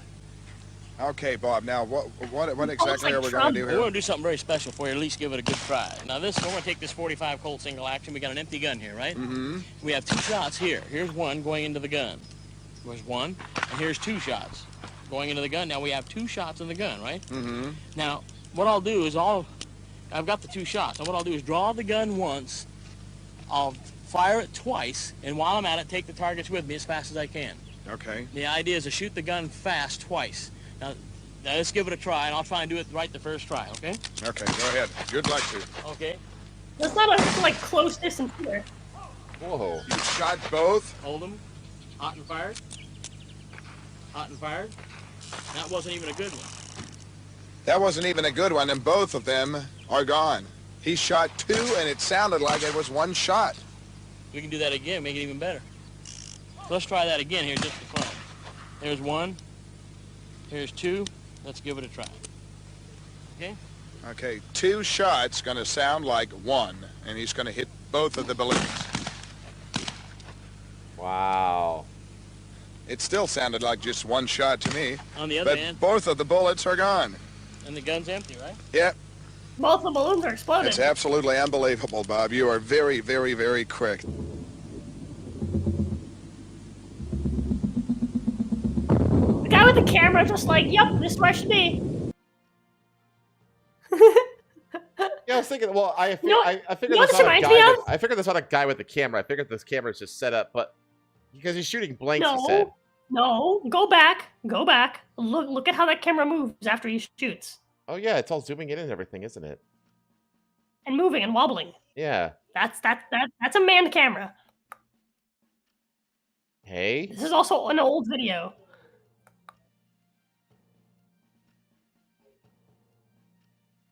What is it? Are you alleging this is a magic trick? No. Go forward. Stop. Huh? Go back. Go back. Go back. Go back. Go back. Go back. Play. Okay. You shot both? Yeah, the camera. What? No, keep playing. Keep playing. Hot and fired. Hot and fired. That wasn't even a good one. That wasn't even a good one, and both of them are gone. He shot 2, and it sounded like it was 1 shot. Wobbling and coming closer. We can do that again, make it even better. So let's try Yeah, that again. that's a manned camera. There's 1. He's shooting blanks, but Here's 2. still. Let's give it a try. Yeah. Okay. That's dangerous. Okay, 2 shots Yeah. gonna. This is how the person got shot on by what's his name, Alec Baldwin. Yep. This exactly exact what thinking happened. right here. To be fair, this is Sound long like before that 1, happened. and he's gonna hit both of the balloons. But this reminds me of the guy from fucking oh my god, the movie that you fucking showed me. Ah, Oh, yeah, Blazing Saddles. yeah, The Waco Kid. yeah, the fucking Waco kid. Yeah, it's like how it's edited. Yeah. Like, go back to that. Go back to that fucking like first shot. Like the very first one. The world, Just right get here. It does. It looks like it's edited for the Blazing Saddles movie. Yeah, dude. It's amazing. It's fucking amazing. He like just boom, and he just turned around with both hands out like that's it. That's it. Yeah. That's fucking I did it. cool. You see that? I'm gonna do it again. Yeah, the fucking American version of the instant katana slice. And what is this? Breaking Bad fans got PhDs in meme creation. Okay.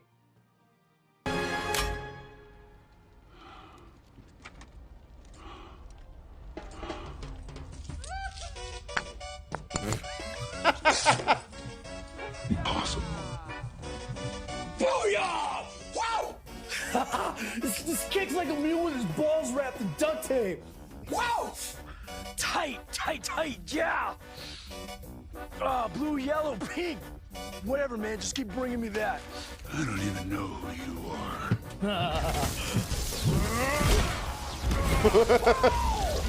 Damn, man, look at that, look! I knew it. Nobody Who's Crystal in the South Valley but me? That's really good edited, actually. That's really good editing. Holy crap. It's fucking amazing. Oh man, that's fucking hilarious. Okay. Let us for the last bit here. I will say with that video I sent you, my hopes are not high.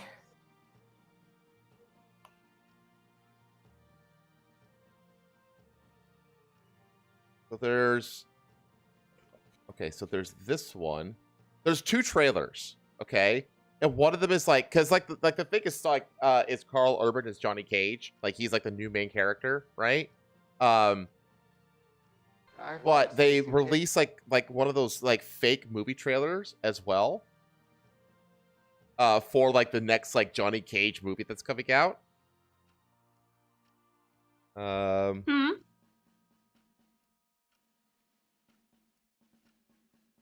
can find that too.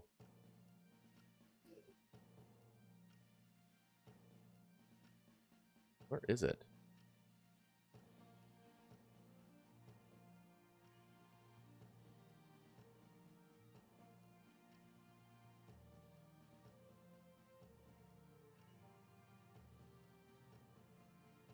Where's the man? I don't. It's like something Fury trailer. Uncaged Fury. That's it. There it is. Okay, that's what I'm looking for. Okay, so let's watch that first. It's only a minute long. Okay. From New Line Cinema, the studio that brought you Cool Hand Cage, Hard to Cage, and Rebel Without a Cage. Comes Can you Uncaged full Fury. screen? Oh, okay, I can full screen it. There you go. So they're focusing on Johnny Cage for the fucking second movie. Yeah. Start over. From New Line Cinema, the studio that brought you Cool Hand Those Cage. are like old school. Yeah. To Cage. So that's like Action movie. Cool Hand And Blue Rebel and Without Rebel a Without a Cage. Cause and with the original movie fonts. Comes Uncaged Fury. Starring Johnny Cage. It's showtime. They pissed him off. They fucked with his shades. They should have brought more guys. You should have brought more guys.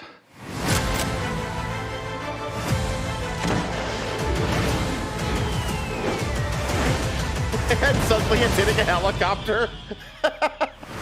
Uncaged Fury. Coming to a theater near you this I actually want to October. see that more than the I love Mortal this. Kombat game I or love movie. this. Same also. Same.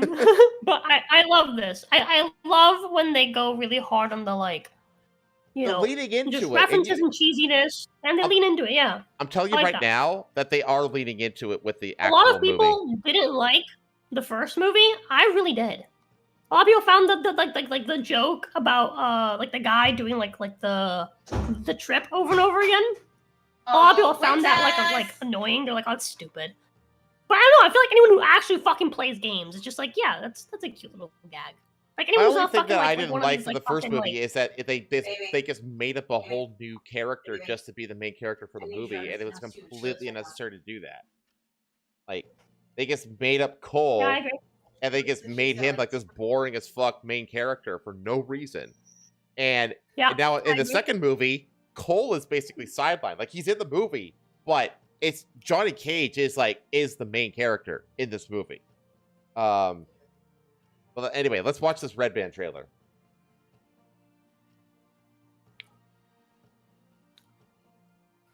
That trailer gave me really strong. Uno Hold a second. mas. It gave me really strong Kung Fury vibes. Oh yeah, 100%. Which was also made in like the spirit of like 80s action schlock. Yep. Mm-hmm. You're Johnny Cage. I loved Citizen Cage when I was a kid. Citizen Cage. Thanks, man. I appreciate it. They should do a reboot. Nobody wants that. Shit went out in the 90s. Johnny Cage, you have been chosen to fight. Tell me you're not some crazy fans. How are you doing that? Are you coming or what?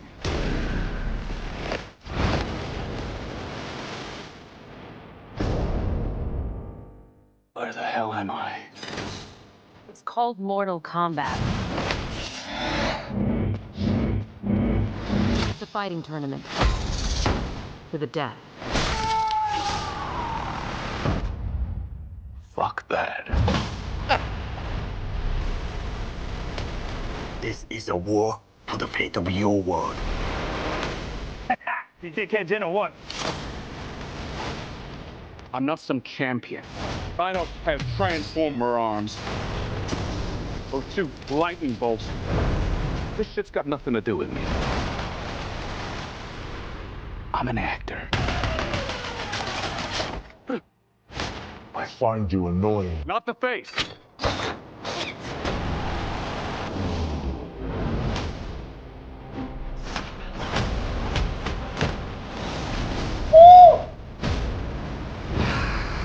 It's time Katana is so hot. to become the hero. What?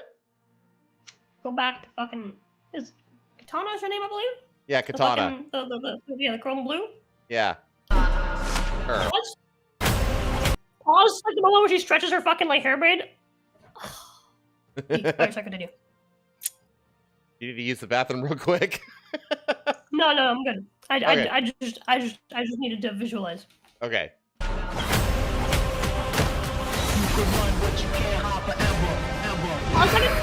This is cool too because it's got Sindel's scream versus Yes. Sonya's like Jade? ring laser blasts or whatever you want to call them. Like you can see them traveling. Yeah. Oh, hold on. I will say, chat. Yes, Jade looks fucking hideous. They straight up got the fucking actress for that fucking new Intergalactic Naughty Dog game for fucking Jade. I fucking hate it too. And she's just not fit. She's not Jade. I'm sorry, but she's not Jade. No, Jade is supposed to be. I mean, she's supposed to be Chinese. She's supposed to be like that Jade Empire. She's supposed to be like a long black-haired Chinese lady. It's time to become the hero you were meant to be. Shao Kahn already looks way better than in Annihilation from back in the day. All right, you big ugly fuck. It's showtime.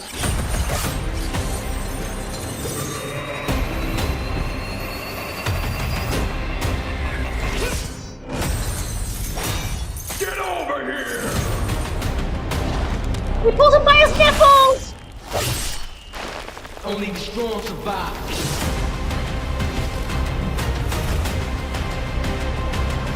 Finish him!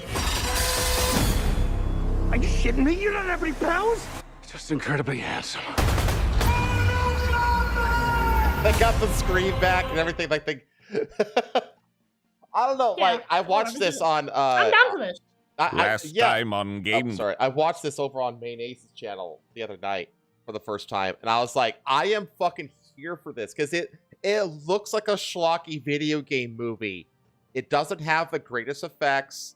It has like a cheese factor that it should have. Like Mortal Kombat to me has always felt like it should be like an 80s schlocky kind of action franchise of a game, and it shouldn't take itself too seriously. And this totally gives me that vibe. So I'm actually like totally here for this.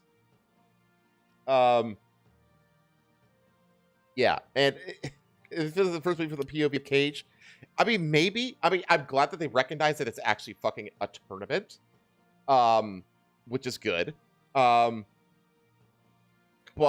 yeah, the only thing that got that's like, what the fuck is why did they choose the bald lady to be Jade? Like, that's fucking stupid. Like, no, look what it's saying you. I don't know. Is she supposed to be Indian? I don't know. Well, she's Look supposed to be what I like sent she's supposed to be like Asian. What? Look what I sent you. The meme that I sent you. Oh, the video I sent you. That was. Oh yeah, related to this. yeah. So now we can watch this. Now we can watch this.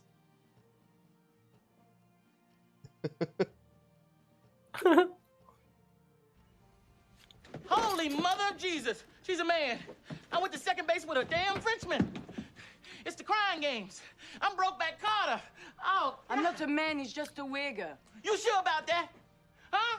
Lee, go over there and check the hardware. If she got anything in her bag bigger than a 3-iron, we're gonna beat his ass.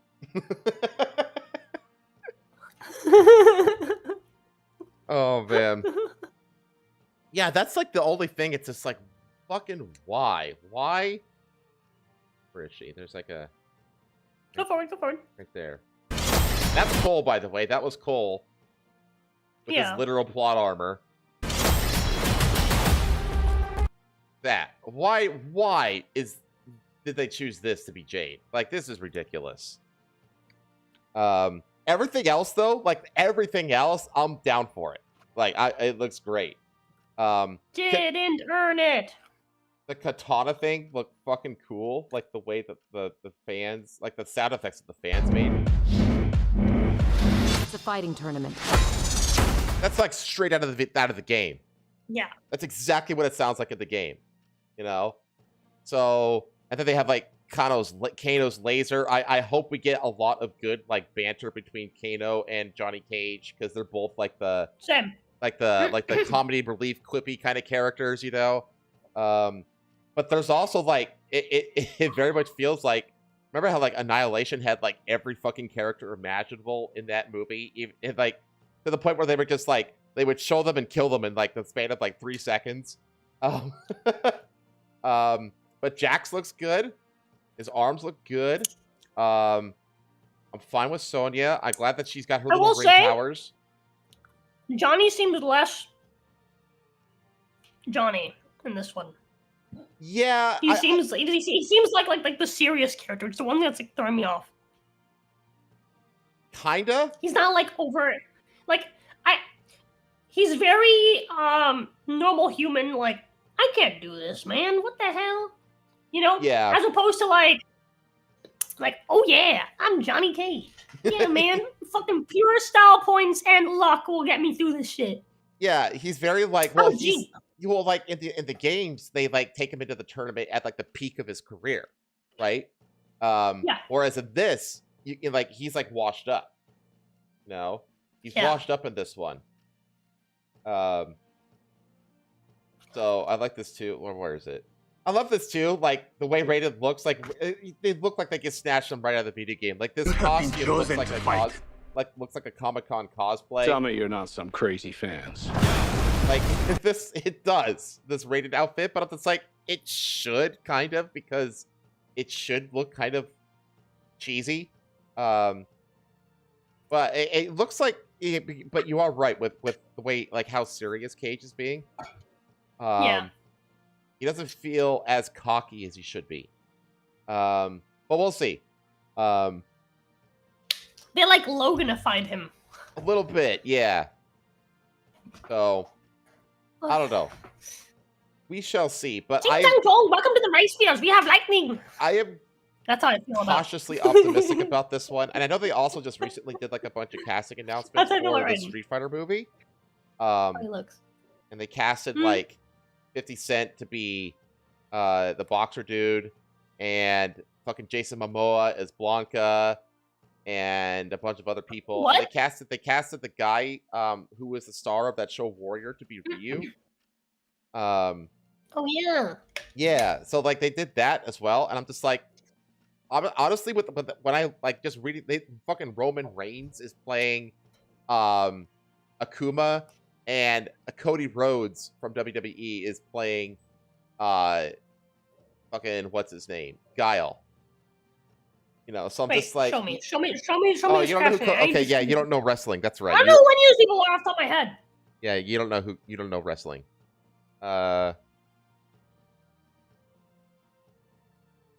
This is Cody Rhodes. Show me all of the castings. I want to see all of them. Okay, this is Cody Rhodes. What he looks like. Oh yeah, that's like perfect for Guile. Yeah, he looks like great. Really perfect for Guile. He looks kind of like Van Damme, you know. Which you can have all the opinions you want about the first movie, but Van Damme as Guile was perfect casting for that movie. But let me get like the full. Here we go.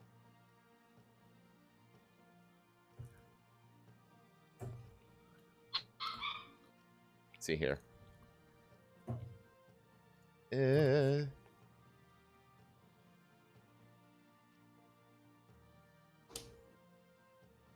Let's see.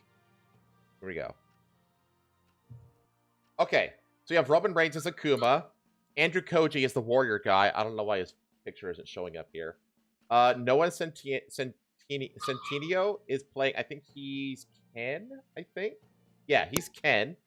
Jason Momoa as Blanca. Winston. That's gonna be fun Duke? to watch. Who the fuck is Winston Duke?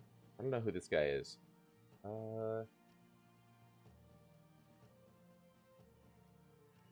I don't see. I have no idea who Winston Duke is. Nathan Jones. Can you click on like an article that will show their pictures along with the character? Because I don't remember who the characters are either. I could try. Street Fighter is not my franchise. I was very much like a Mortal Kombat kid, Okay. not a Street Fighter kid.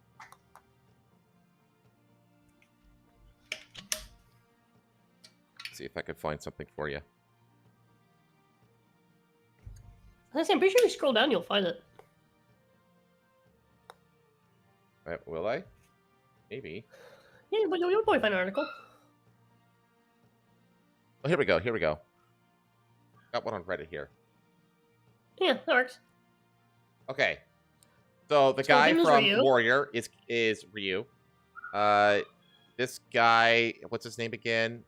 It was Noah Centineo. Noah Noah Yeah. Centineo. This girl is playing Chun-Li. I need to find a picture of her ass. No fucking way! They're getting Andrew fucking Schultz for Dan! No fucking way! Oh, That's yeah. awesome! Yeah, I did see No that. fucking way! That's amazing. Oh, he's not Guile. Well, who's Cody Rhodes? Cody Rhodes is... Okay, Roman Reigns is Akuma. Who the fuck is Cody Rhodes playing? I thought he was Guile, but I guess he's not. Kalina Liang is the Chun-Li girl's name. Kalina Liang. Look her up.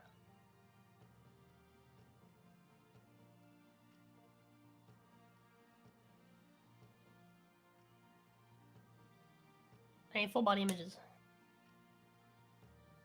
Damn. Do she got a booty? She do not got a booty. Look, that's her. no.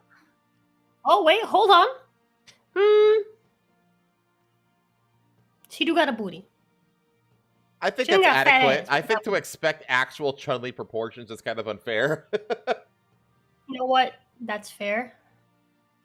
I think that's And adequate. that's valid.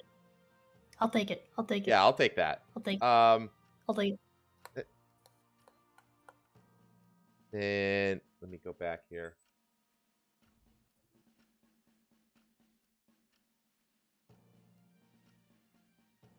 There we go. Cody, who is Cody Rhodes playing?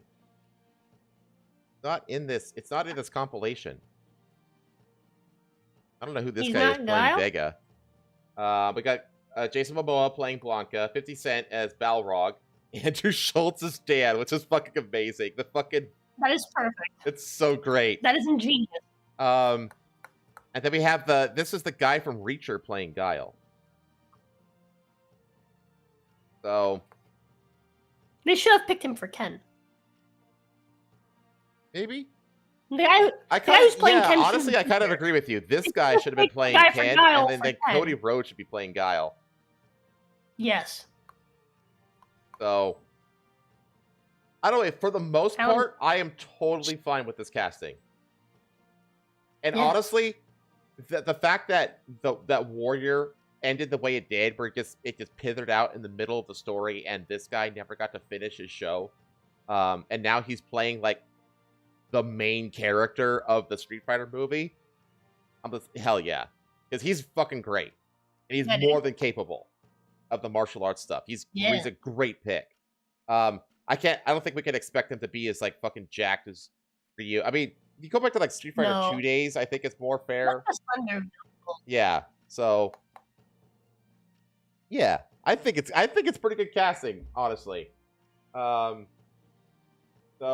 Alan Richson. Okay, Alan Richson. Thank you, villain.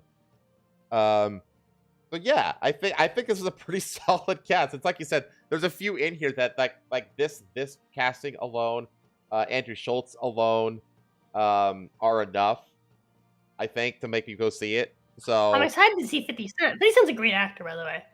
yeah, he can be. He can be. He's kind of like Lady Gaga. Lady Gaga, although she wasn't very good in the recent Joker movie, she actually can be a good actress. Yeah, exactly. Yeah, yeah. So, yeah. I am totally for like. Overall, just I a really great would love person. to see I like because we 50 have like the success of the Sonic movies, right? We have the like the Smash Brothers universe coming to life slowly. We have the cartoon verse, which is like the Mario Brothers movie and whatever comes from that, and then we have this live action Legend of Zelda movie that's coming out as well. We have the Mortal Kombat movie. We now have the Street Fighter movie.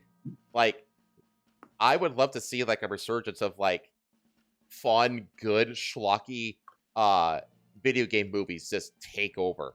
I would love to see that and like at least compete with cape shit, because if there's I so want cape shit to just go away forever. I just don't want to see it anymore. So, and I know that James Gunn like just started his like the new DCU, and I'm just like, I just don't fucking care. I don't fucking We'll find like care. a full list of all the actors and like their characters. I want to know who the other guy's playing. I mean, maybe. Come back. Who's Nathan Jones playing? That guy looks like a porn star. see if you can just show more. He does. Is he the Vega? He's playing Vega. I think he's playing Vega. No, I think he was playing Vega. Australian actor. They got an actual sumo wrestler to play fucking Nissan. Nissan? Honda. Sorry, wrong I mean car. E-Honda. Yeah, E-Honda. E-Honda. My bad. Sorry. Yeah, wrong car brand. like- Wrong car brand. Chief Fire Cast, Jason Momoa. Who's Winston Duke playing? If you go down, you should be able to find the IMDb for the movie. Here we go. Movie. Oh, No, he that's played just- Rictus in Mad Max Fury Road. That's where I recognize him from. Okay. Jeez, he's got a Well- fucking mug. Holy crap. Go back. Go back real quick. Wait, what? Go back a second. That? Go back again. Go back again. One more. Because you're currently searching up Nathan Jones. Go down. Oh, here we go. Here's a full list. Oh, Cody Rhodes is... It says Cody Rhodes is Guile. So that image is wrong. This thing says Alan Rickman is playing Guile. But no, I was right originally. It's Cody Rhodes playing Guile. Okay. Jason Momoa's Blanca, Robert Kalina Liang, 50 Cent, Orville Peck as Vega. Who the fuck is Orville Peck? David Dastmalchian as M. Bison, Hiruki Goto as E-Honda, and Vidyut Jamwal as Dalcine. Who are these guys? That guy is playing Bison? I don't know about that one. No, I can see it. I mean, I could see it in the face, but in the body, I'm not sure about. M. Bison is supposed to be like a huge fucking dude.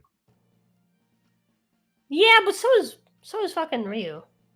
I guess. So are all. I mean, Raul Julia You wasn't know? like a big fucking dude when he played Bison, and he was great. So, yeah, maybe. Okay. And then this guy is Who's the guy playing Dalcine. Dalcine? That guy's way too sexy to be Dalcine. Yeah, right? Isn't Dalcine supposed to be like ancient? Like, yeah, he's supposed to be this like a bald, slender dude. Yeah, he's supposed to be like a really old, bald, slender dude. This guy's way too fucking jacked and chatty. He's jacked and he's got hair and he's young. This is not correct. They should hire the guy that got hit by the car. That guy should be playing Dalcine. Oh, I don't want him to shave. His beard was too nice. Oh man. Plus, he'd have to take off his little fucking turban thingy. Well, we'll see. Like, there's been plenty of like casting choices that I've been like, what? That everybody's like, what the fuck? And then when they watch it, they're like, holy maybe this fuck. guy's gonna go on like a giga diet and just slim Like, down. yeah, you know? who knows? Like, there was a fuck ton of Like people one of them, that were like Hollywood, super like body transformation. when they casted the one guy to play Joker, in the Batman movies, or in the second Batman movie, like Heath Ledger, and everybody's like, fucking what? Everybody was like totally against that casting, and then they all saw the movie and they were like, oh my god, he was like the most perfect Joker ever. Didn't he like literally like fucking like not eat, like starve himself so he can like lose weight? I don't know. Or am I thinking of someone else? I can believe it though, but Joaquin Phoenix? Oh, Joaquin Phoenix I know did, one yes. did. Yeah, Joaquin Phoenix did. Yeah, Joaquin Phoenix. Yeah, he literally starved himself so he can like, you know, get really thin. And then who is Orville Peck? The other one I don't know. He a wrestler? A country musician. Well, he likes the masks, so he's good for Vega, I guess. Sure, whatever. I mean, for the most part, I'm like, out of all of these, there's maybe only like like David, I could see it, maybe. Digit seems very off, but who knows? Everyone else, though, I'm totally fine with, to be honest. Yeah. So, Who's Hiruki Goto? I want to see him. Oh, the sumo guy. Yeah. That's not the sumo guy. That is not a sumo guy. That is not a sumo guy. Yeah, and he will be portraying E Honda in the upcoming movie Street Fighter. Yeah, E Honda is supposed to be a big old fat guy. So lots of like wrestling guys, basically. I guess.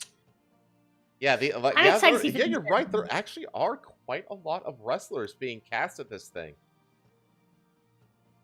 50 Cent is good at both acting and being funny. I'm honestly okay with that though, because like wrestlers, like their job is to be like over the top entertaining, and it's like that's what like video game fighting game movie shit should be. It should be over the top. And schlocky. That's exactly what wrestlers do. These are all professional entertainers, not necessarily actors. Yeah, they're like, entertainers. well, I guess obviously Andrew, right? But most of these guys are like just professional entertainers, right? Like all these guys are like WWE guys. There's 50 Cent who's a rapper, right? Yeah. Andrew Schultz was a comedian. Dude, Andrew Schultz is so good as Dan. That is such a good casting. Yeah. Oh man. Have you seen the show Tires on Netflix? No. So that show is basically just a bunch of comedians on a show where they pretend to work at a tire company. Oh yeah, I've seen trailers for it. I've seen trailers for it. What's his name? Oh my god, I'm trying to remember his name. Shane Gillis is on it. Okay. But yeah, it's really good. It's really funny. Okay. You should check it out sometime. Yeah, Villain says I'm fine with wrestlers being cast in an action movie. Yeah, exactly. Like I'm totally fine with that. So yeah, I mean, for the most part, I think this is good. For the most part, Mortal Kombat trailer looks good. So fingers crossed. Fingers crossed that next year, well, Mortal Kombat comes out in October, and then Street Fighter comes out in 2026. So yeah. Hopefully they both. I want them both to be good. I really do. John Cena came out of wrestling to fucking become an actor, and he's great. I've learned so much about like John Cena as a person in like the last few years from watching like videos of him interacting with like YouTubers and like just being like talking about. He's just a generally both intelligent and funny guy. Mm-hmm. He's also super based. He is very based. He's like The Rock, but based. And not nearly as phony. The Rock is very phony as a person. He is. But John Cena, he's very, very genuine. I was watching a video recently where him and Idris Elba were eating like breakfast meals Yeah, because they just made a movie together. And comparing, and they were comparing like American Breakfast, like classic American Breakfast was like British, and he like stole that entire video. Like it was that like 80% of that video is just John Cena talking and making jokes and quips, where Idris Elba is like a lot more like quiet. Yeah, well, he's a and Brit. then for the second half of that video, and then for I guess they're also being interviewed by Brits as well. But and then for like the second half of that video, Idris Elba just couldn't make it, I guess. But they were in London having like English breakfast. And but he was there. It was just John and like the two like YouTubers that he was eating like English breakfast with. And it's like every opportunity he has to like to make a joke or tell like a story or like a joke story, he'll just take it. He went on this whole fucking ramble where he explained how where pancakes came from. And he was talking about like the English, and he was like, oh yes, and then the Duke of Pan asked for a special cake to be made, and blah blah blah blah blah. And then Idris Elba was like, is that really what happened? And John was like, no, I made all that up. It was like a really long, elaborate story. It was like a solid, like multi-minute story. It's like a solid, 5-minute story explaining like the origins of the pancake. And it was entirely just bullshit, just off the top of his head. Dude's just, he has great comedic timing. That's right. And he followed you on Twitter at one point. Because he went on that he still spree. Follows me on Twitter. Well, he went on that spree No, where he just follows has a everybody. bot. He has like 500. He has follows a like bot. 500,000 people. Yeah, he has a bot that automatically follows people that interact with him. Yeah. I'm pretty confident. There's no way he's actually following that's all what those happens. people, like manually. But yeah.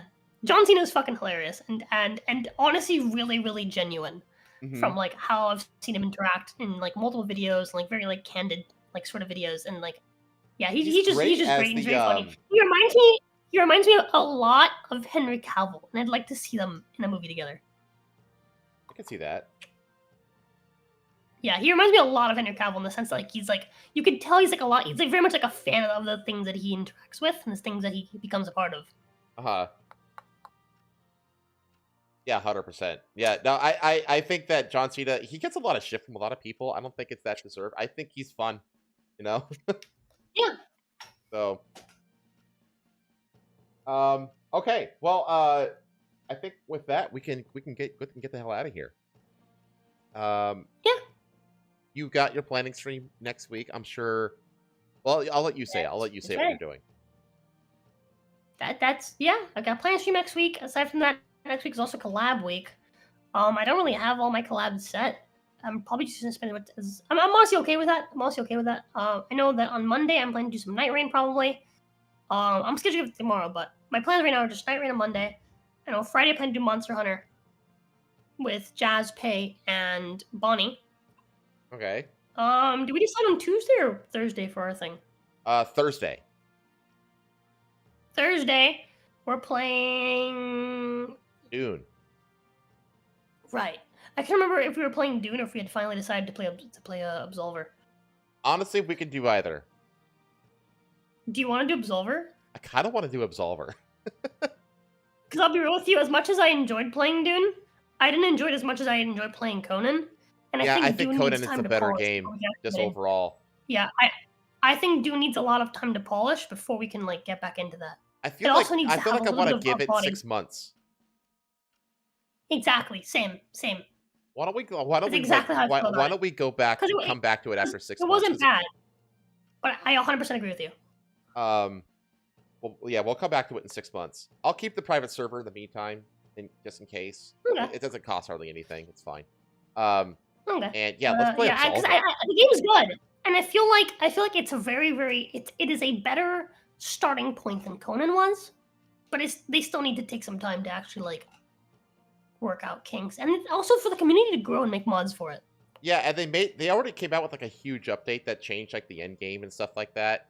Because the end game was like awful because of it. Like the end game is basically a giant PvP zone, and it was like infested with griefers essentially. And so they changed it so it's like partial PvP and partial PvE. Okay. So they are listening to like feedback from people. We played it like once. We didn't get very far. Yeah. We both built boxes on top of a rock, essentially. And we went to a couple bases, and we ended in that one, like, kind of like little trade center, a little trade area. That's kind of where we just stopped. So I feel like we barely have scratched the surface of the game, honestly. Oh yeah, absolutely. So yeah, let's return to that like in the holiday season. Yeah, feel like. I agree. I agree. And then, but in the meantime, yeah, let's finally play Absolver. Absolver then. Yes. Okay, yeah. I need to download it on my. Yeah, I do too. I need to get. I need to get it on re-downloaded too. PlayStation? Yes. Yes, PlayStation. Yes. Okay. Bet I didn't get them enough for that then. Yeah. But yeah. I don't know yet what time, so I guess I'll ask you tomorrow when I'm actually scheduling. Okay. But aside from that, I don't know what else I'm doing. Probably just play Coin with Pay as much as I can. Okay. Because me and Pay need to spend more time together, just in general. And if I'm not playing that, I'm probably going to get onto Bloodborne, just because the faster I progress to all the things that I owe, the faster I get those things off my list. Yeah. My very, very long list Mm-hmm. of things that I owe. I'm also probably going to do the Couch Smasher Pass next week for sure. That's also going to happen with the J. I mean, send in your couches. Do that. There's not enough couches. Send your couches. The actual last call, because the last call was under the assumption that we were going to do it last week, and then it didn't happen because the J had like a last minute thing. But this is the for real last call. So how many couches do you have? I don't know. Send your couches, chat. Send your chairs. Send your furniture. Let me go to a check. Hold on. There is. That one's not anyone's actual couch. There's one. There's your couch, 2. Jazz's couch is 3. He sent a picture of his BBC, his big black couch. It's actually dark gray, he says. El Sillon from Burning Spaghetti. It's 4. Erd sent his couch, it's 5.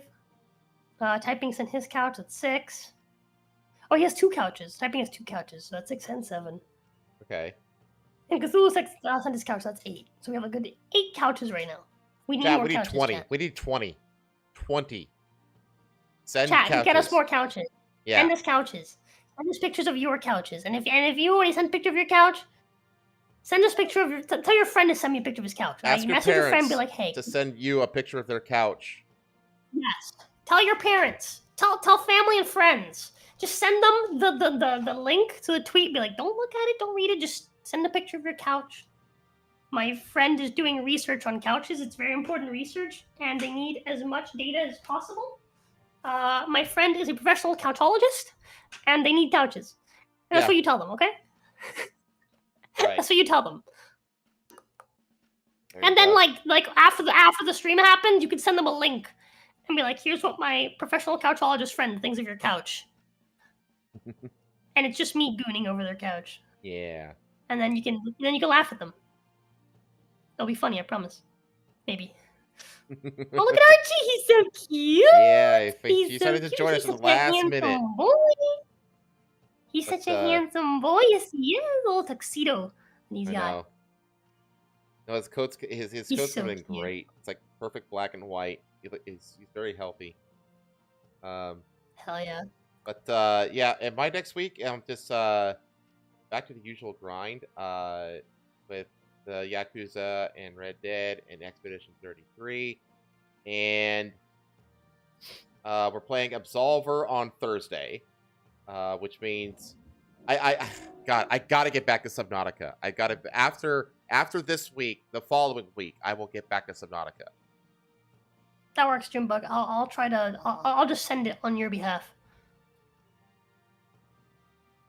If you don't have Twitter, channel, some of you don't. Just DM me and I'll send it on your behalf.